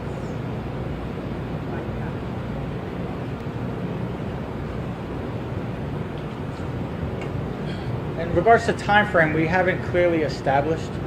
As the mayor mentioned, we're definitely making significant progress with the way we're working, utilizing the heavy machinery with our task force members, constantly monitoring and obviously assisting as well. So definitely we keep having a sliding scale. I don't want to comment particularly what we're projecting now, just because it's definitely a constant moving target. But we are making progress, so we'll continue to monitor and hopefully we'll have a better projection in the near future. In regards to our recovery efforts, we're searching every area. We're going through every component, and we want to exhaust every avenue in that search for recovery. So there's no set definitive timeline as well as that when that would stop. We have, our numbers of what, the unfortunate numbers of victims, and that's what we work for, and that's what we're searching. But we're searching every area, that we can access. Sir, follow it over here.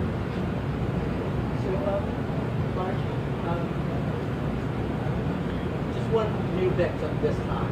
I'm wondering if the search or the strategy for search changes if, this morning you announced 14, but if it only becomes one or none, do you change your search style or your strategy at all?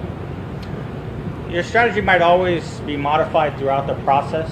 In regards to our recovery aspect, no. I mean, the majority of our search is utilizing the heavy equipment and going through specific areas. We definitely, based on the schematics of the collapse, we feel we have certain area locations for highest probability of victims. So we definitely target those areas, but we obviously search throughout the entire rubber pile as well. And generally speaking, those areas with highest probability, could you describe those areas? Well, again, difficult to describe just because of the type of collapse. Obviously, with the time, we're always going to try to focus on where we felt would be bedrooms as well as stairwells. So that's always been primary focus, and then of course we search throughout as well. Over here. For Mayor Levine Cava, as you can imagine, and as I'm sure you know, there's a tremendous amount of interest regarding the cat banks. Can you tell us about the cat's family? Are they okay? Are any of them hospitalized or missing? We're not able to yet at this time, but we hope to be able to tell you more about the happy story. Could you share some details about We're gonna go with Spanish real quick, and then we'll with Johnny Arch. Okay.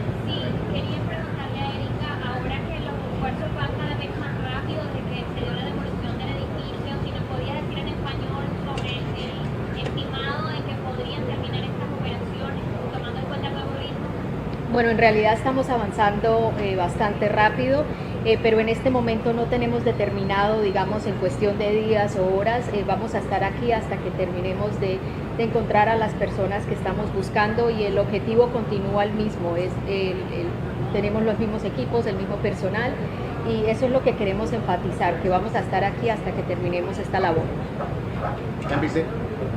Madam Mayor, can you share some details about the circumstances Banks was found? Was he Yes, in rubble, yes. trapped? Was he roaming around?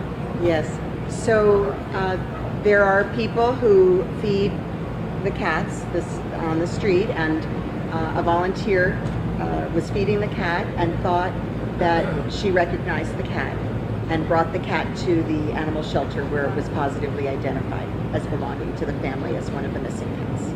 Where exactly was it being fed in reference to the building? In the vicinity, but there are a lot of cats in the area, and we have been sending out our animal services department with live traps to find cats, and we also have supported those who are voluntarily feeding cats.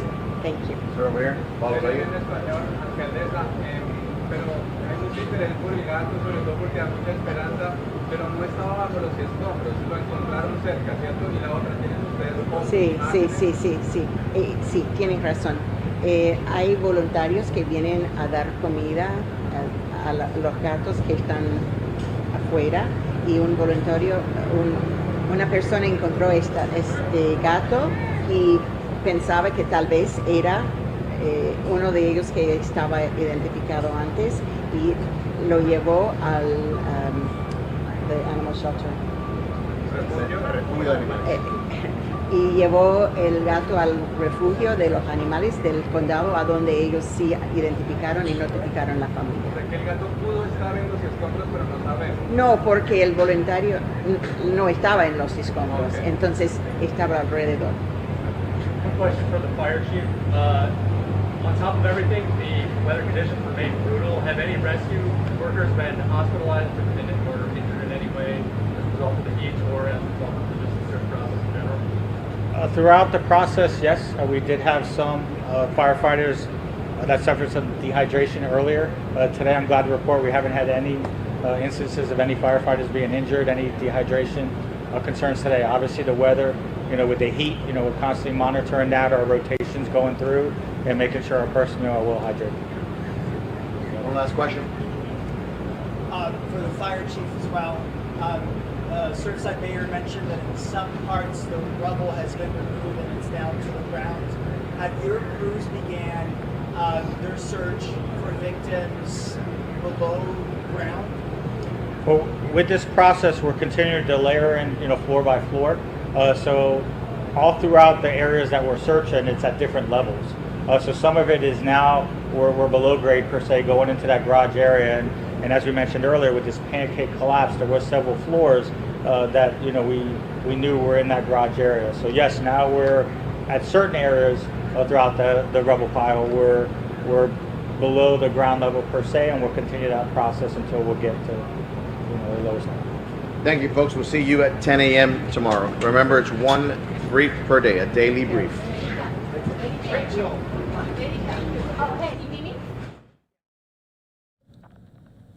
So right there was the latest update out of Surfside, Florida, with Surfside officials and the Miami-Dade County mayor and fire and rescue officials tragically saying that they found one more body in the duration since their last press conference this morning, bringing now the confirmed death toll to 79 people dead in that condo collapse just a little over 2 weeks ago. It's a tragedy that you really can't even imagine. It seems very incomprehensible, and we send our deepest condolences to that community out there. We've been covering that story from all angles. Some bright light today, though. Some respite from all the grief. That cat there, named Binks, that a family has been searching for, was found alive. That pet that was returned to that family. And so it's kind of a glimmer of hope there in such a tragic story. Anyway, I'm Andrew Kraft. Like you heard from them there at that press conference. And now going forward, there will only be one update per day. Remember, previously there were two, one in the morning, one in the evening, now just one going forward. So like we've been doing, we'll air those press conferences live for you if you are still following that story there in Surfside, Florida, in southern Florida. So I'm Andrew Kraft. I'll be leading the coverage tonight going into the weekend. I hope you're having a good start to your weekend. I know I'm getting excited. When we come back, we're going to tell you everything that President Biden was up to today. We're going to show you a live look right now. This is, I believe, in Rehoboth Beach, Delaware. As you know, the president has a summer home there on the beach. Well, he is in Delaware this weekend, in Wilmington at his home with the First Lady. So we'll have all the latest updates on the White House and what the president was doing today after the 2-minute commercial break. We'll see you then.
And welcome back here to Live Now from Fox. I'm Andrew Kraft, and we want to move into some of these political stories at the moment, especially from the White House. President Biden wants to rein in big business, including big tech, with a sweeping executive order aimed at fostering more competition across the economy in a bid to level the playing field for workers and consumers. Fox News correspondent Caroline Shively reports from Washington. President Biden is taking aim at big tech, manufacturing, healthcare, and other industries where he believes too few companies have too much power. The president signed an executive order Friday, ordering more than a dozen federal agencies to foster competition in the sectors they regulate. The heart of American capitalism is a simple idea: open and fair competition. That means that if your companies want to win your business, they have to go out and they have to up their game. The White House says the lack of competition means companies can charge higher prices and pay their employees less money. Higher prices and lower wages caused by lack of competition are now estimated to cost the median American household $5,000 per year. Silicon Valley is singled out in the order, asking federal agencies to make new rules on data collection and surveillance and to restore net neutrality. The order also has some specific ways consumers could feel the benefits, including supporting states' efforts to import cheaper drugs from Canada, limiting cell phone manufacturers' ability to block third-party repairs, and making it easier to switch banks by letting you take your data with you. Critics are warning the feds need to proceed with caution. Anytime government intervenes in any aspect of the economy, it tends to warp the market and have unintended consequences. The agencies will also have to craft the new rules in a way that will withstand any legal challenges from industry. In Washington, Caroline Shively, Fox News. And Caroline, thanks so much for that update there. What we wanted to do now is we want to show you the remarks from the White House a little bit earlier about this executive order. We'll hear from the president. I don't know if he took questions. We'll see if he does there, but this is from earlier at the White House. Hello, everyone. We have a cabinet meeting. Please be seated. Thank you. Well, it is not good morning, which my remarks say here, but good afternoon. We're in the midst of a historic economic recovery. And because our successful vaccination program strategy has been working, and the immediate relief through the American Rescue Plan has brought back our economy from the worst economic crisis in nearly a century, America is now on track. We're now on track for the highest economic growth in 40 years, and among the highest growth records on record. We designed our economic strategy to be durable to the ups and downs that come with recovery. There are ups and downs. That's why the American Rescue Plan was designed to help people not just all at once, but over the course of a full year. So we could continue supporting families, small businesses, state and local budgets to help them weather those ups and downs. And now that the economy is back on track, we're making progress on the second phase of our strategy, ensuring long-term growth. That's what my Build Back Better agenda, including my Americans Family Plan, and the bipartisan infrastructure agreement we reached last month, that's what they're all about, long term. But to keep our country moving, we have to take another step as well. And I know you're all tired of hearing me during the campaign and since I'm elected president talk about it. And that's bringing fair competition back to the economy. That's why today I'm going to be signing shortly an executive order promoting competition to lower prices, to increase wages, and to take another critical step toward an economy that works for everybody. The heart of American capitalism is a simple idea: open and fair competition. That means that if your companies want to win your business, they have to go out and they have to up their game.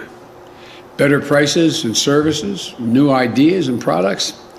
That competition keeps the economy moving and keeps it growing. Fair competition is why capitalism has been the world's greatest force of prosperity and growth.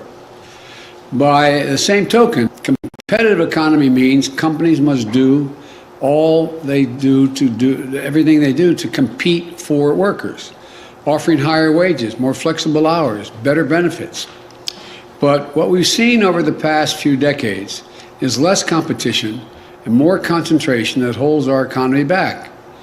We see it in big agriculture, in big tech, in big pharma. The list goes on. Rather than competing for consumers, they are consuming their competitors. Rather than competing for workers, they're finding ways to gain the upper hand on labor. And too often, the government has actually made it harder for new companies to break in and compete. Look at what that means for family budgets. Take prescription drugs. Just a handful of companies control the market for many vital medicines, giving them leverage over everyone else to charge whatever they want.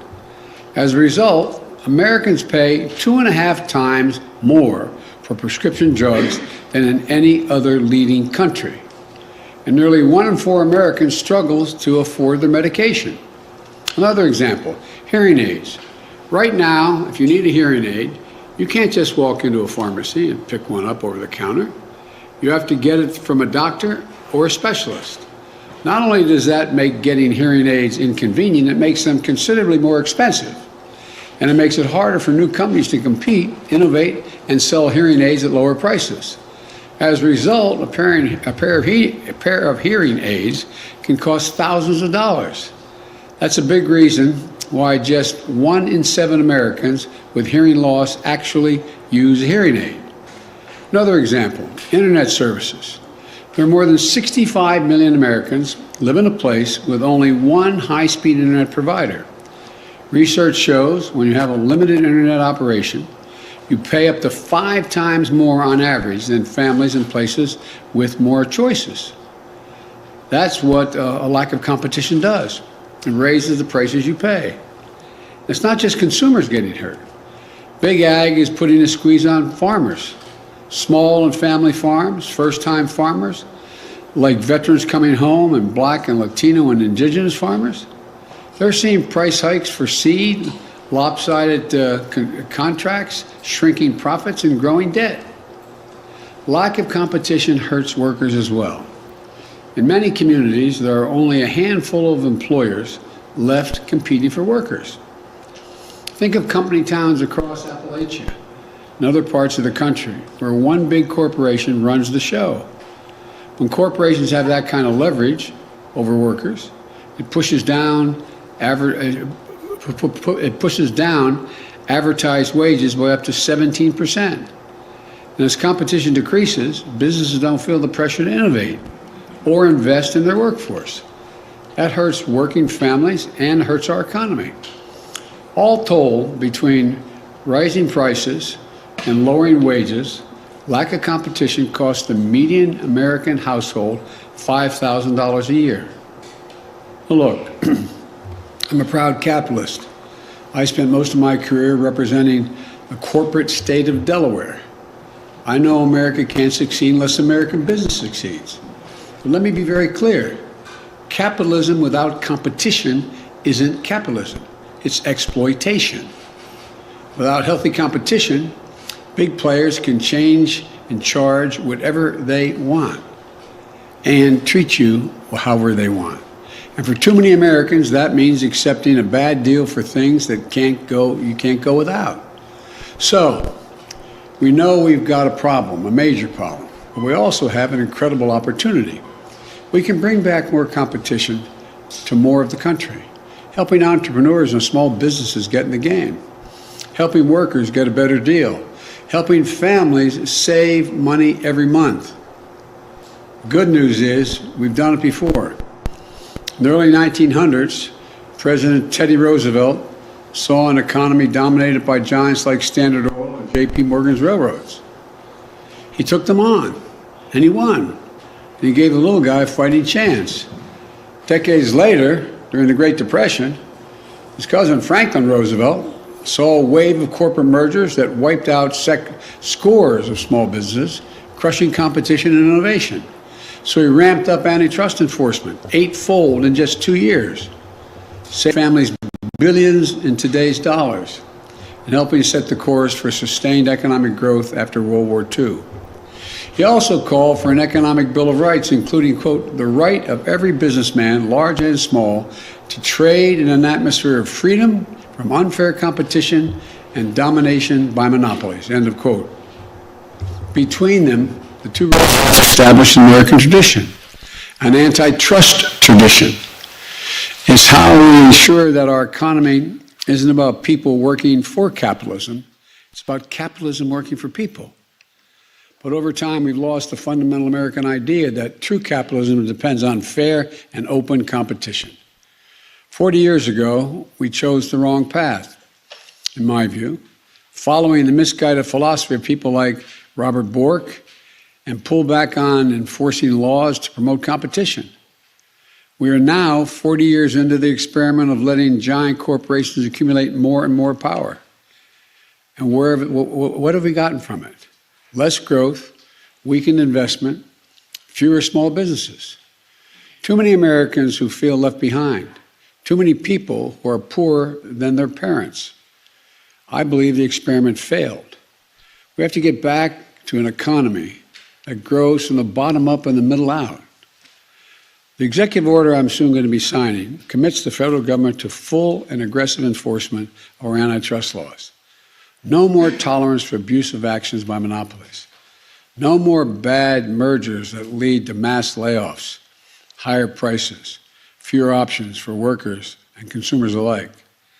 My executive order includes 72 specific actions.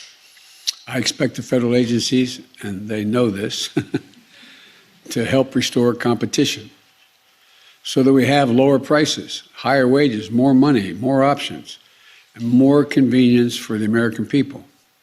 Today, I want to focus on 3 specific actions. First, the FDA, the Food and Drug Administration. We're going to work with states and tribes to safely import prescription drugs from Canada. That's just one of many actions in the executive order that will lower prescription drug prices. Second, the FDA is going to issue rules so that hearing aids can be sold over the counter.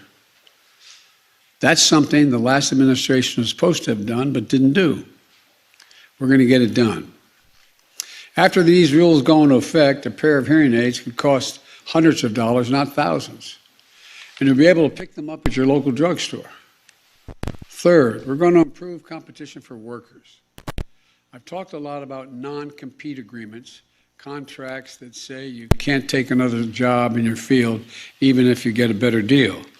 I made a speech, I was just reminiscing with my staff, back in 2018 at the Brookings Institution, where I talked about the non-compete clauses that were just, I found to be absolutely ridiculous, but how prevalent they were throughout industries.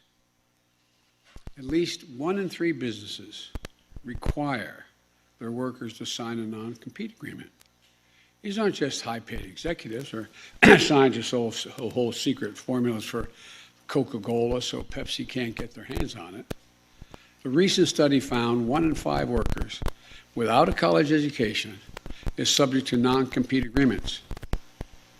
They're construction workers, hotel workers, disproportionately women and women of color. Think of the 26-year-old employee at a company. She's a star worker, but she isn't being treated right. She's underpaid, passed over for promotions. Competitor across the street knows it, but wants to bring her in at a higher wage, but she can't do it. Her company threatens legal action over a non-complete clause she had to sign in order to get hired in the first place. She can't afford a lawyer for help, so she's locked in. Imagine if you're in her shoes. You'd feel powerless, disrespected, bullied, trapped. That's not right. Workers should be free to take a better job if someone offers it. If your employer wants to keep you, he or she should have to make it worth your while to stay. That's the kind of competition that leads to better wages and greater dignity of work. Look, I'm not going to go into it now, but I used to, there's non-compete clauses or people running the machines that lay down asphalt. If in fact you get offered a job and you have you're in Arkansas doing it, a lot of specific examples. You can't take a job in West Texas to do it. What in the hell does that have to do with anything? No, I'm serious. Or there were clauses in McDonald's contracts. You can't leave Burger King to go to McDonald's. Come on. Is there a trade secret about what's inside that patty? No, but I'm serious. I don't know whether you do know. I didn't know till 5 years ago the incredible number of non-compete clauses for ordinary people who are done for one reason: to keep wages low. Period. Look, my executive order calls on the FTC to ban or limit non-compete agreements. Let workers choose who they want to work for. I'm also calling on the FTC to do away with certain occupational licensing requirements. You realize if you braid hair and you move from one state to another, sometimes you have to do a 6-month apprenticeship, even though you've been in the business for a long, long time. What's that all about? Military families, for example, they're often on the move between states with each new assignment. So you have a woman in the military, her husband's following her, or vice versa. Guess what? If you're a plumber, you have to get a different license when you move from Delaware to Missouri. Look, it can't be a significant burden to get a new license in a new home state. That burden can't be around anymore. It takes time and it takes money. It takes a toll on families' income while you're waiting. We should remove that barrier, providing more mobility, more opportunity, higher wages for families on the move. This is something that my wife Jill has worked on together with Michelle Obama through the Joining Forces Initiative for the military. We're going to keep that moving. We're going to get it done with an executive order. Let me close with this. Competition works. We know it works. We've seen it work when it exists. Fair competition is what made America the wealthiest, most innovative nation in history. That's why people come here to invent things and start new businesses. In the competition against China and other nations in the 21st century, let's show that American democracy and the American people can truly outcompete anyone. Because I know that just given half a chance, American people never, ever, ever let their country down. Imagine we give everyone a full and fair chance. That's what this is all about. That's what I'm about to do. So I'd like to invite the cabinet members up here. I'd like to, the Attorney General is here, John General Garland, Javier, Mr. Secretary, you can come up too. I've been watching on television, you've been really good. Gina Raimondo, also Pete Buttigieg, and the chair of the FCC, Lena Khan, acting chair of the FTC, and director of the National Economic Council. Am I leaving anybody out? Anyway, come on up. This may be the first cabinet meeting we've had.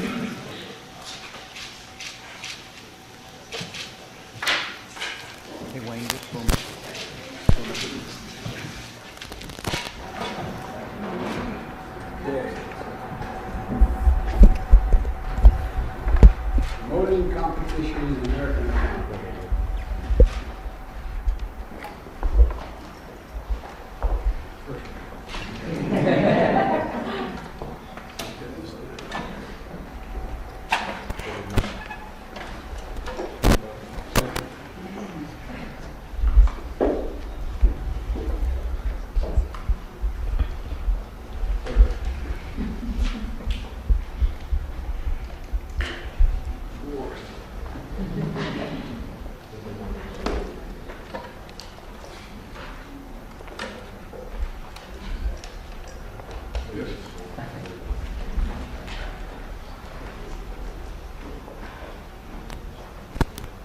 Wondering how Brock did his shorter name.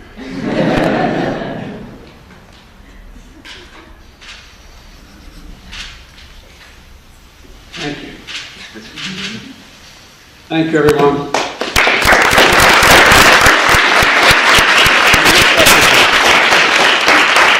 President Clinton was part of your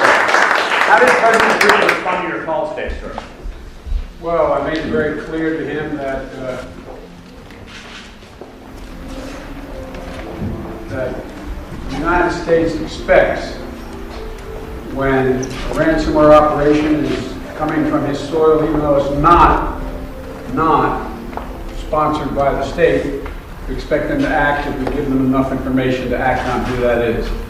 And secondly, that we've set up a means of communications now on a regular basis to be able to communicate to one another when each of us thinks something's happening in another country that affects the home country. And so it went well. I'm optimistic. You said 3 weeks. All right, that's a great segue into the next story about President Biden that we do want to get to at the moment. He was answering that question there at the end of that bill signing, executive order signing, rather, about big business, reining them in, kind of fostering more competition across the economy. So that was that, but we also got a little bit of information on how President Biden's phone call today went with Russian President Putin. There have been a slew of ransomware attacks this year, and they've caused headaches for everyone from farmers that sell the meat we eat to anyone who drives a car. They've also forced a few of the companies who were targeted to fork over millions of dollars in ransom money. Now, President Biden has urged Vladimir Putin yet again to find out who is responsible and to put an end to it. Fox News correspondent Caroline Shively has more from Washington. Ransomware attacks. President Biden thinks there's a connection, and he wants the Russian president to do something about it. The United States expects when a ransomware operation is coming from his soil, even though it's not sponsored by the state, we expect them to act if we give them enough information to act on who that is. On Friday, the White House said President Biden raised the issue with Vladimir Putin in a phone call, saying he urged the Russian president to act to disrupt the criminal group's thought to be behind the attacks, and said the U.S. would take any necessary action to defend its people and its critical infrastructure. You said 3 weeks ago there wouldn't be consequences. Will there be, sir? Yes. President Biden's face-to-face meeting last month with Vladimir Putin did not put an end to the hack attacks. Kaseya was the latest company to fall victim just this month, and it caused problems for hundreds of companies in the U.S. as well as overseas. That was after a major gasoline pipeline and a meat processing facility were each forced to pay millions of dollars in ransom to resume normal operations earlier this year. We can't just go tit for tat. We actually have to have a response that makes the Russians understand that whatever they think that they're getting out of these attacks, it's not worth it. President Biden is expected to discuss the ongoing hack attacks with German Chancellor Angela Merkel when she pays a visit to the White House this week. In Washington, Caroline Shively, Fox News. Caroline, thank you so much for that update there. And remember, I had forgotten, but yes, German Chancellor Angela Merkel will be visiting the White House next week. We'll air that whole foreign visit next week here on Live Now from Fox. You have us covered. We will definitely do that. But at the moment, I just want to put up this live look right now at the White House. You can see the president and the first lady spending the weekend in Wilmington, Delaware. And so it remains to be seen if we'll hear or see from them. They usually attend church on Sundays, but they have no public events scheduled this weekend. Let's head out now because it looks like a rainy Friday night in New York City. This is right across the street from the Fox News World headquarters on 6th Avenue in Midtown Manhattan. We're going to leave you with that shot. You can see some of the lightning there. We'll be back in 2 minutes here on Live Now.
And welcome back here to Live Now from Fox. A very rainy, kind of stormy night there in the Big Apple. I'm Andrew Kraft. Thanks for being with us on your Friday night. Want to show you an interview that I just conducted. We pre-recorded it, but it's about this new mobile phone app. It's called Proxy, and what it does is it basically anonymizes your health and vaccine data for your employer to get you back to work, to let your employer know that, hey, you're vaccinated and you can return to work safely. And so I spoke a little bit earlier with the CEO. It's called Proxy. I put this up here. You can see some of what the app looks like. And so we're going to show you that interview, but at the moment, apparently, Forbes magazine has named Proxy to its short list of the next billion-dollar companies. It's one of these companies that is kind of charting the course as we move into this post-pandemic world. Here's my conversation with the CEO of Proxy, Dennis Mars.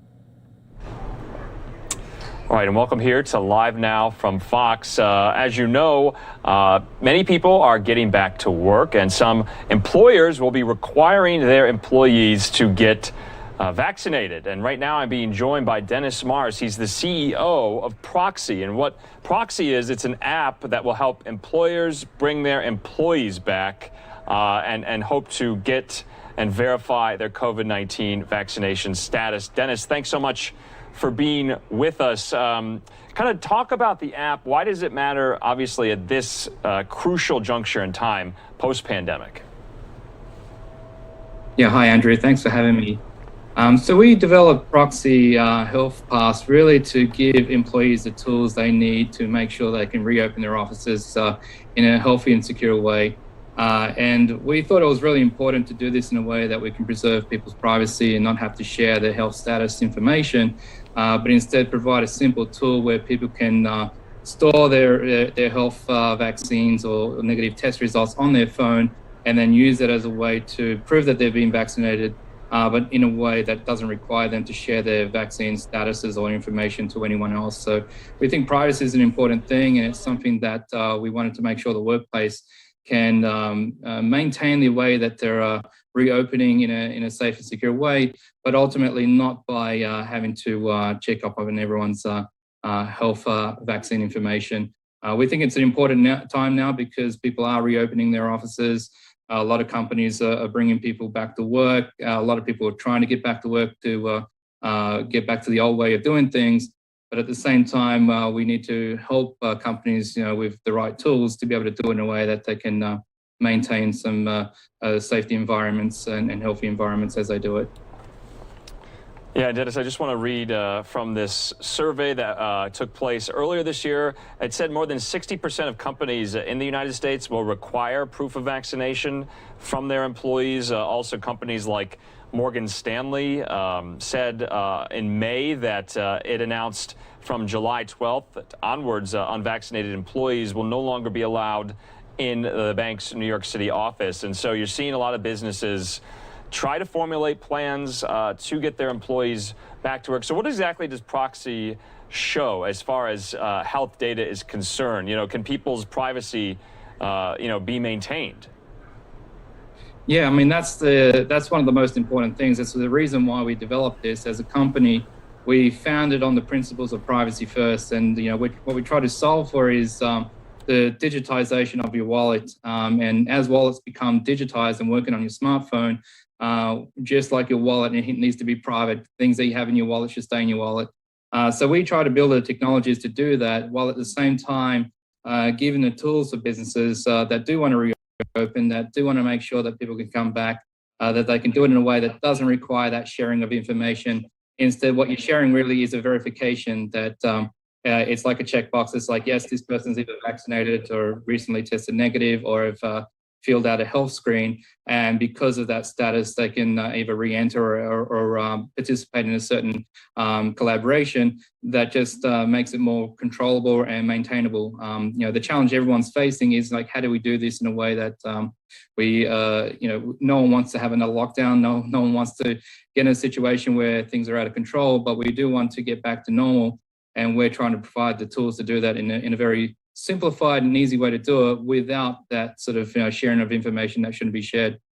So that requires technology, but at the same time requires commitment from businesses to look out after their employees or contractors, and to also maintain this sort of line of privacy that doesn't get crossed over.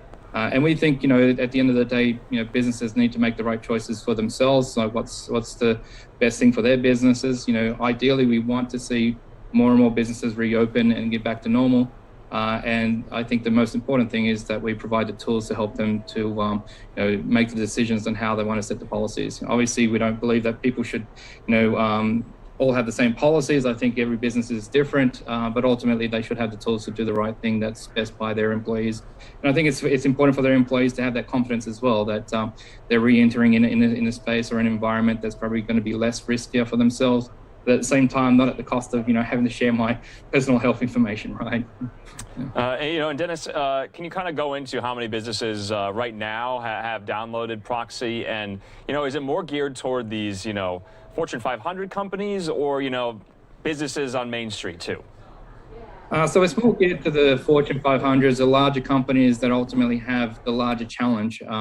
And while we don't particularly look at downloads because we're not targeting consumers, what we are trying to do is to service the larger Fortune 500s, and also the businesses that are trying to think about, how do I get 500 people or 1,000 people or 10,000 people back into the office, or back into the factory, or back into the workstations where people need to get together to collaborate and do things.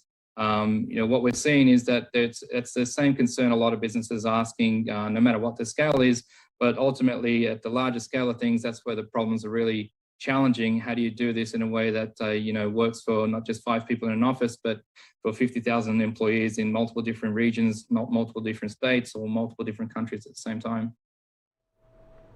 Now, Dennis, essentially, this kind of wades back into the vaccine passport debate, because we've done stories ad nauseum about that. Will businesses, will they or won't they? And so, at the federal level, it is not illegal for an employer to require a vaccination of their employee. Now, at the state level, they have passed laws like this. I'm thinking Texas, I'm thinking Florida, where they do not want something like your app for business owners. It's even legally, you cannot do it there. So how do you get into those markets? Well, you basically provide the tools for the businesses to use based on their needs. And, if the businesses are deciding that this is not something they want to use, they shouldn't use it. One thing we don't believe is that none of these things should be mandated or required, but we should have at least the tools available so that those businesses can make that decision for themselves, and to ultimately do the right thing by their employees and by the shareholders of their businesses want to see running things at full capacity again. Again, we fundamentally also don't believe that this should be mandated, for all businesses. What the most important thing is that both individuals have freedom of choice of what how they want to improve their status of health, and that businesses themselves can use a tool that is not violating on people's personal privacy, but they can at least ensure that there's some level of reducing risk and reopening things that people feel comfortable. Ultimately, it's those businesses that have to make the call for themselves. And, we encourage, to look at regulations and make sure that you're following the regulatory requirements, but also that you are making the best choices for your employees. Now, not only businesses, but we know a lot of universities will be requiring their students to be vaccinated, the cruise industry, sporting events, things like that, possibly air travel in the future. Do you foresee Proxy entering into any of those avenues? In some, possibly. We do get a lot of inquiries for things like events and stadiums. It's just where you have a large gathering of people, while at the same time, look, the stadiums don't want to know anything about your health information, and nor should they, right?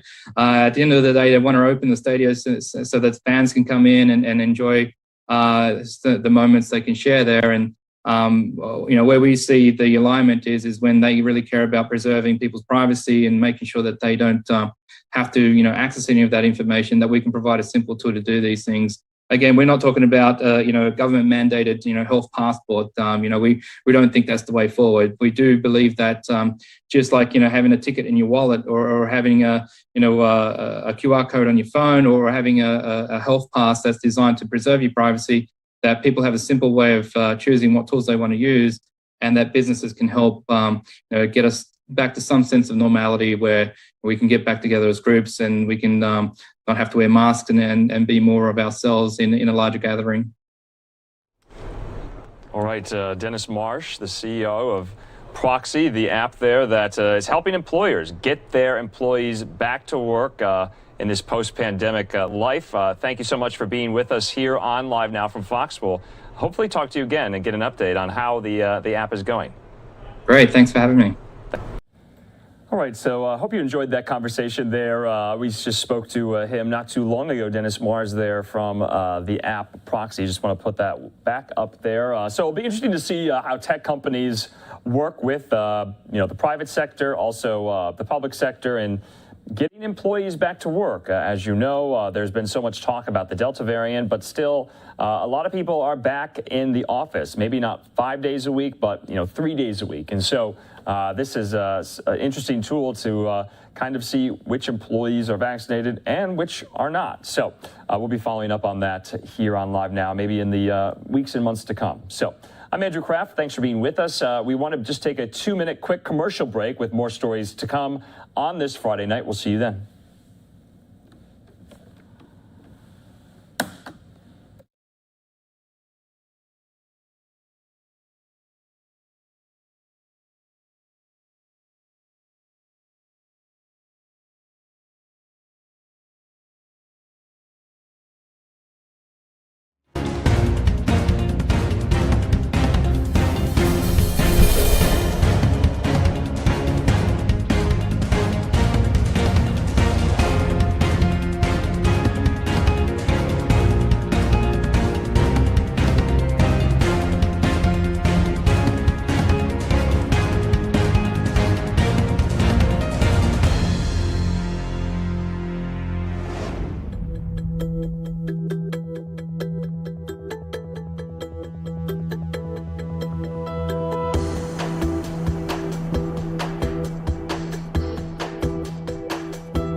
All right, welcome back here to Live Now. As you know, weather was a huge story this week with Tropical Storm and then Hurricane and then Tropical Storm Elsa as it hit the Gulf Coast of Florida and worked its way up the eastern seaboard. You could kind of see some of the remnants of it still up in northern Canada. Looks like Nova Scotia and Newfoundland there, but really a separate storm system really wreaked havoc on the mid-Atlantic states and the northeast states, and especially Connecticut, New York City, Philadelphia. They got a lot of really bad weather yesterday, and you'll remember that we showed you videos of some of the New York City subway stations just flooding with these torrential downpours. Fox 5 in New York talked to some of those New Yorkers who experienced it. Let's listen in.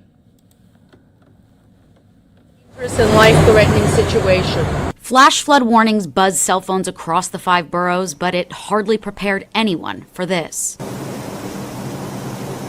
At the 149th Street Grand Concourse station in the Bronx, torrents streamed down a staircase, turning it into a waterfall. The same chaos at the 138th Street station in Mott Haven, water pouring onto the platform and creating a soggy mess for commuters. The shoes are still wet. I had to switch up the ensemble, but this is New York in the summer, you know? Above ground was just as messy. I had a poncho, but it didn't help. This guy's umbrella didn't help much either. People trudged through water up to their knees in Washington Heights, where the streets looked more like one big and muddy kiddie pool. The night market in Harlem also filled with water. And just about every local roadway reported flood conditions. This is what the Harlem River Drive looked like yesterday evening. And this was the scene along the Major Deegan. Passengers in cars that flooded out and stalled had to be rescued. As for the MTA, officials are asking for patience as they try to drain out subway stations across the city. I think they just got absolutely pounded with rain. I mean, they just got pounded. This is a dangerous and life-threatening situation. All right, so really crazy videos there out of New York City. I moved from New York City to Phoenix, and I never saw anything like that there. So really crazy summer rain there with that storm system. But hopefully some of those New Yorkers can, hopefully they're dry by now. Anyway, we want to stay, though, in the East Coast because we're going to go out to Connecticut, West Haven, Connecticut, because Tropical Storm Elsa really tested the land near the West Haven train tracks yesterday and today. The heavy rain caused land with trees and mud to all slide near the Metro North train tracks. If you're familiar with Metro North, if you're watching, if you're from that area, it interrupted train service. One track had been covered by the landslide, but the debris was cleared by the public works crews there on the scene. The train service in West Haven is closed due to that landslide. Speaking there from the scene was Connecticut Governor Ned Lamont and Connecticut Senator, the Democrat, Richard Blumenthal. Let's listen in. And obligation now are to invest in the kind of resilience that can meet this kind of climate crisis. I was in West Haven just a short time ago. What I saw in West Haven was a mudslide, a washout, right adjacent to the tracks of Metro North, disabling one of those tracks so that it cannot be used, and when it will be usable is unknown right now. This mudslide is a picture that I'm going to be taking with me to Washington, D.C. as a powerful argument for action, and action now on resilience and infrastructure, not just short-term repair, but long-term resilience. Buttressing, reinforcing the tracks that carry literally thousands of commuters every day on Metro North is absolutely necessary. We need to buttress the track, but longer term, invest in infrastructure.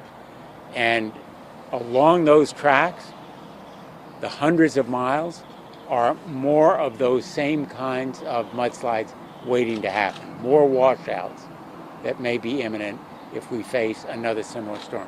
What we got here was a lot of rain in a short period of time. It wasn't a hurricane, but the kind of flooding that we've seen and also the other damage we have to use as a lesson for investing in infrastructure. The governor and I are absolutely united, as is our delegation, in favor of the kind of investment that is embodied in the bipartisan deal. The president's endorsed it. I hope we will move forward literally next week when we go back. This Monday, I'm going to be going back to Washington. I'm taking with me the picture of that washout, the mudslide that I saw here in West Haven, and the flooding that I've seen throughout the state today in Bridgeport, in the Stanford Greenwich area, and that I'm hearing about elsewhere. So I'm very hopeful that we'll have support from my colleagues and that we'll use this storm as a lesson in the need for infrastructure investment and resilience.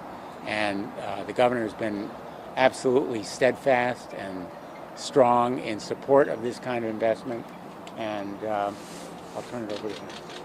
All right. Well, thanks, Dick. Here we are at the West Haven train station. The sun is coming out. Who would think we're here looking at the effects of a flash flood?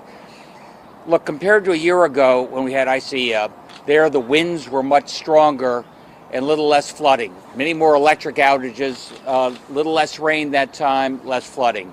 This time, less wind, less electric outages with Elsa, but flooding, and the flooding is severe.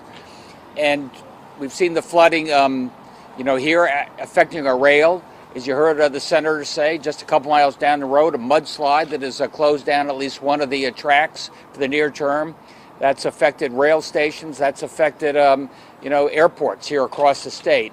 It's a reminder that resilience is not an abstract. Resilience is how you keep our economy going and how you keep it going safely. And it's just ironic that it was earlier this week, there we were at the Guilford Beach talking about resilience, talking about what we tried to do at the state level. We had a pretty good plan going through the legislature. It got watered down, so to speak, but we ended up with a resilience plan. And this is a reminder that resilience is not an abstraction. It has meaning. Go down and look at what that mudslide means, see what it means across the board for people here in this state. I want to salute Dick Blumenthal and Chris Murphy and our entire delegation for the work they're trying to do on infrastructure. I think it's a reminder that it's about speeding up rail, but it's also reinforcing our infrastructure for the incredible climate changes that are flash floods, and they're talking about scorching heat, drought, and on the West Coast. We've got to be prepared for this, and we're getting prepared. That's what the infrastructure bill is all about. And I really want to salute all the folks who are ahead of the curve in terms of taking care of this storm, making sure that we have folks on the ground, keeping our tracks safe, keeping our airports safe, and keeping you safe. Thank you for the efforts you put in. Governor, what are you hearing about what's transpired across the rest of the state regarding flooding or other damage? Yeah, as I said, fewer outages. Milford got hit pretty hard. A transformer went down there, a couple thousand people. They're getting that up pretty fast. Unlike last time, less tree damage, but maybe some underwater flooding, which impacts the transformers and the such in more of our urban areas. So I think that's been one of the effects. I think broadly speaking, we're going to go do an inventory right now of tracks and the such. That's what Jake and company are doing to make sure our infrastructure is safe, our transportation system is safe. You believe that the violent storms we've had the last couple of days could have contributed to what transpired this morning here at these tracks because the ground was so saturated? Yeah, exactly. The ground is so saturated. The trees reinforce. The trees are almost like a support structure. We don't have that right now. Look, I'm not an alarmist, but I do know that climate change is not an abstraction. Climate change, you're seeing it real. By the way, the hurricane season hasn't even begun yet, and we're doing this. Look what happened in Florida. They had a hurricane hit the West Coast. I don't think that's happened in many a decade. We got to be prepared. Yeah, usually August, September. That's right. MTA says that, no delays, they inspected it and no issues. Were you okay with that decision with opening the train tracks fully? My understanding is the train tracks aren't open fully. At least the track closest to the mudslide is not operational. My sense is that's appropriate, but we have experts who can opine on that. Yeah, I think there's confusion which tracks are, because MTA says they're like everything's fully normal. Well, so far there have been no significant delays on MTA. We called MTA, as you know, to get them out there, and they're still assessing what needs to be done. Clearly, there has to be buttressing of the tracks and some short-term work to make sure that those tracks don't collapse. But I was saying to the governor, you know, we stood together to announce the governor's plan for straightening those tracks, and a lot of the $8 to $10 billion that are necessary. This kind of picture ought to convince the people of Connecticut we have no time to waste for safety as well as speed in reinforcing the railroad tracks here. And yes, there may be some temporary delays, but Metro North is operating by using 3 out of the 4 tracks. You can't continue that kind of temporary.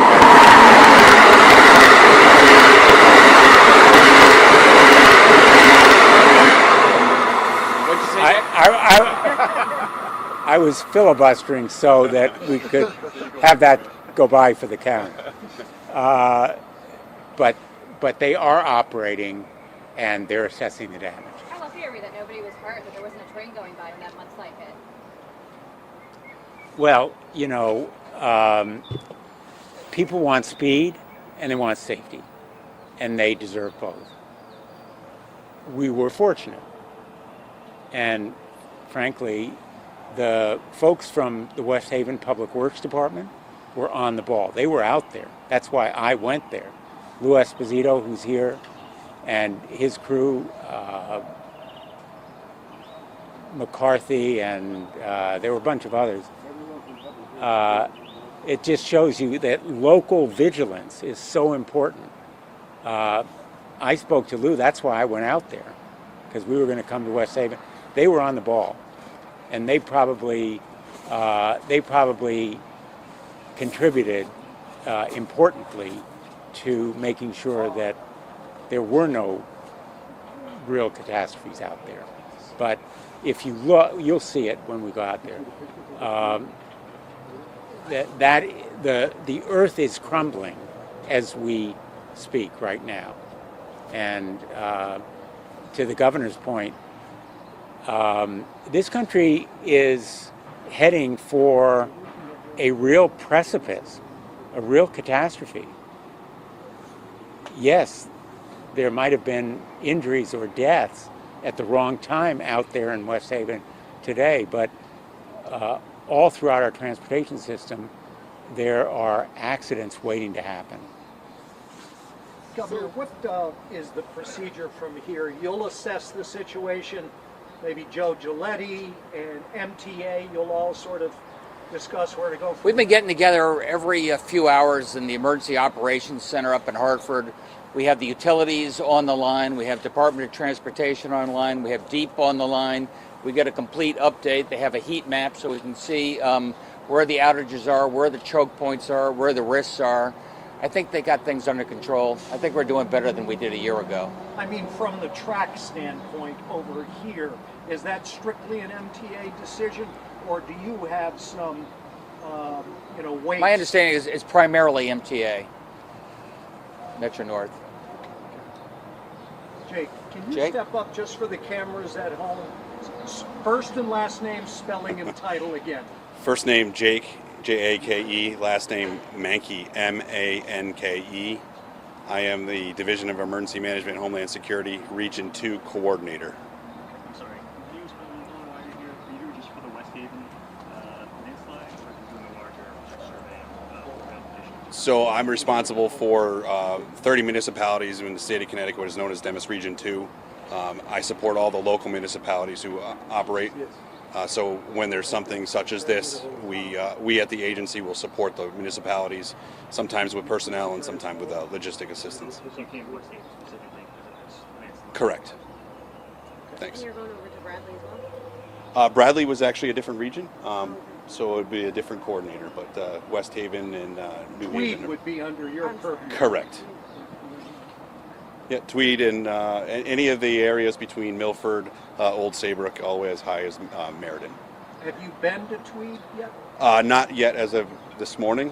Has Sean Scanlon told you what transpired over there? So the way the Emergency Management, Homeland Security, and the state works, we support our local emergency managers. Routinely, we're in conversation with our local municipal emergency management departments. I have had several conversations with New Haven's emergency manager, Rick Fontana. We're aware of the different scenarios at the infrastructure within New Haven and supporting their requests as they bring them to our office's attention. Are any lights affected? As far as I'm aware of, not as of yet. Governor, can we get you really quick on the new CDC guidelines for teachers and kids with masks? I've just seen the top line on it. The CDC said, A, the emphasis upon the importance of everybody getting vaccinated. B, emphasis upon the importance of in-school learning. Nothing replaces the importance of in-school learning. Then we see the variants coming in, how that may affect the mask. I think right now they are leaning towards, if you're not vaccinated, wear the mask. And now we have to evaluate what our policies are going to be in Connecticut. But the current policy is that kids have to wear masks in school. Right now our guidance is if you're unvaccinated, you should wear a mask indoor. That means the kids should wear a mask in school. Of course, nobody's in school for the next couple of months. We're going to look at that, and I think we'll look at what the infection rate is, certainly within each community, if not across the state, to make a final judgment. Would it be a situation, Governor, where whether it's faculty, staff, or students, to make sure they're vaccinated, that they'll have to show a card or an app on their phone or something? I don't think we're there yet. Right now, come on, teachers, everybody get vaccinated. That's you're all eligible. High school students, that 12 to 15-year-old group is less than 50% vaccinated. We've got plenty of time to get people vaccinated. And then Tony will figure out what we do for the younger age groups and how we verify that in the next month or so. And how are we doing with the Delta variant? I think compared to Missouri and Arkansas and Mississippi and Louisiana and those states that are less vaccinated means the Delta variant's accelerating faster there. Thank God, Connecticut, we have about 80% of our adults are vaccinated, so there are a lot fewer targets for the Delta variant, and we have a much lower Delta infection rate. Keep it up. The good thing right now is hospitalizations and deaths are still very low, thank God. But we still have pockets and communities where people are still reluctant to get vaccinated. And if this Delta variant doesn't remind you, I don't know what will. Do we have any COVID numbers for today yet? I haven't seen today, but as you know, we've been well below 1% for the last long period of time. If the rest of the nation were doing as well as Connecticut, if the rest of the nation were doing as well as Connecticut, we would all feel a lot safer. If every governor were following what Ned Lamont is doing, we would all breathe a lot easier, and we'd all be a lot safer. And every day, literally, I'm dealing with colleagues who fail to recognize the importance of the kind of leadership that Governor Lamont has provided, and that the president has provided. We're going to scoot over there real fast. Hey Lou, can you say anything on behalf of what you encountered over there?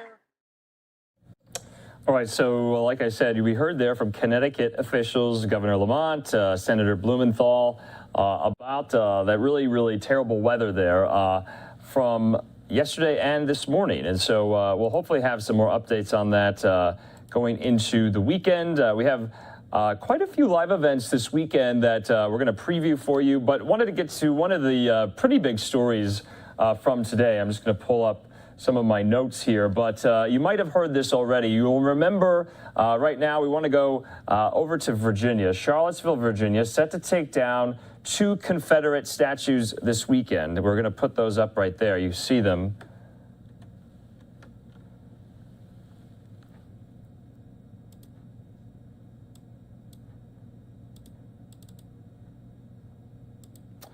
And so at the moment, we just want to say that statue of Robert E. Lee and one of Stonewall Jackson will come down tomorrow.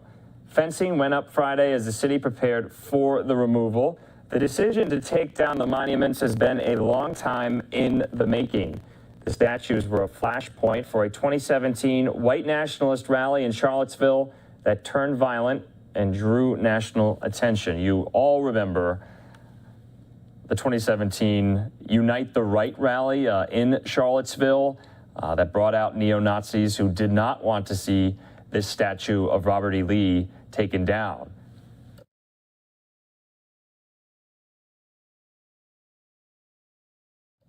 But this was a protracted legal battle playing out up to the Supreme Court, and the city of Charlottesville won out. They had a 30-day window, and now they are acting upon it. I spoke with the communications director for the city of Charlottesville today. We were trying to interview some city officials. They were not doing interviews at all or press, but they said that they are getting ready for this and that only the statues will be taken down from their pedestals and they'll be put into a museum or something like that. I asked them if they expected any more protesters to come out tomorrow, any residents there in Charlottesville, but they are expecting some people. The media are going to be there. And so we wanted to preview that. That was, remember, back in 2017, where that driver drove into that crowd of protesters there, counter-protesters, killing a young woman, Heather Heyer. You'll remember that name, no doubt. And so this was a huge political flashpoint. You heard, remember that former President Trump said there were very fine people on both sides. Obviously, you know, that's hard to square with, especially neo-Nazis on that side. And then you heard that was a common refrain from President Biden in his campaign, in campaign ads and on the campaign stump. And so that really became a flashpoint there in 2017 in the summer. But the city won these legal battles in court, and those two statues are coming down tomorrow. We'll have live coverage of that here on Live Now from Fox. We want to move into yet another story dealing with race, but also sports as well. You'll know that the Olympics are coming up, and in just a few weeks, July 23rd, they're going to kick off in Tokyo. Well, Fox 11 in Los Angeles talked about the incredible burden that athletes go under. Let's hear what that has to say. Extraordinary, not just in their sport, but really in everything they do. The main headline for sprinter Sha'Carri Richardson is that a positive marijuana test has cost her the chance to compete in the Olympics. But beneath that headline is a bigger story, a story about the pressure these athletes face and the standards that we, the public, hold them to. Lindsay Krause is a writer with the New York Times. She wrote a great opinion piece on this, saying the standards are not only unfair but cruel. And she joins me now. And we need to point out, by the way, this is a lady who has done her time in the area of sports. In fact, track and field gal and currently a marathoner, I understand. I don't hold a candle to you, Lindsay. Let's talk about this Sha'Carri Richardson situation. Your op-ed is thoughtful and thought-provoking. What should have happened here instead of her losing her seat on the and spot on the American Olympic team? So I think it's not a case of what should have happened in retrospect for her case. I mean, the rules are the rules. But I think what her case highlights for us is that the rules are imperfect, and they're also made by, a certain group of people who may have, specific ideas about marijuana specifically, and about whether it's harmful to the spirit of sport. That's one of the criteria in which in which a substance is allowed or not allowed. And it's illegal in a lot of countries. WADA, the World Anti-Doping Agency, is a international body. So it's not to say that she should be forgiven, be given probation, be on that team. It's about what can we do moving forward? How can we change these rules so they're more athlete friendly and this doesn't happen again? Well, it's interesting. She took responsibility. She acknowledged, I take responsibility for this, but she also posted on Twitter a very powerful yet simple message. I am human. It's something that I think the sports viewing public and the public at large have a tendency to forget, don't we? That, they may be capable of these superhuman feats, but they are humans living very human lives.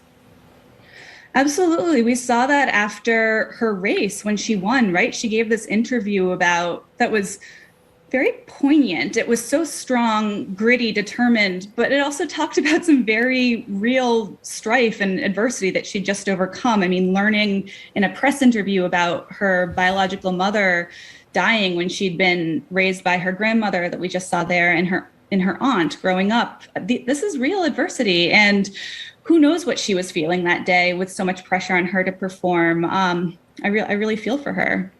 Are we having enough conversations, do you think, about what we're asking our athletes to do and be? I think we're starting to. I think we've seen that with Michael Phelps, for example. Sure. There's been who courageously talked a lot about his mental health struggles. We've seen this with Tiger Woods, who's gone through quite a few struggles as well. There's been great documentaries about this. There is an increasing public conversation about all of these issues. The best athletes in the world are already under extraordinary pressure to perform, and they have often extreme tendencies that make them the best in the world. And the flip side of those extreme tendencies can sometimes prove to be an Achilles heel that can harm you as well. And the first step is talking about it. Well, and especially when they come to the game increasingly young. I mean, look at the case of Naomi Osaka and pulling out of competition because she wasn't able to put herself in front of, multiple cameras to do press interviews. You actually think Sha'Carri and Naomi, the cases are kind of connected. I would say that. I mean, in both cases, they created tremendous public outcry and striking support for the athletes themselves. But in both cases as well, the athletes did break the rules, right? Like the rules for Naomi were to participate in press conferences. That is an expectation of athletes like her, professional athletes like her. She said no, and she was punished for that, not only with a fine, but she's not speaking to press right now. She's not competing right now. She dropped out of other tournaments after that. But with Sha'Carri, she also broke the rules, and we're not seeing her in Tokyo anymore. And I think that's the question here is that what we wanted? And if not, how do we change it? Okay, I'm going to do something very temporary. I'm going to give you all the power in the world. I'm going to give you the authority and your appointed high ruler of all sport just for this next moment. What would you change in professional sport right now? Name a couple of things that you would say this has to change now. I think, this is a broad thing that I would change, but these athletes are so young.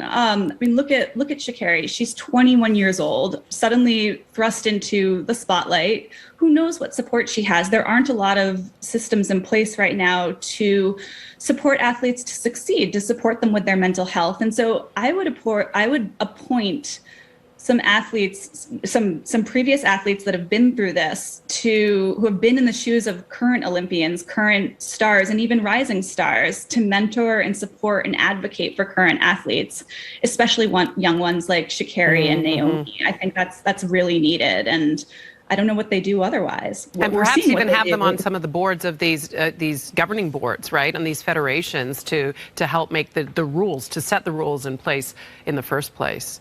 All right, we do have that. Which is good. Maybe we need to hear from them more. I hereby take off your crown as High Ruler of all sport, and you can go back to being the opinion writer for the New York Times and being the incredible marathoner you are. Lindsay, thanks for making time for us today. It was a joy to hear from you, and we look forward to chatting with you again sometime. Thanks for having me. Absolutely. All right, really interesting conversation, especially as the Olympics are upon us. They're just a matter of days away, but a lot of these kind of controversies are brewing around certain players, certain policies. Next week, we're going to have on some sports reporters to talk about the lead up to Tokyo 2020. Remember, they're still keeping that moniker for the Olympics this year. Remember, it was canceled last year because of the pandemic. But really unfortunate event there with Sha'Carri Richardson. So it remains to be seen on if she'll be able to compete. This week we learned that she'll be missing Tokyo. Obviously, that could always change. We'll be monitoring that. But also, the city of Tokyo itself issuing a state of emergency for rising coronavirus cases and flip-flopping on their decision. They're reneging on that decision. They're not going to allow spectators or fans anymore. That was not the case about a month ago, where they did say that about 10,000 fans could participate, but not from around the world, just from Japan itself. And so I know I'm excited for the Olympics, but we'll have a report on that next week, talking about all the ins and outs of how the Olympics are going to be pulled off, especially with rising cases over there in Japan. So I'm looking forward to that for sure. Let's take you around to some of these beautiful shots that we have from around the country at the moment. Here in New York City, you can see there, it's about almost 11:30 p.m. on this Friday night. Looks to be pretty busy on 6th Avenue there. We saw some rain and some lightning in that shot previously. Also, let's go back out. This is National Harbor in Maryland, right near Washington, D.C. I believe that's on the Chesapeake Bay right there, that pretty cool neon lit up Ferris wheel at the moment. And then we just have a really beautiful shot of one of my favorite cities, the Windy City, Chicago there, looking over Lake Michigan. I believe it is almost 10:30 there in Central Time. So thanks for being with us. We're going to head, though, out to the West Coast. A lot of news coming out of Los Angeles today. We have been reporting on the fact that the President Biden, will be tapping Mayor of Los Angeles, Eric Garcetti, to be the next ambassador to India. Now, remember, all ambassadorships have to be Senate confirmed.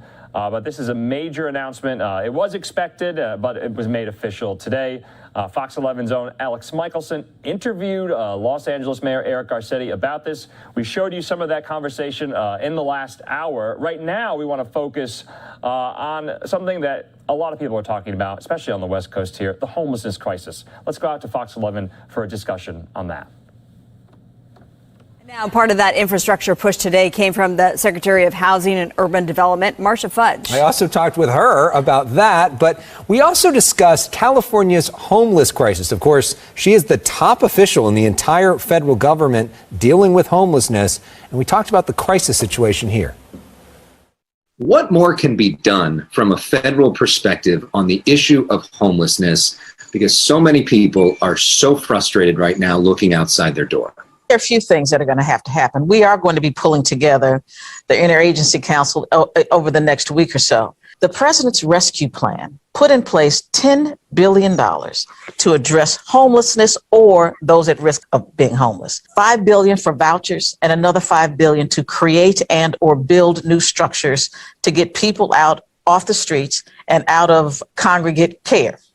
So what we are seeing is that people have to understand, you just can't go up to a homeless person and say, I've got some place for you to go. A lot of it is cultural. We are seeing more and more families that are homeless. We are seeing more people who have mental illness that are homeless. And so we have to address it in a way that most people don't think that we do. We have to put the wraparound services there. Complex issue. So GOP California gubernatorial candidate Kevin Faulconer released a plan to address homelessness, a proposal he modeled after actions he took to curb homelessness in San Diego when he was mayor there. Yeah, it's one of the key parts of his run for California governor. Mayor Faulconer, welcome back to the show. Thank you. It's good to be back with you. All right. So what is your plan, and what do you make of the federal government plan you just heard from Secretary Fudge? Well, my plan is based upon the model that worked in San Diego. I did not allow, as mayor, 10 encampments on our sidewalks and streets because we care about people. And I firmly believe that if you allow that to happen, people are going to die on your streets, and we're better than that as Californians. We were the only big city in California where we actually reduced homelessness by double digits. So I'm taking that exact same approach, which is taking folks from the streets to shelters, making a difference. And as I said, making sure it's not about money, because you can throw all the money in the world at this problem. If you do not have the political will to make a difference out on the streets, it's not going to change. But let's talk specifically about how do you get those tents on the sidewalks and the people who are inside those tents to follow your plan and move into shelter, because a lot of them just don't want to go. That's true. But at the same time, you have to be persistent and you have to insist. And so I set up a shelter network in San Diego, and I picked the locations myself. I made a bargain with the community. I said it's going to be cleaner and safer with the shelter than before it was there.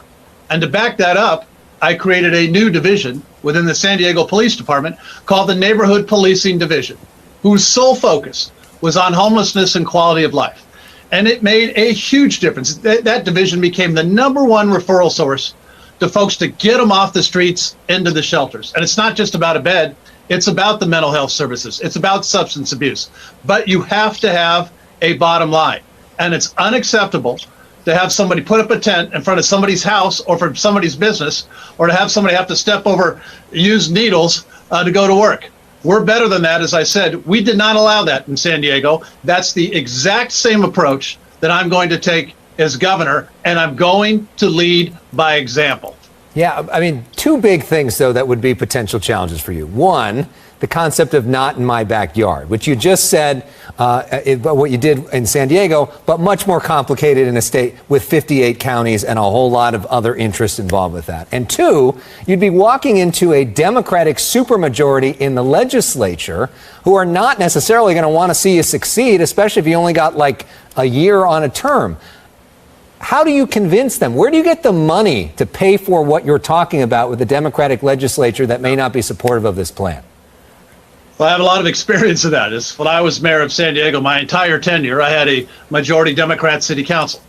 I'm a big believer that the things that we're talking about here tonight are common sense, and that we can go out and win the argument publicly, then you can win the vote. Because that's what we have to do to change in California, and people know it and they understand it. It's time to have a governor who's not worried about being politically correct, but a governor who's actually going to take a stand and say it's not okay to have 10 encampments under every freeway, underpass and overpass. The graffiti, the trash that's stacking up all over our great state. That's what I mean by leading by example on state property. I'm going to show how we can do it, just like we did it in San Diego. As I said, we have a multi-billion-dollar budget surplus in California. It's not about money.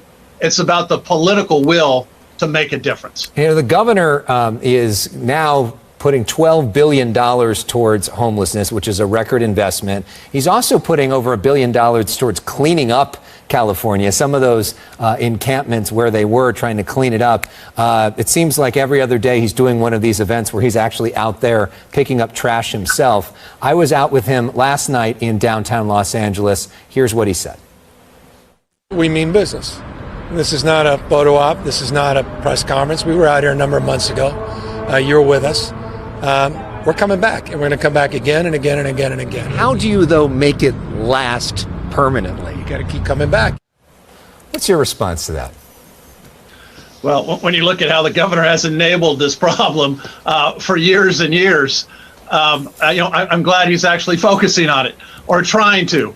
And I'll tell you, a lot of it's based upon a successful plan that we had in San Diego called Clean SD. What we're seeing this governor, the recall is here. It's all about self-preservation. He realizes, he thinks he has to do filings about something about homelessness, all the trash and litter on our streets and our sidewalks, our overpasses. I think the fact of the matter is, it's too little, too late, and Californians know it. All right, let's look at the calendar. It's July the 8th, the recall, September the 14th, just over 2 months from today. Let's take a look at other Republican challengers out there and where you fall on this list. So we have former Representative Doug Osee, Caitlyn Jenner, of course, businessman John Cox, and also Assemblymember Kevin Kiley out of Rockland, a vocal Newsom critic who just got into the race. Where do you see yourself in the field? How do you separate yourself? Is the candidate that has the experience, who ran the second largest city in our state, who got elected in a deep blue city in a deep blue state. Our campaign is about serious ideas and proven results. And I think that's what Californians want. I think they want somebody who can roll up their sleeves and get to work on day one. It's not about partisanship. It's about leadership. And I'm ready to lead. Kiley has a lot of fans, especially among the base. There's a lot of talk that you might be getting an endorsement, though, from the Republican Party of California. Is that true? Are you close to that? Any potential timing on that? now that the party's going to go through a process to pick and to get behind one candidate. I think that that's important. So that's obviously a process that the party is going to go through. And look, we have a lot of candidates, and I think the reason that we have so many candidates is because you're seeing this frustration of what's going on with Gavin Newsom. I think we're going to have dozens and dozens of candidates from all different partisan backgrounds, from all walks of life. And I think what somebody wants, as I said earlier, they want somebody who's ready to lead. And I think that's why our campaign has so much momentum and why I've been leading this movement to recall this governor and make a change at the top. And so September 14th can't come soon enough, I think, from Californians who are ready to go. And of course, the middle of this month will be the deadline for candidates declaring, so we'll know who the candidates are. Week. And by the middle of August, people are going to be voting because vote by mail happens here in California as well. So this is all happening very, very quickly. Great to see you, Mr. Mayor. Hope to see you in person sometime soon. Thank you both. And now part of that infrastructure push. All right, great talks there with some of the candidates and the governor himself by Fox 11 there. And we'll have extensive live coverage once it gets a little closer to the date of September 14th for the recall election to recall California Governor Gavin Newsom. We showed you the first press conference held by candidate Caitlyn Jenner that happened today. That interview with Kevin Faulconer there. So all eyes will be on that recall election. Also, all eyes will be on the next the next mayor of Los Angeles, whoever that might be, in the election going forward, too. So we'll have all eyes on that race as well, since we got the news today that President Biden is tapping Eric Garcetti, the mayor of Los Angeles, to be the next ambassador to India. In the meantime, we do want to take just a quick 2-minute commercial break. We'll have more news and some preview of live events this weekend that we want to make sure you know about, so you can choose Live Now from Fox as your source to watch them on. So we'll see you in 2 minutes here on Live Now.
All right, welcome back here to Live Now from Fox. I'm Andrew Kraft. We just want to preview some of the events that we are following that are going to be happening this weekend. Remember, we told you about all of the news happening in Charlottesville, Virginia. Tomorrow morning, we'll have live coverage of that as the city takes down two prominent Confederate statues of Confederate Generals Stonewall Jackson and Robert E. Lee. You'll remember back in 2017 in the summer, that Unite the Right rally that gathered there on the grassy plains of Charlottesville in downtown, trying to save the statue from being taken down. And that was years ago at this point. It was protracted legal battles going forward, making it all the way to the Supreme Court. Now the city has the go-ahead to finally bring those statues down. We reached out to a number of Charlottesville city council members, the city manager as well, to try to speak to them about this. They were not doing interviews today. I got the communications director for the city on the phone. They said the statues will be taken down and put in museums. The pedestals, though, will remain up. You remember this was a flashpoint, especially of the Trump administration, but also of this rise in kind of this pro-neo-Nazi right-wing movement, domestic terrorism movement, what have you, on the right. And so you'll remember that President Trump at the time famously said there were very fine people on both sides. President Biden used that on the campaign stump, on the campaign trail, at the debates against then President Trump to go after him for that. And then, of course, it turned into tragedy, that rally, as that driver slammed into that group of counter-protesters who were there, killing a young woman, Heather Heyer. So that's the backdrop for that. And we'll have that live pictures, hopefully, out of Charlottesville tomorrow morning when they take those statues down. Anyway, but kind of on a lighter note, we do have another event that we are watching tomorrow because all systems are go for Richard Branson's Out of This World adventure. We have some video. Richard Branson heading to space on Sunday. Here we go.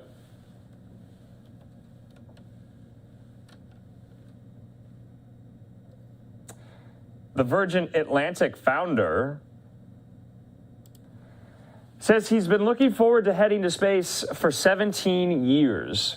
Branson and 5 others will board a test flight to the edge of space on Sunday. The launch of his VSS Unity rocket over the desert will be the first to carry space travelers beyond Earth's atmosphere. The space pioneer talked about his upcoming flight, his supportive wife, and Amazon founder Jeff Bezos, who's also hoping to launch a space tourism business and is headed to space as well later this month. So let's hear from Richard Branson himself.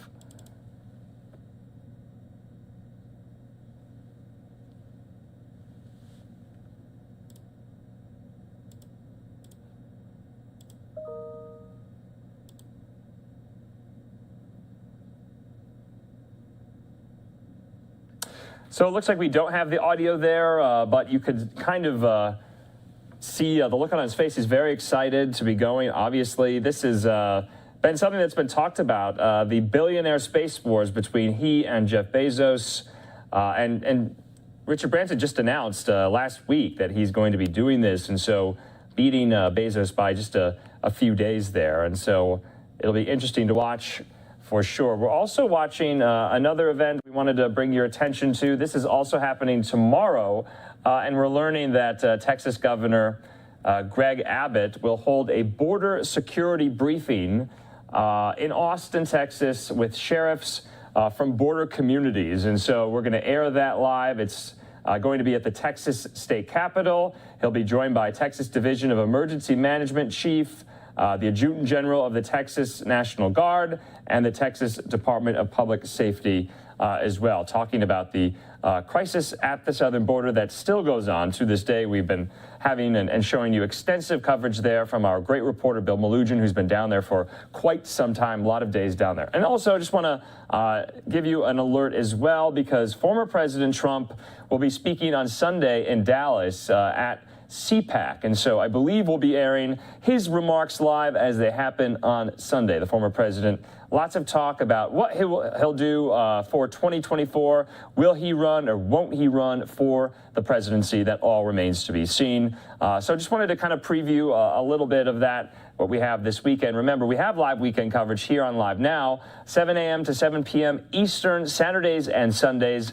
Doesn't matter if it's holiday weekend, the news never stops, not even on the weekends. And so you'll remember my great colleagues Stephanie Weaver and Rain Augustine. They will guide you and shepherd you through all the stories of the days on Saturdays and Sundays. So that's going to do it for us to preview some of those events. We'll be right back here on Live Now from Fox.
And welcome back here to Live Now from Fox. I'm Andrew Kraft. That's going to do it, I think, for us here on this Friday night. Thanks for being with us and for choosing Live Now as your go-to source for live, raw, and unfiltered feeds and events around the country and around the world. And remember, just the facts here, no opinion or bias, but we do offer limited, commentary, context, clarity, and analysis because the world is a very complex place, and these stories are very complex as well. So they need a little bit more detail and more thought put into them. Anyway, we want to show you some of these really great pictures we're getting from around the country at the moment. There's New York City at this hour. It's almost midnight there in the Big Apple.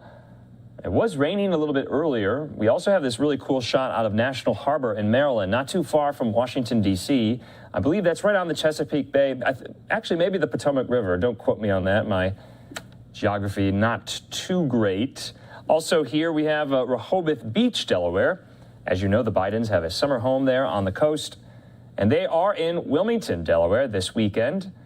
No public events on the president's schedule. Obviously, that could always change, but remains to be seen when and if we will see the president this weekend. He does traditionally go to Mass on Sunday, so we might get a glimpse of him there. You can't really tell the White House at this hour. Usually it's lit up, but you can kind of see one light's on there, but the Washington Monument standing tall in the background. And let's take it to the Midwest at the moment, to my favorite city, one of them anyway, Chicago, Illinois. At this hour, it's, I think it's almost, let's see, almost 11 p.m. there Central Time. I have to do my math there.